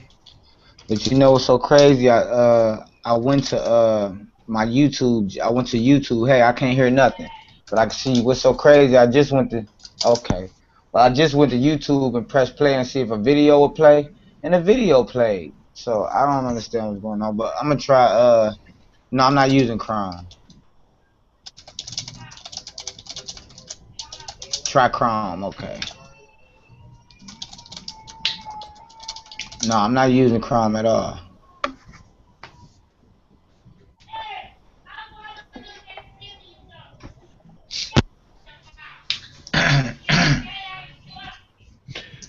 Okay, let me get Chrome then. Let me get Chrome.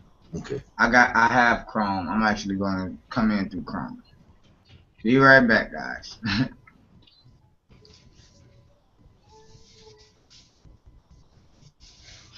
Yeah, I hope they fix this bug soon, because it's bitten me a couple of times as well. Yeah, even though lately I noticed that the bug disappears, it just takes for me to wait a little bit, and the audio restores itself in just 10-20 seconds, and I don't need to restart it all. Yeah, interesting. Yeah. Anyway. Right, well, hey, in the meantime, while Jesus is reconnecting again, the whole cold fusion thing, interesting. Does it require any rare resources for me to make this cold fusion thing? Oh, yeah, actually the interesting thing is that, so the original research was done with two extremely expensive materials, namely palladium and deuterium, also known as heavy hydrogen. And, they're rather expensive. Actually, deuterium is actually rather pretty common. It's just that it's difficult to extract because it has very similar chemical properties to hydrogen, and you extract it by using a massive centrifuge. And so it is a bit expensive. But there's also been research that has been done where they actually see a similar effect with just nickel and hydrogen, and I've actually been much more focused on on that specific variation because it's much cheaper, obviously. I mean, if you're just using regular hydrogen and nickel, that's much cheaper than, it just even sounds cheaper than deuterium and palladium, right? So Okay. Well, okay. Different question. So, how efficient is this? Does it actually provide like can you actually make more energy than you put in? Right. So exactly. So what you're doing is that you're creating essentially an electrical chemical cell, and you're disassociating hydrogen from oxygen in water, right? So you're pulling away the hydrogen and you're pulling it towards the palladium cathode. And basically what happens is that inside of the palladium cathode, the hydrogen fuses together, and that fusion reaction essentially releases, millions of times more energy than any known chemical reaction. And so what they found is that you, with some of these cells, you'll actually get like gamma rays being flown out, and things like tritium, which is a byproduct from a nuclear reaction. If you want to, I can there's this really nice 5-minute introduction into how cold fusion works with it's like a little video.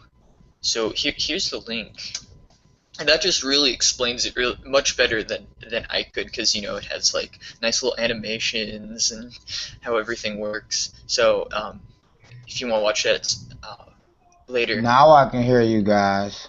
Excellent. There we go. Perfect. Okay. Yeah. Google Chrome or just Google Hangouts has just been having this bug. I've been bitten by it too, where you just can't hear anyone. Yeah, that's weird, man. That's real weird. Yeah. It popped up in the last week. It'll probably go away when Google figures it out and fixes it. Well, hey, Jesus, Jesus, good to have you here.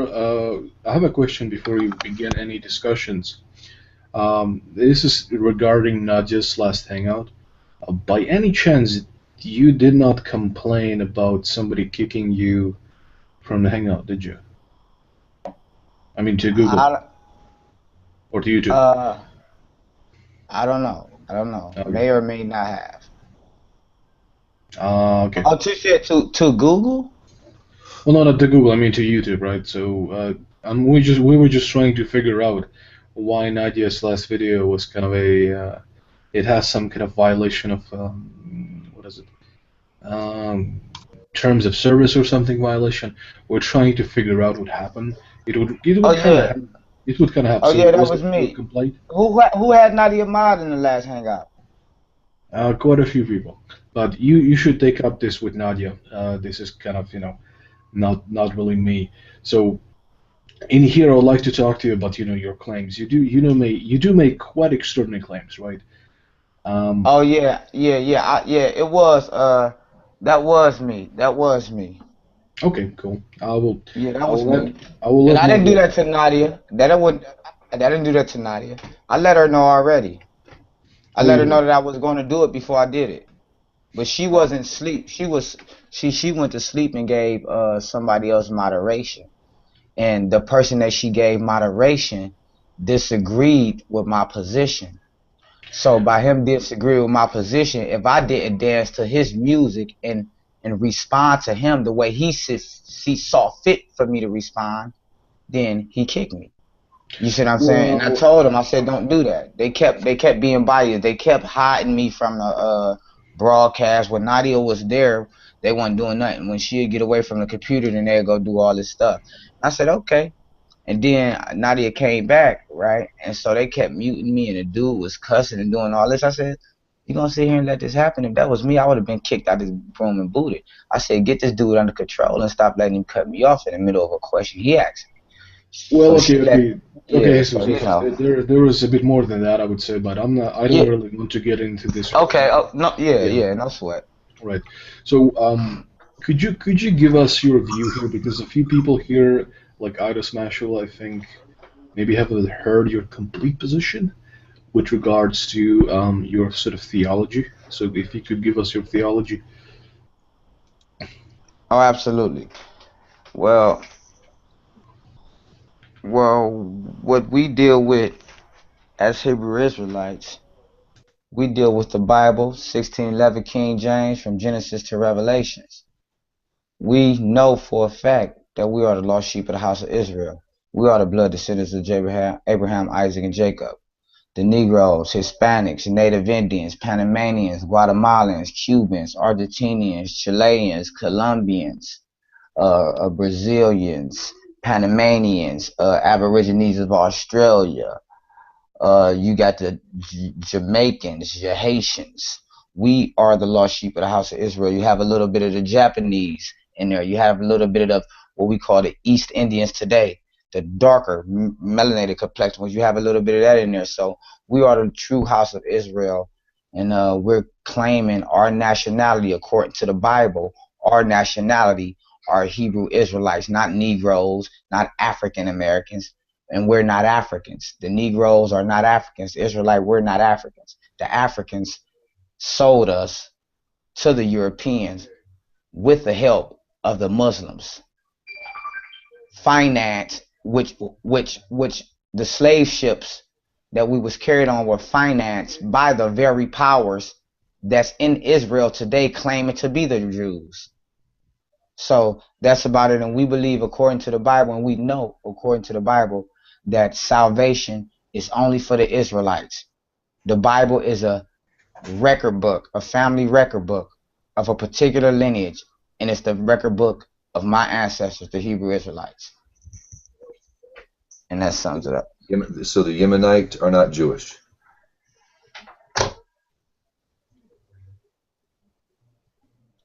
Are the Yemenite Jewish? No. No, sir.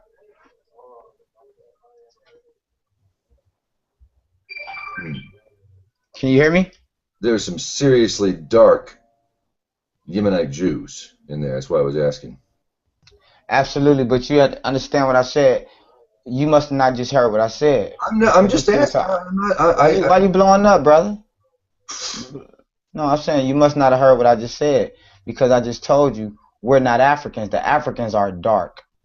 Just because the Yemenites are dark don't make them Israelites. All dark people ain't the same people. So if you would have heard what I said, then you get what I'm saying. You wouldn't even made you wouldn't even threw that in there. Where the Yemenites are dark, because if you would have heard what I said and been listening, I already said that the Negroes are different than the Africans. Their home would actually be Eretz Israel by their claim. I can't hear you. Say that again for me. Say that again for me. I couldn't hear you. The Yemenite don't call themselves African either. The Yemenite Jews call themselves Jews. Right on.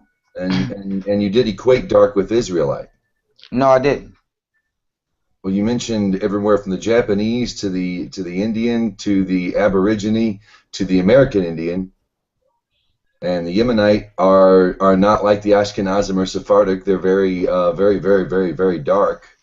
And Ethiopians as well. There are Jews there who and you say they're not Jews. They're not real Jews. That's what I said. Okay, I'm just asking. Just clarification. No, I didn't say anything about Ethiopians at all. See what you're doing. You're equating dark skin with a lineage, and that's not what I'm about. I don't equate dark skin with the lineage, my brother. And I thought I made that clear when I first opened my mouth. Fine. So the Ethiopian Jews and the Yemenite Jews are not true Israelites, is what you're saying. No, you have a percentage of them that's Israelites.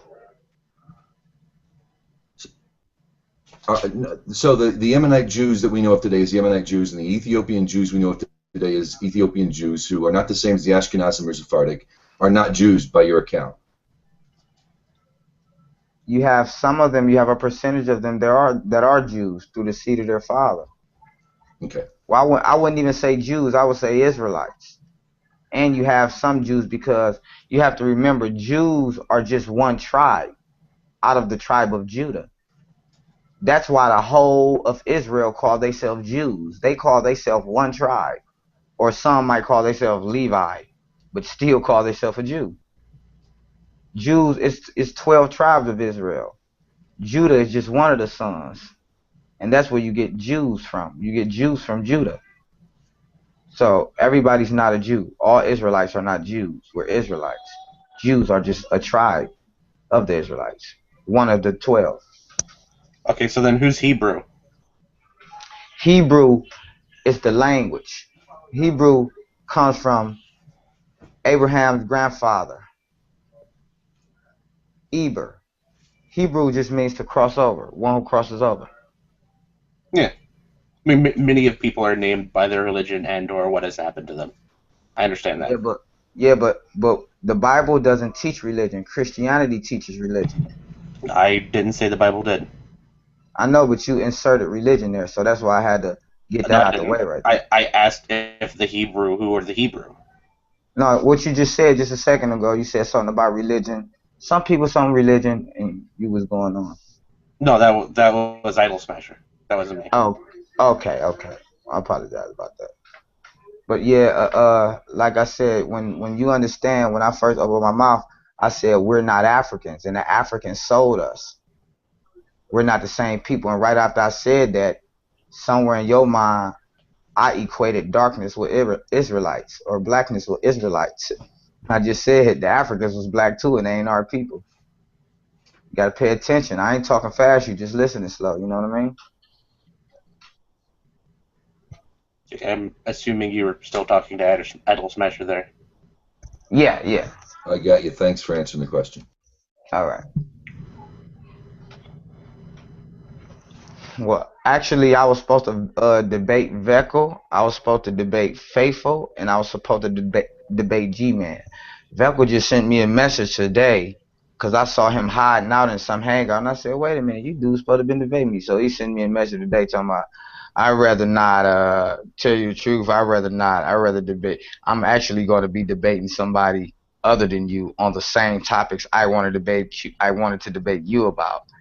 You know what? These guys actually realizing that they don't know the Bible. They've been looking at my videos and they've been watching me in hangouts, showing and proving what I say according to Scripture. And I had a few days ago, I hit G-Man up, commenting on one of his videos and told him, listen, brother, man, you supposed to debate this Bible for months. Y'all run around teaching the Bible. Y'all know me. All these people in this Google Hangout know I'm a Hebrew Israelite. And I teach that salvation is only for the Israelites.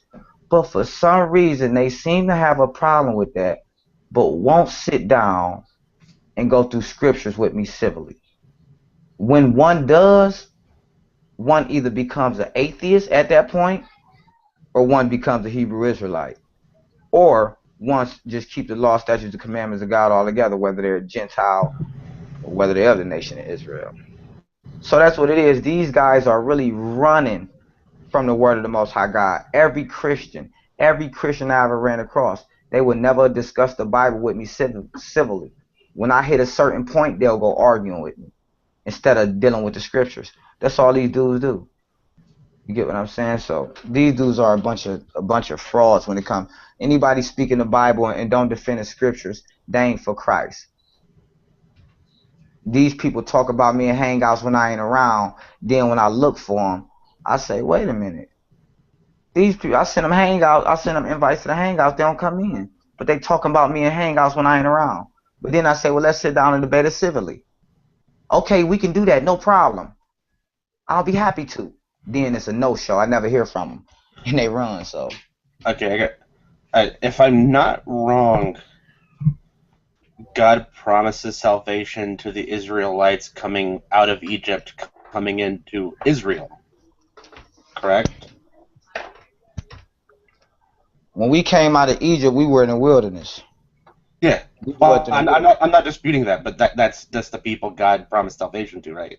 Yeah, the Israelites. And only the Israelites. And if I am correct, Israel is a separate country from Judea.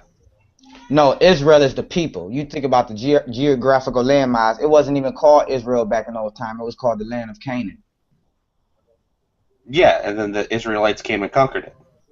No, yeah, absolutely. We slaughtered everybody in the land of Canaan. Yeah. But and then there was Israel and Judea, separate places. Yeah. You said you were a Jew because No, you were that- from that's- Judea. No. You're still thinking geographical landmass. You're thinking geographical landmass. Judah is a blood lineage. Judah was a man. Judah was a man which a landmass was named after, Judea. And it was the northern kingdom and the southern kingdom because the kingdoms were split.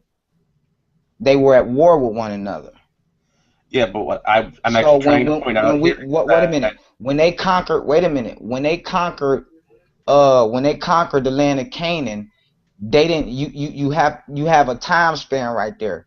You jump from right when they conquered the land of Canaan from it being northern and southern kingdom. You haven't told the people, but why was it a northern and southern kingdom? Because the two factions was warring with each other. That's why you had Israel, which was the northern kingdom, and Judah. My point was that you gained salvation by being from this group of people that came out of Egypt, coming to Israel. No, that's not how you gain salvation. So that isn't the people that got salvation. Yes, it's the people that got. It's the people that salvation was promised. Me. Listen, I'm gonna clear this up. It's the people that salvation was promised to, but that's not just because you're from the physical lineage and the physical seed of Israel. Don't mean you're gonna inherit salvation. You have to have the commandments and the faith in Christ. That's why the scriptures say he is not a Jew. One is not a Jew outwardly, but inwardly. All of Israel are not of Israel.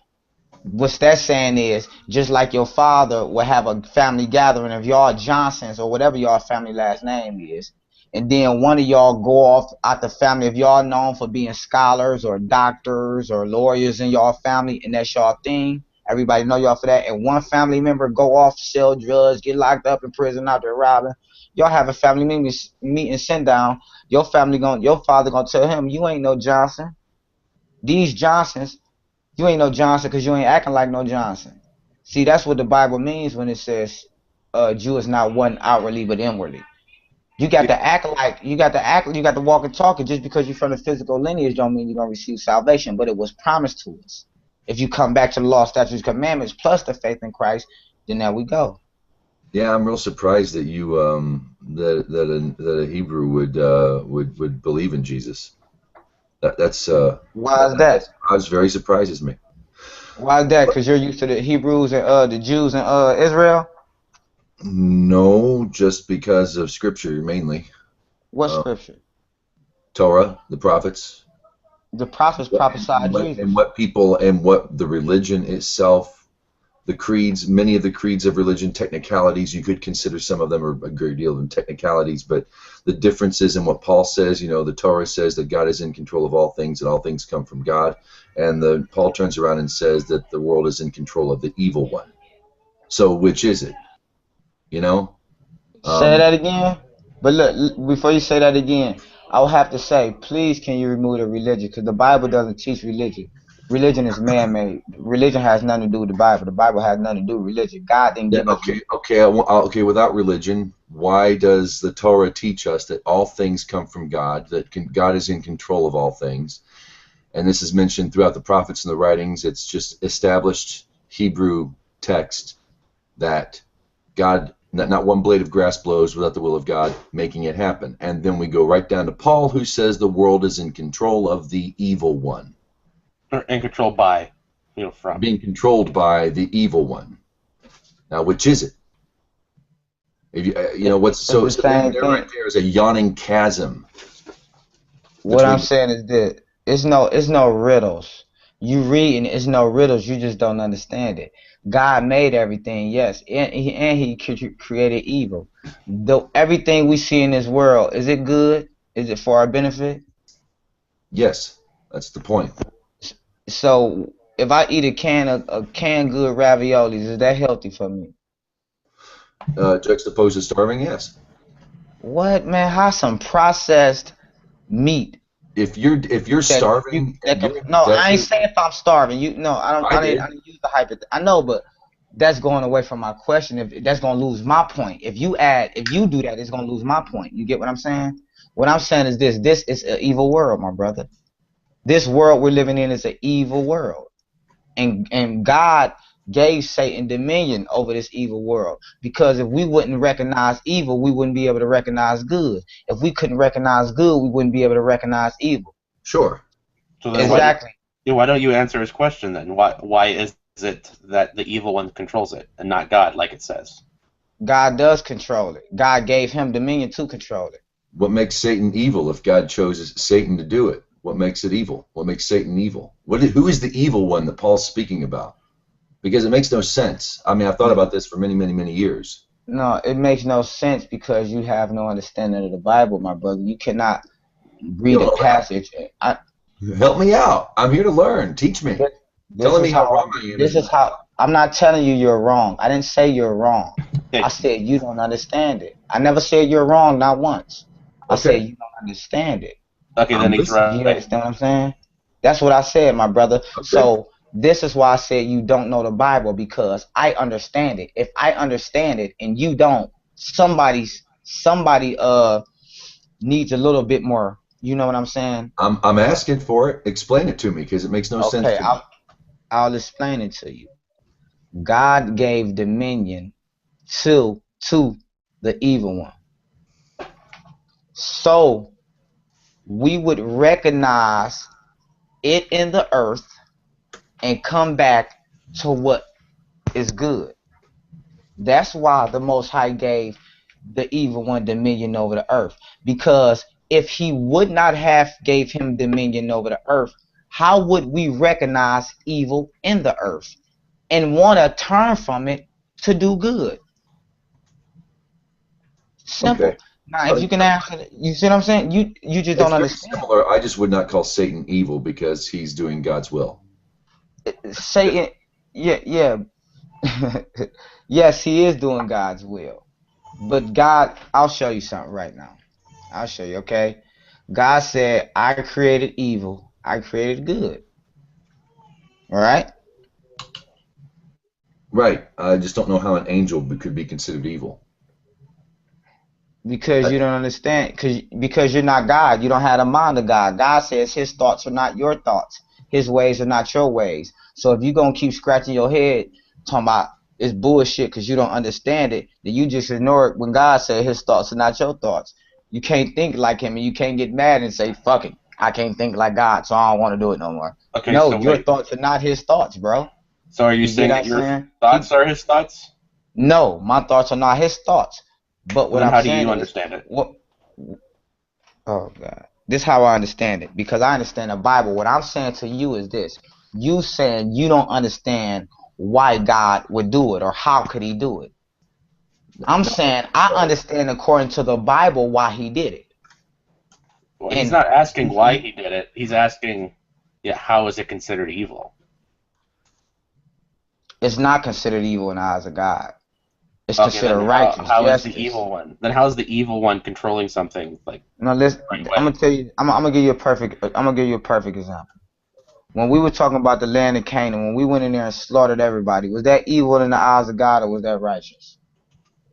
I'm going to leave that determination up for you. I would say it was wrong. But I'm talking about the brother who was reading the scripture and brought up Canaan, according to the scriptures, according to the Bible, not according to what we feel, according to what the Bible says.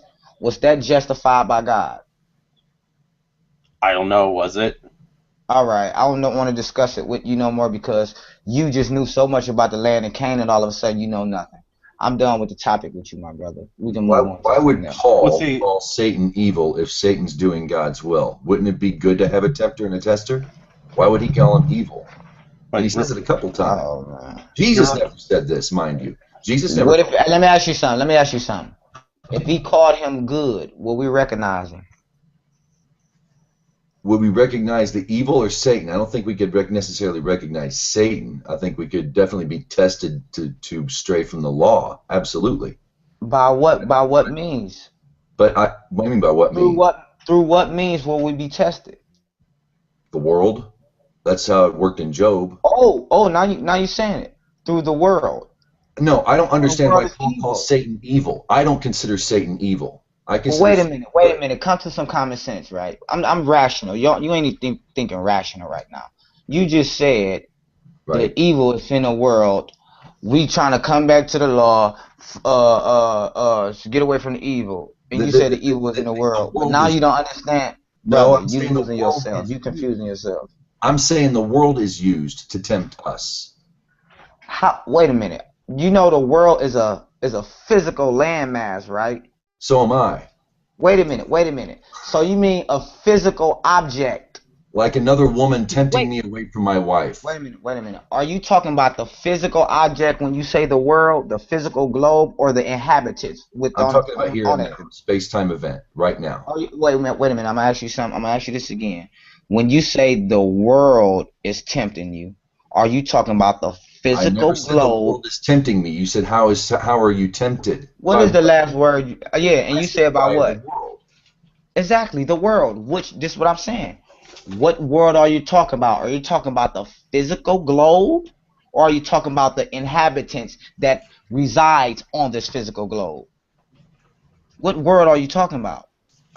I'm pretty sure when people say the world, they are. I don't want to know what he means. They are assuming both of those. Brother, I can't think for this man. I won't think for this man. I'm gonna let this man think for himself because he's a man. That's perfectly fine. I don't rush to no other man's aid. I don't hold hands. I don't ride. I don't grab onto another man's that would not I be let any him fun. be a man. I don't jump in nobody else's fight so I can get beat up. Ain't gonna happen. Okay, that's fine. You do that. Okay. The evil, only come to females. I believe that Satan uses the evil inclination of men to make him stray from the law in the world now. When I say the world, I mean everything. I mean existence, creation. All right, so how is you in confusion about because why I is don't the consider world Satan evil? I don't see how Satan is evil. I think Satan is doing a good thing for a good purpose. Wait a minute, but I don't think Satan has free will. I don't see rebellion. All right, let me ask you something. What do the evil come from? A perception of evil might not necessarily be the same thing that is evil, but all things come from God. No, you bug dancing, brother. I'm done. All things come from God, but we also think that certain things are evil that aren't. Someone tried to tell me that Rock Me Amadeus was up talking about Satan. It was like, no, it's talking about Mozart. But don't let me tell you what to believe. So it depends on your perception of evil, but all things come from God in the end. So if Satan, the Hasatan, is doing God's will, how is that evil? I don't consider it evil, and I don't know why Paul would call it evil too. That makes no sense to me. That's a huge disagreement that I have in the Christian. Listen. You ain't nothing but a mere human. Who cares what you consider? The Bible tell us your feelings don't mean nothing. Our feelings don't mean nothing. If you know the Bible, why do you keep talking about what you feel? That's what I'm saying. These people be atheists for real. This man knows the Bible, but keeps talking about what he feel and how he feel. What does the Bible say, dude? God says don't murder. I get that. God says love your neighbor as yourself. I get that. When God's clear and concise, where an 8-year-old can understand it, that's the level I want to understand God. I want All right, God says concise. God says don't murder, but then He told us to slaughter everybody in the land of Canaan, man, women, and children. That wasn't murder. That wasn't murder. They had it coming. What the heck? Let me ask you. Did I just use the word murder? Yeah. I did? Yeah. Anybody else want to vouch for that? I did. Already did. Yeah, you did. Man, let me tell you something. I'm going to repeat what I said, man. I said when God told us to slaughter everybody in the land of Canaan. That's not murder. You dudes are ride riders. I'm done with you dudes. Stop talking to me. Move on, man. I got caught in something stupid. I don't want to talk to you anymore. God said not to murder. This dude just agreed with something. Wait, I thought you were done, boy. Shut up, man. Go put your pom-pom down, cheerleader. That's right. You be quiet. Go dush. Don't know what that means. Thank you. Ask your old lady. She'll help you out. About dush, neither me or my old lady is ghetto enough to know what that word means. And that shows how small your little brain is. Okay. Man, I was surprised that you're Christian because it's not Hebrew scripture. It's not written in Hebrew. It's not written by Hebrews. It wasn't brought to the world via the Hebrew people. Wait a minute. You say what about Christians? It's not Hebrew. It's not a Hebrew text. It was not written as prophecy. All right. I mean, I'm telling you. I mean, the God says the prophecy comes in the Hebrew language, and that's why all the prophets up until Malachi, where God says this is it. The prophet will come one more time, and that'll be to let us know it's the Messiah, and that's it. Let me ask you something. It's been 2,000 years. We don't have world peace. The world is not under one law. Let me ask you something. Swords into plowshares. Let me ask you something. I'm very surprised. Atayolahudi, Atayambazir. What did I just say? I don't know Hebrew. If it's Hebrew. I'm talking to the brother who acting like he know Hebrew, talking about all this Hebrew. Atayolahudi. Atayambazir. Atal. Yeah, I don't know the Hui.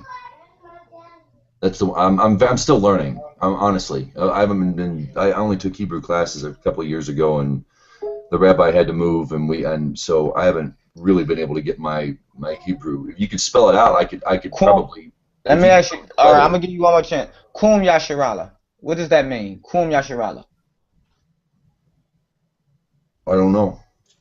Exactly, dude. Please don't even bring up no Hebrew or talk about what the Bible's written in. You can't even speak basic Hebrew. Save it. Move on. I can't understand your dialect. Maybe if you could write out the Hebrew letters, I could. It's much easier for me to see it. I can read and write it much easier than I can hear it. Yes. What are you talking about? A Syriac Hebrew? I'm talking about Hebrew. You open up a Chumash and you see. What does Hebrew look like? What is they speaking? Example. Hang on. I'm going to find an example of the Hebrew language to show you which Hebrew. Here you go. Here's a great source. I use it myself all the time. I'll just open it up to Genesis 1 so you can see what I'm talking about. This is the language in this little link here I'm giving you in the side chat of the Screen share that I study. Screen share. Oh, okay. Yeah.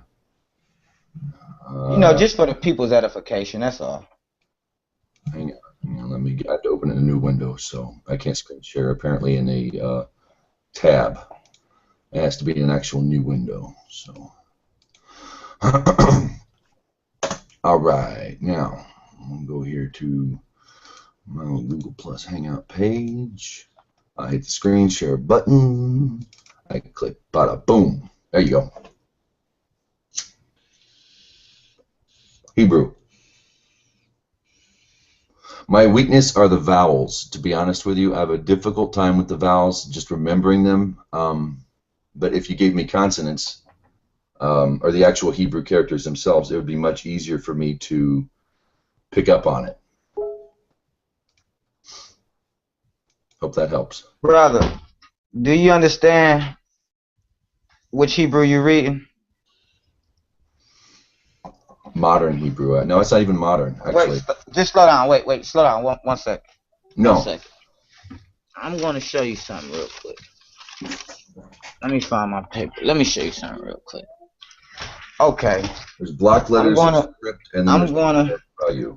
You're talking about the script? No, this is what I'm going to do for you, brother. I'm going to...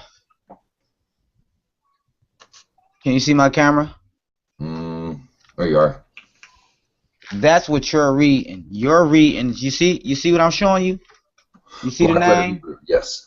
Assyrian Hebrew. Okay. That's what you're reading, my brother. You see it? Okay. We spoke that when we were in Assyrian captivity. You understand? That's what you're reading, Assyrian Hebrew. Mm-hmm. What I just spoke to you can't be written in Assyrian Hebrew. What I just spoke to you is Paleo Hebrew. What's it look I didn't like? just speak to you Assyrian Hebrew. I'll show you. I'll show you what Paleo. I'll show you what Paleo look like. Let me get my Paleo Hebrew for you. 1 second, bro. Now. 1 second. Now. This is what the Paleo look like. Can you see it? Yeah. This is the Paleo Hebrew.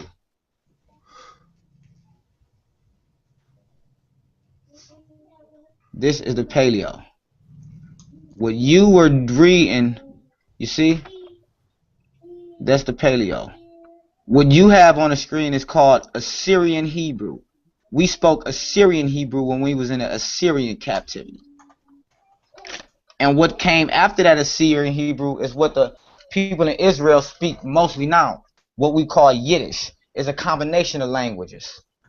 They don't speak the pure Hebrew tongue at all, point blank, period. Well, from what I understand about Paleo And Hebrew, I got a link on my channel for that too. I got a link on my I got a video on my channel going into that too. I'm about to paste a link in the description for you guys. I'm in the side chat.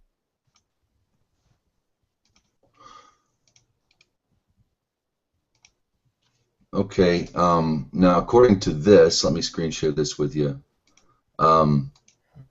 According to this, they're the same language.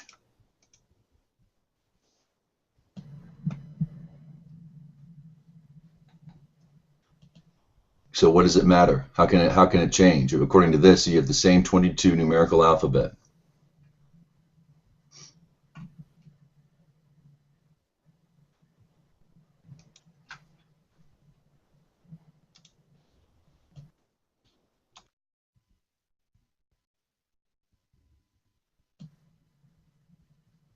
I'm assuming he's doing something, but I was wondering, did you catch him? What, am I right in hearing that he said he uses the King James version of the Bible? Oh, I was hearing the brother. You were saying something pretty much the same. I said you said they're pretty much the same, and I said according to what? But my mic was muted. I see you wasn't hearing me. My mic was muted. You saying the languages are pretty much the same, and I said according to what, brother? What you reading?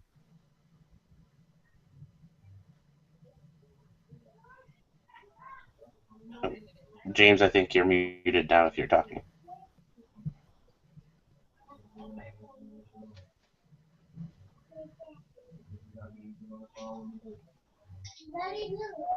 Okay, he might have had to do something, but he showed a picture. I'm getting there. I didn't know my mic was muted either. Here we go. Okay. Same 22 letter numerical alphabet. That they're the same thing.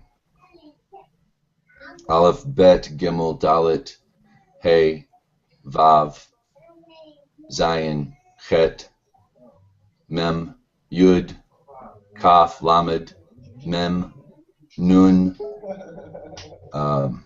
You know what I'm saying? They're the same.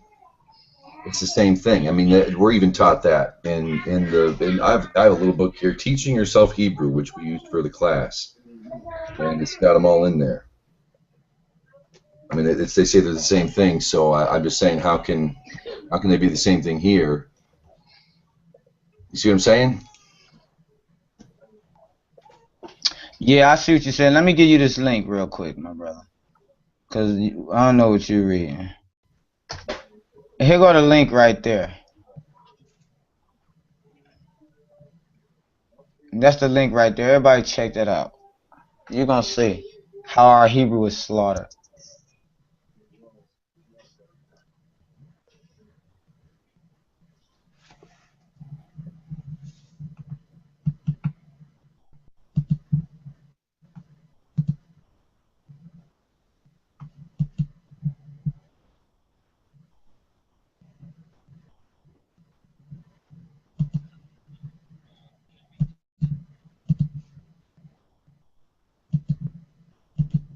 Yeah, I don't think the argument was between modern Hebrew and what did it say again? Biblical Hebrew? Was that what the other thing was? Yeah. I think we're talking the difference between what he considers biblical Hebrew and that what is in the Torah and Paleo Hebrew.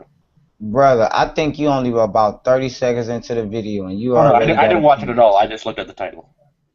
Oh, brother.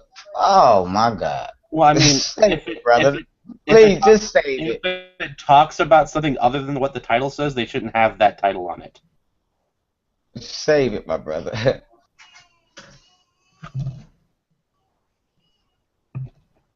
Are you a Christian, my brother? Oh no, I'm not really anything. So you're an atheist? No, I don't even call myself that. So you don't believe in nothing? Nothing outside of yourself? You don't recognize an existence greater than you? A power greater than you? I don't think I'm that great. I think I'm adequate, maybe.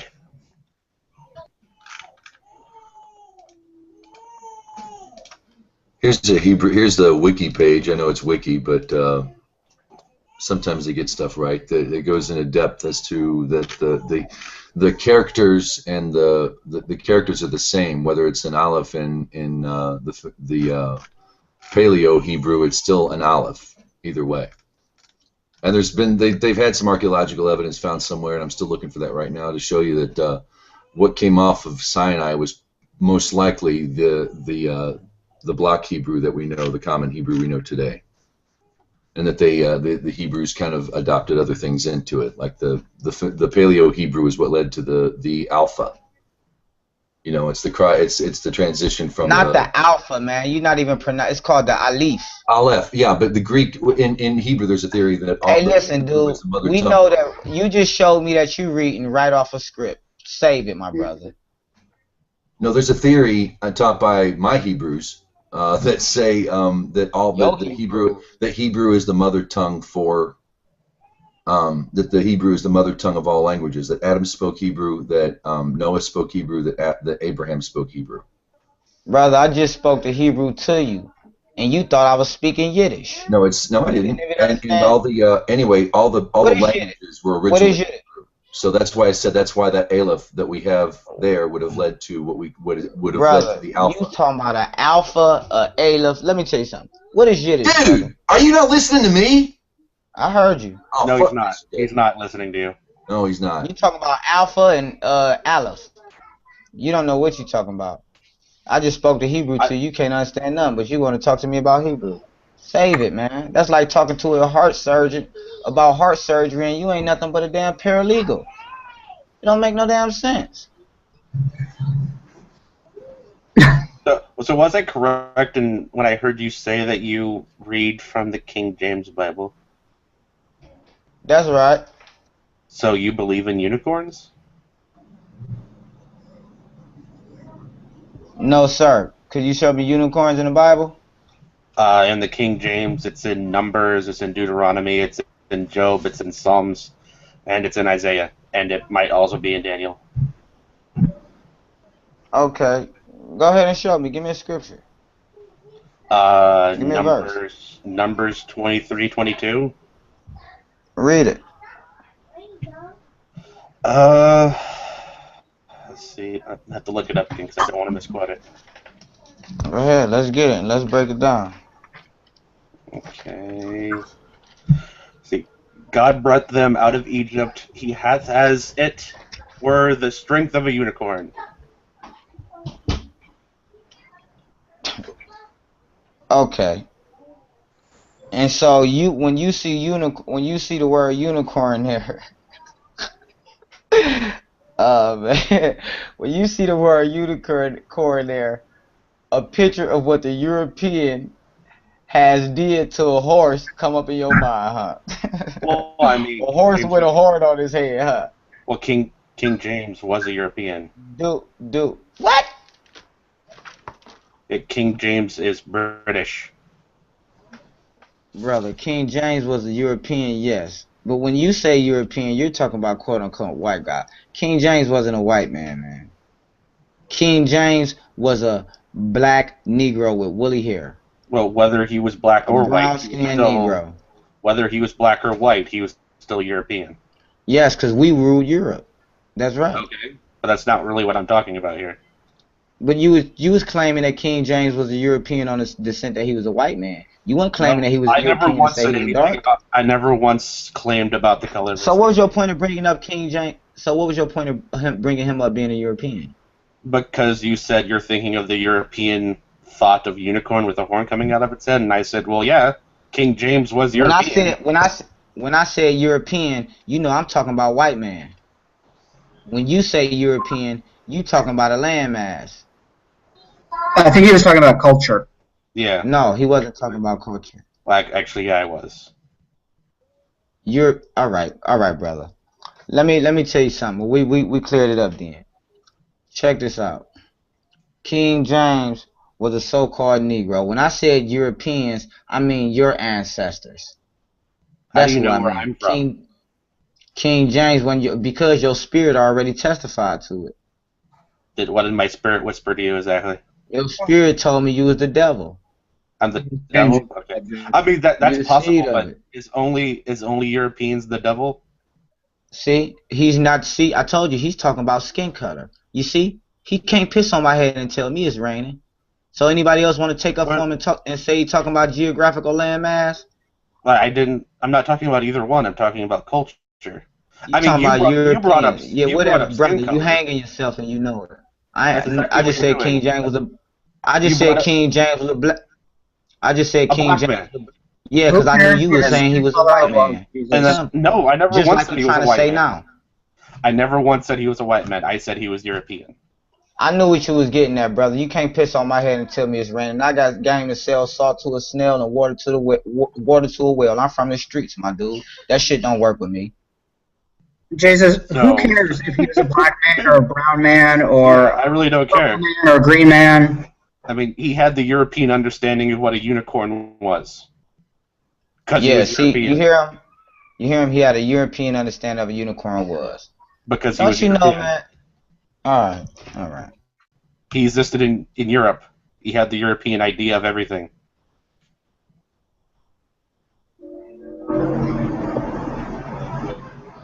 Hey, here's another example. Job. Will the unicorn be willing to serve thee? So you believe in unicorns. Got it.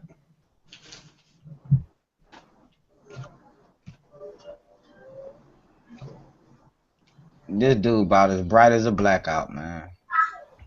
Blackout says When the secret picture, operations. let me ask you something. When the image of Christ, when I say Jesus Christ, what image comes to your mind? You're changing the subject. No, he is, but I'm willing to change it because he's uncomfortable with it.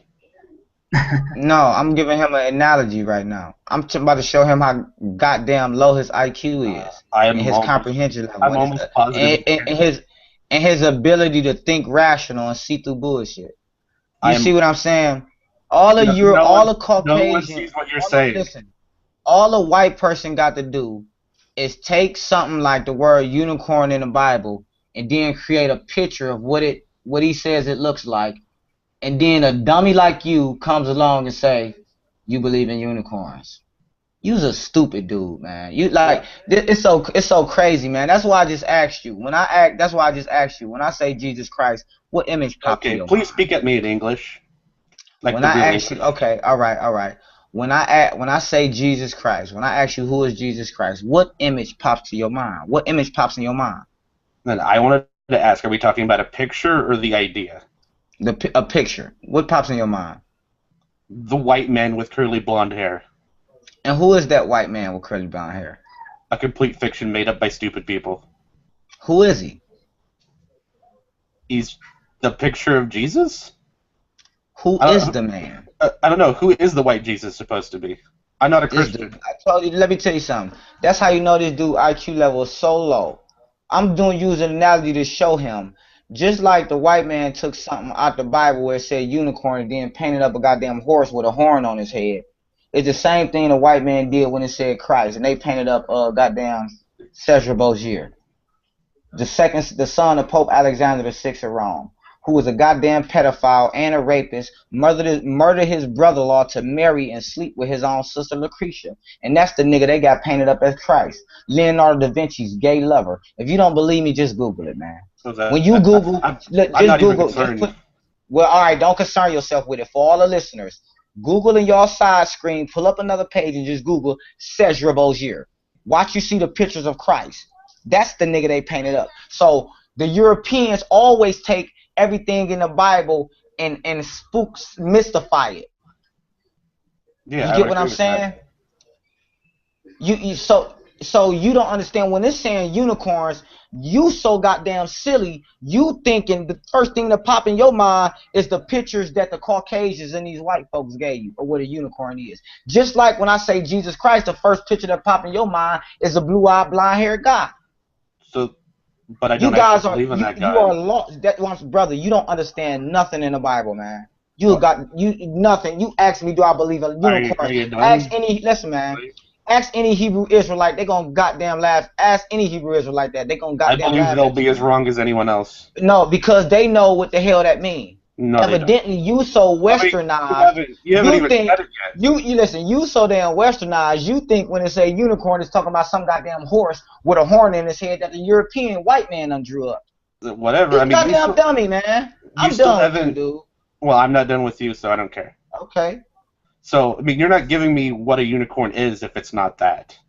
I ain't giving you nothing else. Your IQ too low. You already blew that. You Yes, can't even wait. differentiate. You That's can't even that's see. awesome. Listen, you can't even see that the white man has distorted everything in fucking history. You fighting against everything he done distorted in history. You can't see that. That's why I say your spirit verifies who you is. You don't even use simple goddamn logic, man. Logic just escapes you.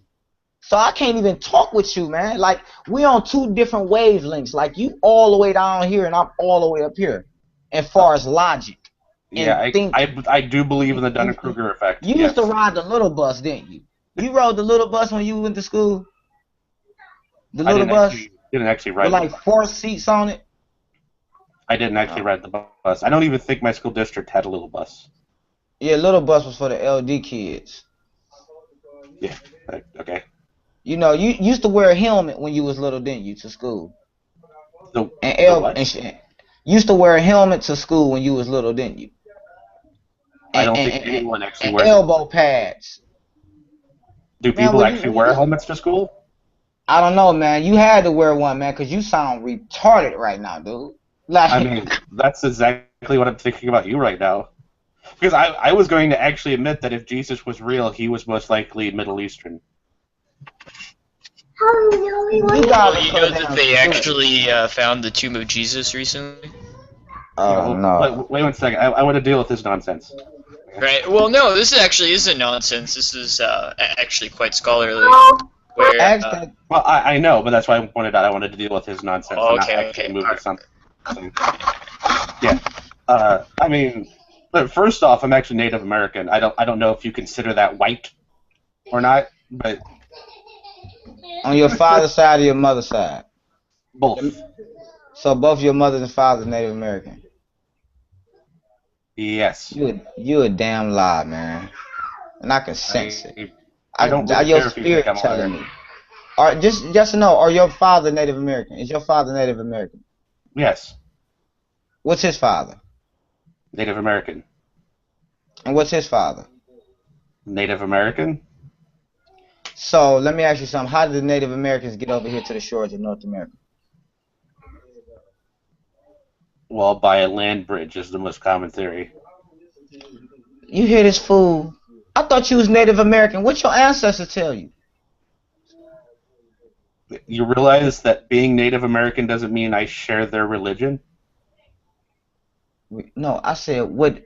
We're not talking about religion. I asked you how they get over here. What the hell they got to do with religion? Their religion has a completely different story from the land bridge. What the hell? Do y'all see this brother just going off track? I'm not the only one seeing this here. I asked this brother, how did your ancestors get over here? You said through what now? A land bridge. Yeah, I believe they got here by a land bridge. And you say, and that's the most accepted theory. Now, the people who came up with this theory, are those your ancestors? One of them might have been.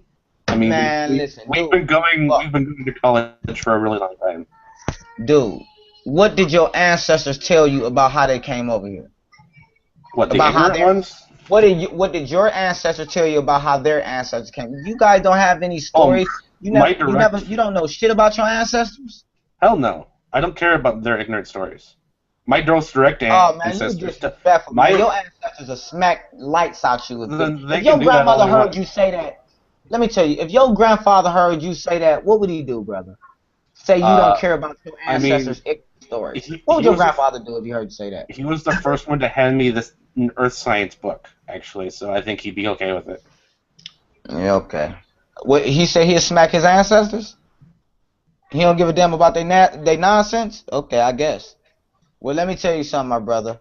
Your people ain't, your father ain't no Native American. I don't care how much you tell me. That's fine. You're lying to, because if they is, then they one of the rebellious Israelites.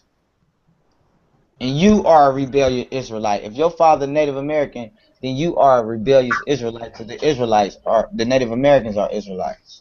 Oh, so I am an Israelite then. By blood, if your father's Native American and his father's Native American. You know what I find so strange, my brother? You don't know nothing. This is what I find strange. You don't know nothing about your history. Nothing. Wait, what constitutes my history? Exactly. You said you were Native American. I asked you where. Well, that's not my history. My history starts when I'm born. Oh, this dude is retarded. Let me see how low your brain gonna vibrate right now. Are you trying to be sarcastic? Are you trying to be sarcastic because you don't have no leg to stand on right now? Is that what you're doing? I'm actually being completely real. It just sounds sarcastic because you don't understand. No, you don't understand. You being sarcastic. I'm gonna ask you this again. Fuck the theory. According to your ancestors, how did they get over here? I was never taught the stories, so I don't know. Okay. So according to the people who came up with these sciences that are not your ancestors, you said they might be, right? I think you jumped there, or maybe you cut out. What did you say? You said these people who came up with this science might be your ancestors, right?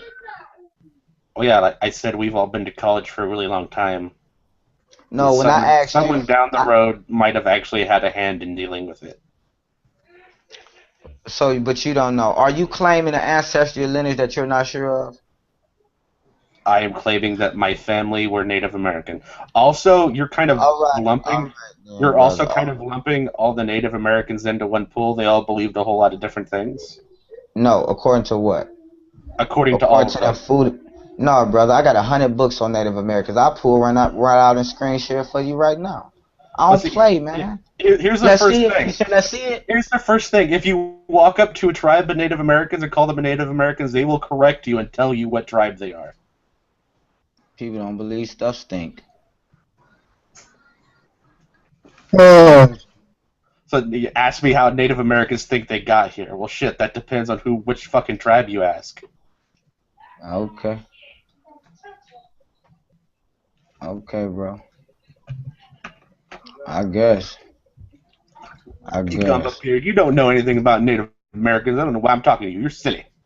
Who is that, me? Yeah. All right, bro. Let's get it. I'm about to screen share with all the family. I do this. I'm true to this. I ain't new to this. Dex. And I'm actually doing. Yeah, it's cool. And I'm actually doing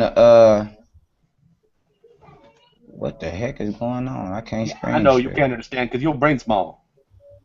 I can't screen share. Something going on here. Exactly, brain small. You need to get that brain growing. I can't screen share. Something is going on. I try to screen share something with you guys, but don't look like I can. I know you're trying. Yeah, I'm trying to screen share something with you guys. Absolutely. But I can't. So. Well, see, this is what you do. Wait. Let the big brain tell the small brain how to do this. You got to hit the green button that says share. Dude, my green screen share ain't working, small brain. I'm tapping it 100 times. I know how to screen share. Heck is wrong with this dude? You have something to share yet? I know how to screen share, but it won't let me screen share. I can't. Something is jammed. Something is wrong with it. Well, you have to be smarter than the button. Yeah, somebody in their emotions. That's exactly what I'm hello thinking. Everybody. Hello. Okay, so what did Cerebus do wrong? Just curious. Apparently, my spirit is of the white man. Okay. That's what I did, bro. All right. Okay, Jesus, you said that his spirit is of the white man? That he whispers to him. No. Never said that not once. I said the Native Americans. He said he's a native. He said I said his spirit is of the devil because he's acting like a devil. He's arguing with me about stuff he's not even studied. And it's showing time, and he's just transparent. He's just making himself look ignorant over and over and over again. You're doing about and the exact why same thing do that there, on boy. purpose? See, look at the sarcasm there, boy. Look, that's what they do when they got no information. When you got no leg to stand on, you got to do something, man. You know, I understand it though. Like You when realize got no leg to stand on. I'm just mimicking you. So if I have no leg to stand on, doesn't that therefore I know, but you noticed I ain't tried to mimic you because I'm dealing with information. You dealing with sarcasm because you you ain't don't got no have to information because to give. I'm doing the exact same thing you are. All right, well, just suit yourself. If it floats your boat, if you like it, I love it. But what I told the brother, the native Indians are Hebrew Israelites. I am a Hebrew Israelite from the tribe of Judah. The And Native some of the Americans Eastern- disagree with you. Yeah, okay, Shelby. The Native Americans don't give a shit if you think they're Israelites. Okay. Well, like I said, you transparent. Your emotions are still flowing. So you can be sarcastic all you want to, brother. You think your personal attacks make up for what you lack. How is telling you that the Native Americans don't give a shit what you think a personal attack? That's just a statement of fact. If you think that's a personal attack, your emotions are out of check. Brother, okay. Whatever. Wait, how am I your brother exactly? In humanity. Brother in humanity. Is it? Let me tell you, what's happening is here, people don't have a leg to stand on. So, you know, I'm used to it, man. It's like so common. It's crazy. It's so transparent. You know what I'm saying? Let me tell you something. If I was an atheist or anybody, like, people sit back and listen to this stuff and they be looking at it like, wow. Right. Shit is transparent. Like, this dude is transparent. Like, it's clear as day that this dude don't have no information. So this dude just talking crazy, cussing at the brother, saying, you think they give a shit? I don't give a shit. This and that give a shit. Hell, fuck me, blow me, suck me. You know, all type of weird shit. You know what I'm saying? Like, people do everything when they have no leg to stand on, man. So I don't let it get to me. I just sit back and let him keep shooting himself in the foot. Cheddar Bob. Wait, did I actually say tell you to blow me? I'm not homosexual. I know you might be into that, but no. But I am, and Native American. Well, there you go. Got that face covered. All right, let me ask you something, my brother. You're Native American, right? Right. How did Native Americans get to the shores of North America? In a big boat, right? From Israel? That's right. How did you know that? I intimated it. It's like there's all sorts of stories of how Native Americans arrived on the North American continent. Probably the most mainstream one is the land bridge, right, Cerebus? Yeah. And then there's alternative explanations, right? Yeah, like there's also I think the other most accepted one is the one that says that they arrived using a submarine. No, my favorite one is that there was a pair of Native Americans on Noah's boat, and we rode the volcano explosion all the way to the U.S. That's my favorite one. And like there's that also video the, that what's his name made, Potholder, where the and then there's koala also bear gets the, shot by the volcano across the continent. Yeah, and then Lands there's in also Australia. the Polynesian. Anyway, theory. yeah, there's all sorts of tales of how the Native Americans arrived on the North American continent. You know what's so crazy, man? How I'm talking to a bunch of Native Americans, but they leaning on all these European sciences. You guys don't. Wait a minute. You guys don't know shit about your own ancestors. Haven't stories been passed down? Okay, my story goes as such. I mean, my grandmother left the reservation, right, and just never wanted to look at that again, right? Never wanted to be involved in Native American. You know, the husband. And then my mother married a Colombian, you know, from Latin America. So I really didn't have much, what would you say, Native American upbringing or culture, but all my cousins, because, you know, it was a big family, they know all about it. And if I ever have a question, I just ask them. By the way, I can't hear you, Isis. Go ahead. You could not hear Isis? Well, it says here, anyone, okay, maybe Bunto Yeah, just doesn't hear me. Bunto. I can't hear you, Isis. Bunto, do you hear me right now? You're really low. Maybe you can turn up. I am? Huh. Oh, no, you're fine. I think Bonto, it's on your side. Maybe go to the I can hear Hangout you. toolbox. Okay, Right, maybe. Yeah, there's been a bug. Let me check that. Go to the Hangout toolbox and see if you don't have his audio lowered. If not, try to reconnect Bonto. Yeah, I might have to. Oh, that was Bunto. What's going on, Bunto, man? I didn't know that was you. Yeah, you didn't recognize me? No, I I recognize you. didn't, man. Okay, well, let me Yeah, check out. we all look alike to him. Hey, Bro. well, what did Isis say? I couldn't hear it. Well, there's the Polynesian theory as well I of wonder how why it's Native so Americans got here.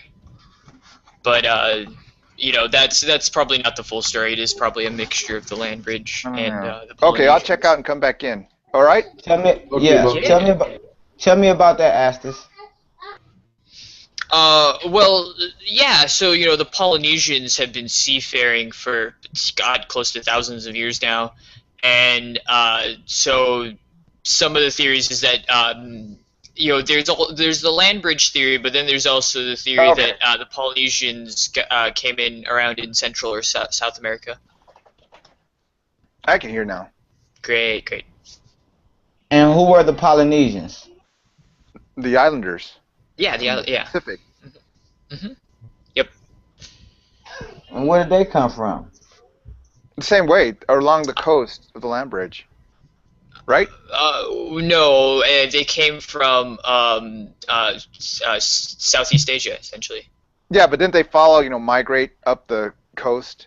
There was a split in Central Asia between the, you know, the north and the south, essentially from the migratory routes that they took through, you know, Ukraine and Kyrgyzstan and Uzbekistan. Astis, would it be safe to say? Would it be safe to say that the Native Americans are the descendants of the Mongols? Yeah, fair. Yes, fair enough. Yeah. Are they really? Yes. Boom! Yes. No way, Jose. Let me tell you something. Wouldn't it be wait? You know the O type, B type. You know that the. There's a baby crying. Wouldn't it be more accurate as saying that the Mongols and the Native Americans have the same ancestor? The Shared Mongols came along later. No. No. Hey guys, how is it called when, you know, humans all migrate, right? Migration. I'm gonna look this up because I don't think Native Americans come from Mongolians. I thought They don't. They don't. They come from the House of Israel. Yeah. Well, if you look at the Alaskan Native Americans, they actually have like the epicanthic fold on their eyes, very similar to, you know, on the other side of the pond. If you know, very Asiatic features in a lot of the Alaskan natives. Native Americans are of the House of Israel. They said in their prayers, "Oh, Haya." They say his name. Ahaya. Ahaya. I warned you to quit lumping us in together. There's more than one of us. Listen, man, I got books. Oh God, Listen, I gotta. man, don't talk to me about stuff you don't know, small brain. Oh, that's the same emotional brother. Oh, I ain't dealing with that emotional. You're getting. Okay, Jesus. To be fair, Jesus, you were insulting him as well before this. Yeah, Art, if you just take a Google search of Alaskan natives, I put it in the side chat, you can see very Asiatic looking. Yeah, you're right. I just found a few images of, you know, the human migration, and yeah, you're right. There was a land bridge, you know, on the I forgot what's the land bridge called. It's in the north, right? The huge land bridge. Bering. Right, yeah, and basically the Asian people migrated through North America all the way down to fucking Brazil. Okay. Yep, pretty much. Yeah. Makes sense. Well, okay. not even Brazil. I mean, tdown to the tip of Chile and Argentina. Oh, right. Right. Well, okay. With regards to those religions, I actually want to look up the Native American religions because, yeah, dude, Jesus, you're wrong on that. Definitely, they had quite a few different religions. Oh, really? Okay. Yeah. All right. Yeah, Well, don't if you forget about say the Sky so. Dragon. Well, it's a And basic. Swallow. Well, in general, it's a basic religion in the sense of animism. I think it was. There was no complicated theology, but they had a different kind of stories and different myths. Yeah. What usually people cling to that come from a Christian background is they cling to the River Indians, which is from my area actually, like the Illinois area, the Great Lakes area, and they believed in the Father Spirit that created all the spirits of everything else, like the animal spirits, the rock spirits, Wow. Mother Earth, all that stuff, because it's the most similar. But then right next to them, they had the animalism, and obviously directly south, they had Quetzalcoatl. Yeah, the Middle Americas. Hey, you know what I think you Actually, guys should do? I think you guys should read a whole lot more, man. You know what? I think you should learn some Wait a stuff minute, before you let me talk just about say it, boy. something. Let me say something. Don't you guys realize how many Spaniard explorers, how many early explorers wrote about this stuff? Wrote about the native Indians being Israel? Do you guys know who James Adair is? Lived 40 years amongst North American Indian tribes, traded with them. Do you yeah, but guys know who Henry? you have to take into consideration that those people, right, those Spaniards, had a very limited worldview, right? To them, a lot of people looked alike. They were kind of, limited in their knowledge. To them, yes, these people could actually look like some other people that they've known before. It's because they don't have any, other measure to sort of measure it. They might not even know there was a different kind of, Yeah, but more importantly, Wait a minute. Let me address what he said. Let me address what he said before you jump in. Before I he's lose gonna my let you point. get away with some No. wrong. I Listen. need to bring this up. Listen. You are telling Who me brought up to looks, listen my to brother? the white European devil's opinion about who I am. Okay, I guess. But anyway, Art, I never brought up looks, man. I said James Adair lives with the North American Indians and traded with them for over 40 years. And for over 40 years, and he documented it. Devil lies. You have another Jewish rabbi called Manasseh ben Israel. Right. He testifies to this. Is he a real Jew? He's a Jewish rabbi, what we would consider a Jew today.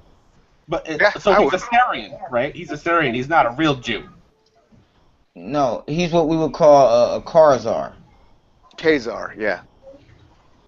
He's what we would call them. By the way, Khazar is awesome computer game. And then you have the book by another Jewish scholar named by the name Ronald Sanders. It's called Lost Tribes in the Promised Lands. Well, Jesus, don't you see, a correlation here that, people...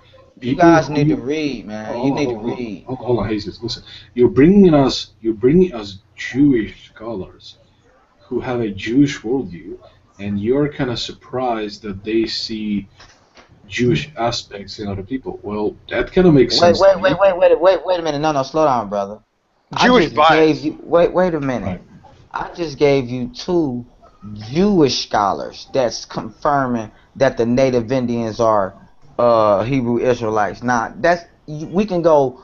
I got Jewish scholars, African scholars, Islamic scholars, Caucasian scholars, however you want to put it. I can go to any scholar of any ethnicity, and they have work on the Native Americans being Israelites. So it ain't just exclusive to Jewish scholars, brother. Okay, so explain to me, why do we have so many hieroglyphs, so many old buildings from those regions that do not depict the classical Hebrew gods, rather they depict their own kind of culture, religion?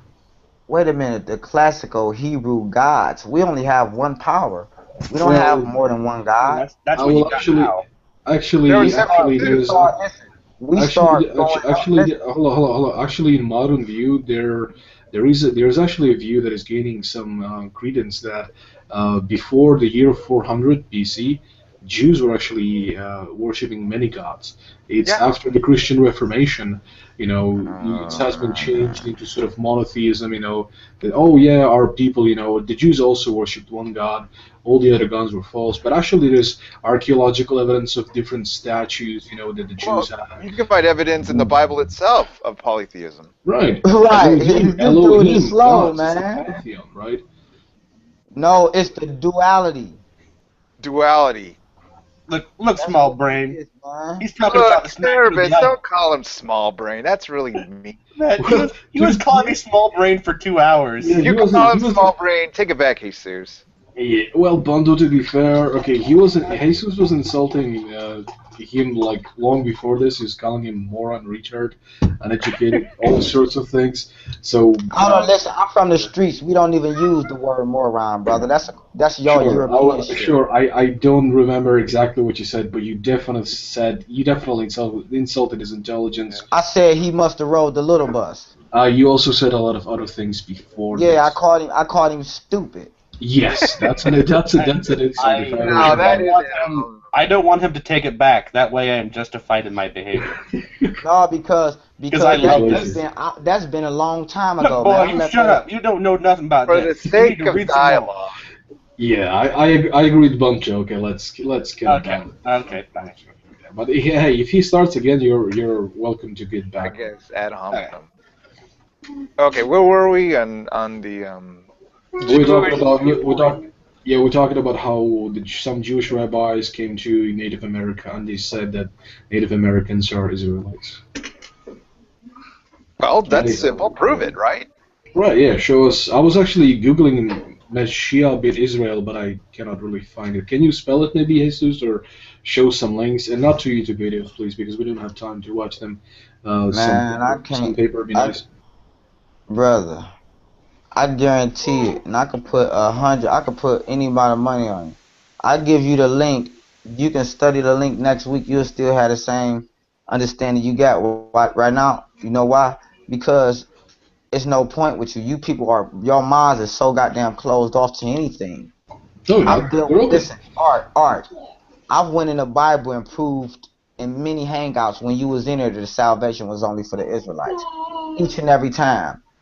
And then you will still, and then I would come in a hangout, and you would still throw crazy shit at me and call me racist. I'm a color. You do that shit all the time. When it comes to interpreting the Bible, right, it's really hard to see the other person's point. It's about interpretation. It's really subtle in most cases, at best, really. That's why you have so many denominations. That's why, different Christian denominations cannot agree with each other, even though it's the age of the internet and, different Christian denominations have been arguing with each other, showing their points, showing their arguments, and people still do not change because it's very, very unclear. So you cannot bring that as an example of something that you have established for a fact, and because we denied it, we are closed-minded. No. Listen, dude. Don't you understand that the Bible do not preach no damn Christianity, man? This is what I'm saying. Why the heck is you? Bible doesn't teach no Christianity. I love it. Look, listen. Why is you keep attaching the Bible to these Protestants, Catholics, to these denominations? The Bible don't do. You can't go find Catholic, Protestant. You can't find that crap in the Bible.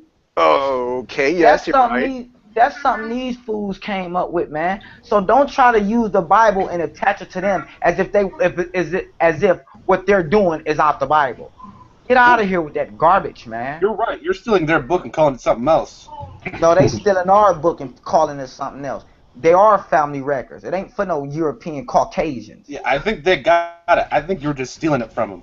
Man, dude, sit back, man. Go learn something, man. Okay, Jesus, you're being kind Okay, of well, look, Jesus, the whole question sits upon what is a Gentile, right? Because their Christian will always say that after Christ was crucified and he came back, that his great commission was to go preach the word to the Gentiles, right? That's undisputed in the Bible, right, Jesus? Christ told the disciples to go preach the word to the Gentiles. The good news. The lost sheep of the house of Israel. Now he said Gentiles, right? Now your interpretation is slow that down, is. slow down, wait, listen. Christ said, "Do not go into any city of Samaritan, nor into the way of the Gentiles, but Before rather he go." was crucified, but after he was crucified, he said, "Go turn on the Gentiles." Now listen what I'm saying to you. Listen what I'm saying to you. He said, "Don't go unto the Gentiles, but rather go on the lost sheep of the house of Israel." Before he was crucified. Listen, when he said the Gentiles there, he's talking about people that are not natural born Israelites. But when he told the disciples to go to the Gentiles he was talking about were Israelites, my That's what you say, okay? So the whole question sits upon what is a Gentile, correct? As far as you see it? Anyone? Yeah, absolutely. Okay, so do you have proof positive without a doubt that a Gentile in the Bible means lost sheep of Israel? And then the whole argument settled after that.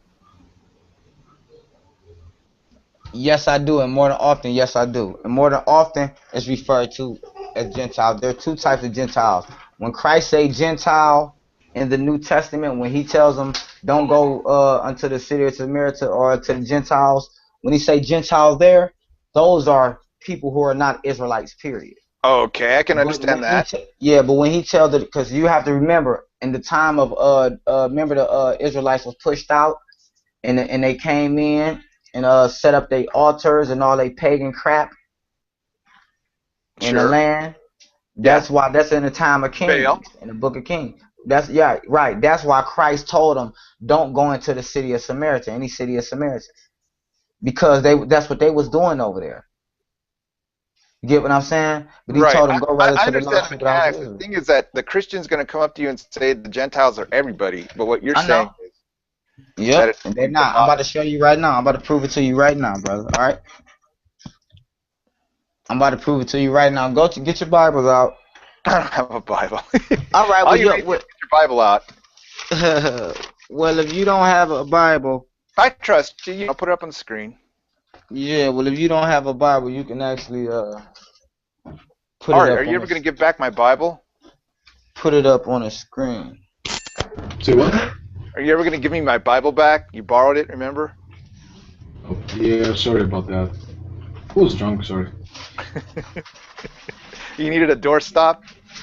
Yeah, pretty much. Yeah. So where's Simon? All Is right. everybody around? I think he's sleeping. What Or is- maybe just... Wolf King too? I think so. Just iced us? This is Yeah, here. I'm still here. So how's it going, dude? Good, good. What'd you think of the JFK part? Was it thought-provoking? Yeah, it was pretty interesting, I have to say.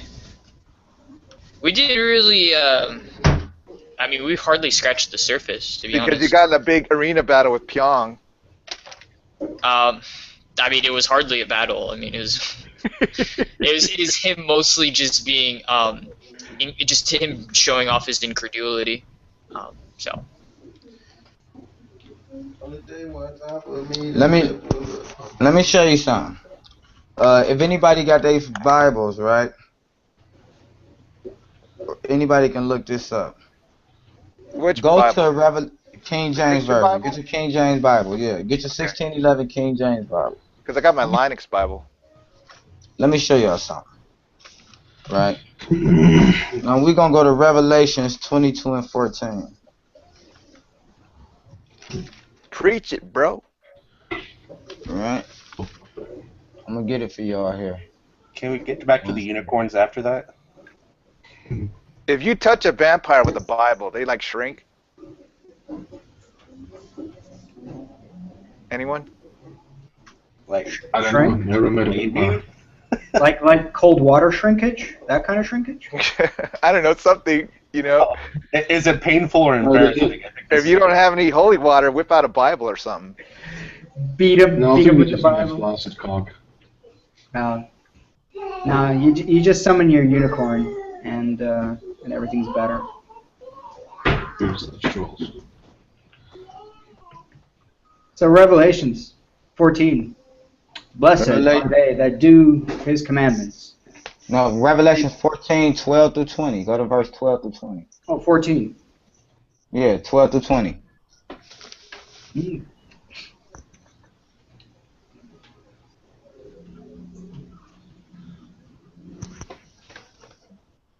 I got Yeah, you I can got to read. go in about 2 minutes to go feed Mama. So are you going to show me?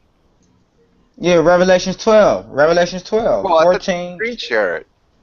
Oh, I can't screen share. Something messed up. I can't screen share. It's blocked. Revelations 14 and 12. Okay, I'll use my memory. It's a joke. Anybody want to read that for me? Revelation 14 and 12? Yeah, sure. I'm not available. I'm kind of doing stuff here. Jack All and right, Moses. I'll read it myself then. I'm going to show you Please. something real quick. Revelations 12 says, here is the patience and the faith of the saints. Here are they that keep the commandments and the faith in Christ. Now it said, here are the patient and faith of the saints. Now what we're reading in Revelation, right?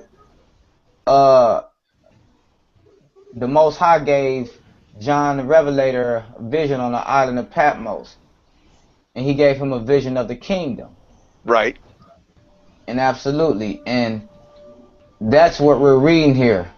Now, to establish who is in the kingdom, when the Most High says, here is the patient and the faith of the saints, here are they that kept my commandments plus the faith in God. Let's see who the saints are that's ruling in that kingdom. The 12 tribes. Let's go to Psalms 50 and 5, though. Let's go see who the saints are. Right? Right. Let's go to Psalm. Turn to Psalms 50 and verse 5.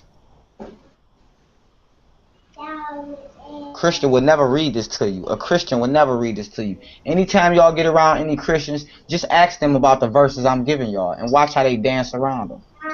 Now I just showed y'all in Revelations the vision of the kingdom and the saints ruling in the kingdom. Now go to Psalms 50 and verse 5. Let's see who the saints is that's going to be ruling in that kingdom. Read that for me. Psalms 50 and verse 5. Well, guys, I gotta go. I know this is right an important part, but I'll come back and after I feed Mama. Take care, y'all. All right. Take care, Bunto. Take care, man. Anybody care to read that Psalms 50 and 5 for me?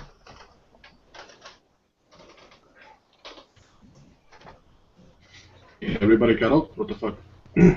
Anybody care to read that Psalms 50 and 5 for me? I mean, I'll read Psalms 92:10. I like that one. Yeah, but I want 50 and 5 right now because I was just establishing a point for the brother before he left out. So I want to finish that point so everybody can be at a 5. Was anyone else paying attention to the conversation that Bunto was Yeah, having? everybody listening. They all listening. They just waiting to be edified. Can you give me that Psalms 50 and verse 5, bro? No, I'm not interested in Psalms 50. That's your thing. You got this. Okay. I told you, you're the devil. You acting like the seed of the devil. Why wouldn't a man of the Lord want to go in scripture? When I call him the devil, I'm only calling him by what he's showing me. He's showing me the devil. This man just said, but that ain't what we on right now. We can get Psalm 92 after we get Psalms 50 and 5. But I'm gonna get Psalms 50 and 5 since he don't want to get it. Well, you do that. Listen what the Most High say. Gather my saints together. Those who have, remember we just read in Revelations, who was ruling in the kingdom, the saints, that kept the laws of God, kept the commandments, plus the faith in Christ. Now let's see who the saints is. Psalms 50 verse 5. Gather my saints together to me, those who have made a covenant with me by sacrifice. Who made a covenant with the Most High by sacrifice? The soon-to-be Israelites? Soon to be? No, the Israelites. Okay. Yeah, brother. That shows you the saints are the Israelites. We will be ruling in the kingdom. But not the Judeans, the Israelites. Dead end. Judah is just one tribe out of 12, dude. Yeah, Brighten up. So all the tribes The of whole Israel got 12. salvation. The whole 12. Don't you, when you read Revelations, ain't it 12 gates? That's for the 12 tribes. Bozo, it ain't for nobody else. That's not even the point I'm trying to bring up. The point of salvation was for all the Israelites, not just the Judeans. Like I'm you glad claimed you before. said this. What? Before you claimed that salvation was just for the Jews and the Judeans were the Jews. Where did I say that? Ask anybody to When you first came in here. attest to that for you. Ask anybody to attest to that for you. Let's see if anybody collaborate that nonsense you just said. Well, it's recorded. I don't need them to collaborate it. Yeah, all right. How the hell is salvation gonna be only for the Jews and it's 12 tribes, you nimwit? That's exactly what I was thinking when you said it. I know that's right. I bet you did. Listen, dude, that trick don't work, man. Okay, that's super Everybody, awesome. I'm gonna read Psalms 92. Art know me, Simon know me. Hey, Askus talked to me before. You down. never I'm hear me reading- say I'm salvation reading is scripture only here. of the Jews, fool. I'm reading scripture Get here. out of Only the devil doesn't want to read. Come on. Okay, Psalms 92:10. But let's see. But my horn shall thou exult like the horn of the unicorn. I shall be anointed with fresh oil. So unicorns do have horns. Funny.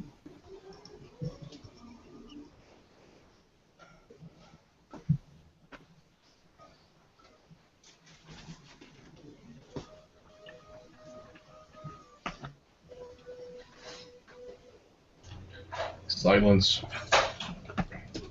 Yeah. That's okay. He's just come to terms that he believes in unicorns.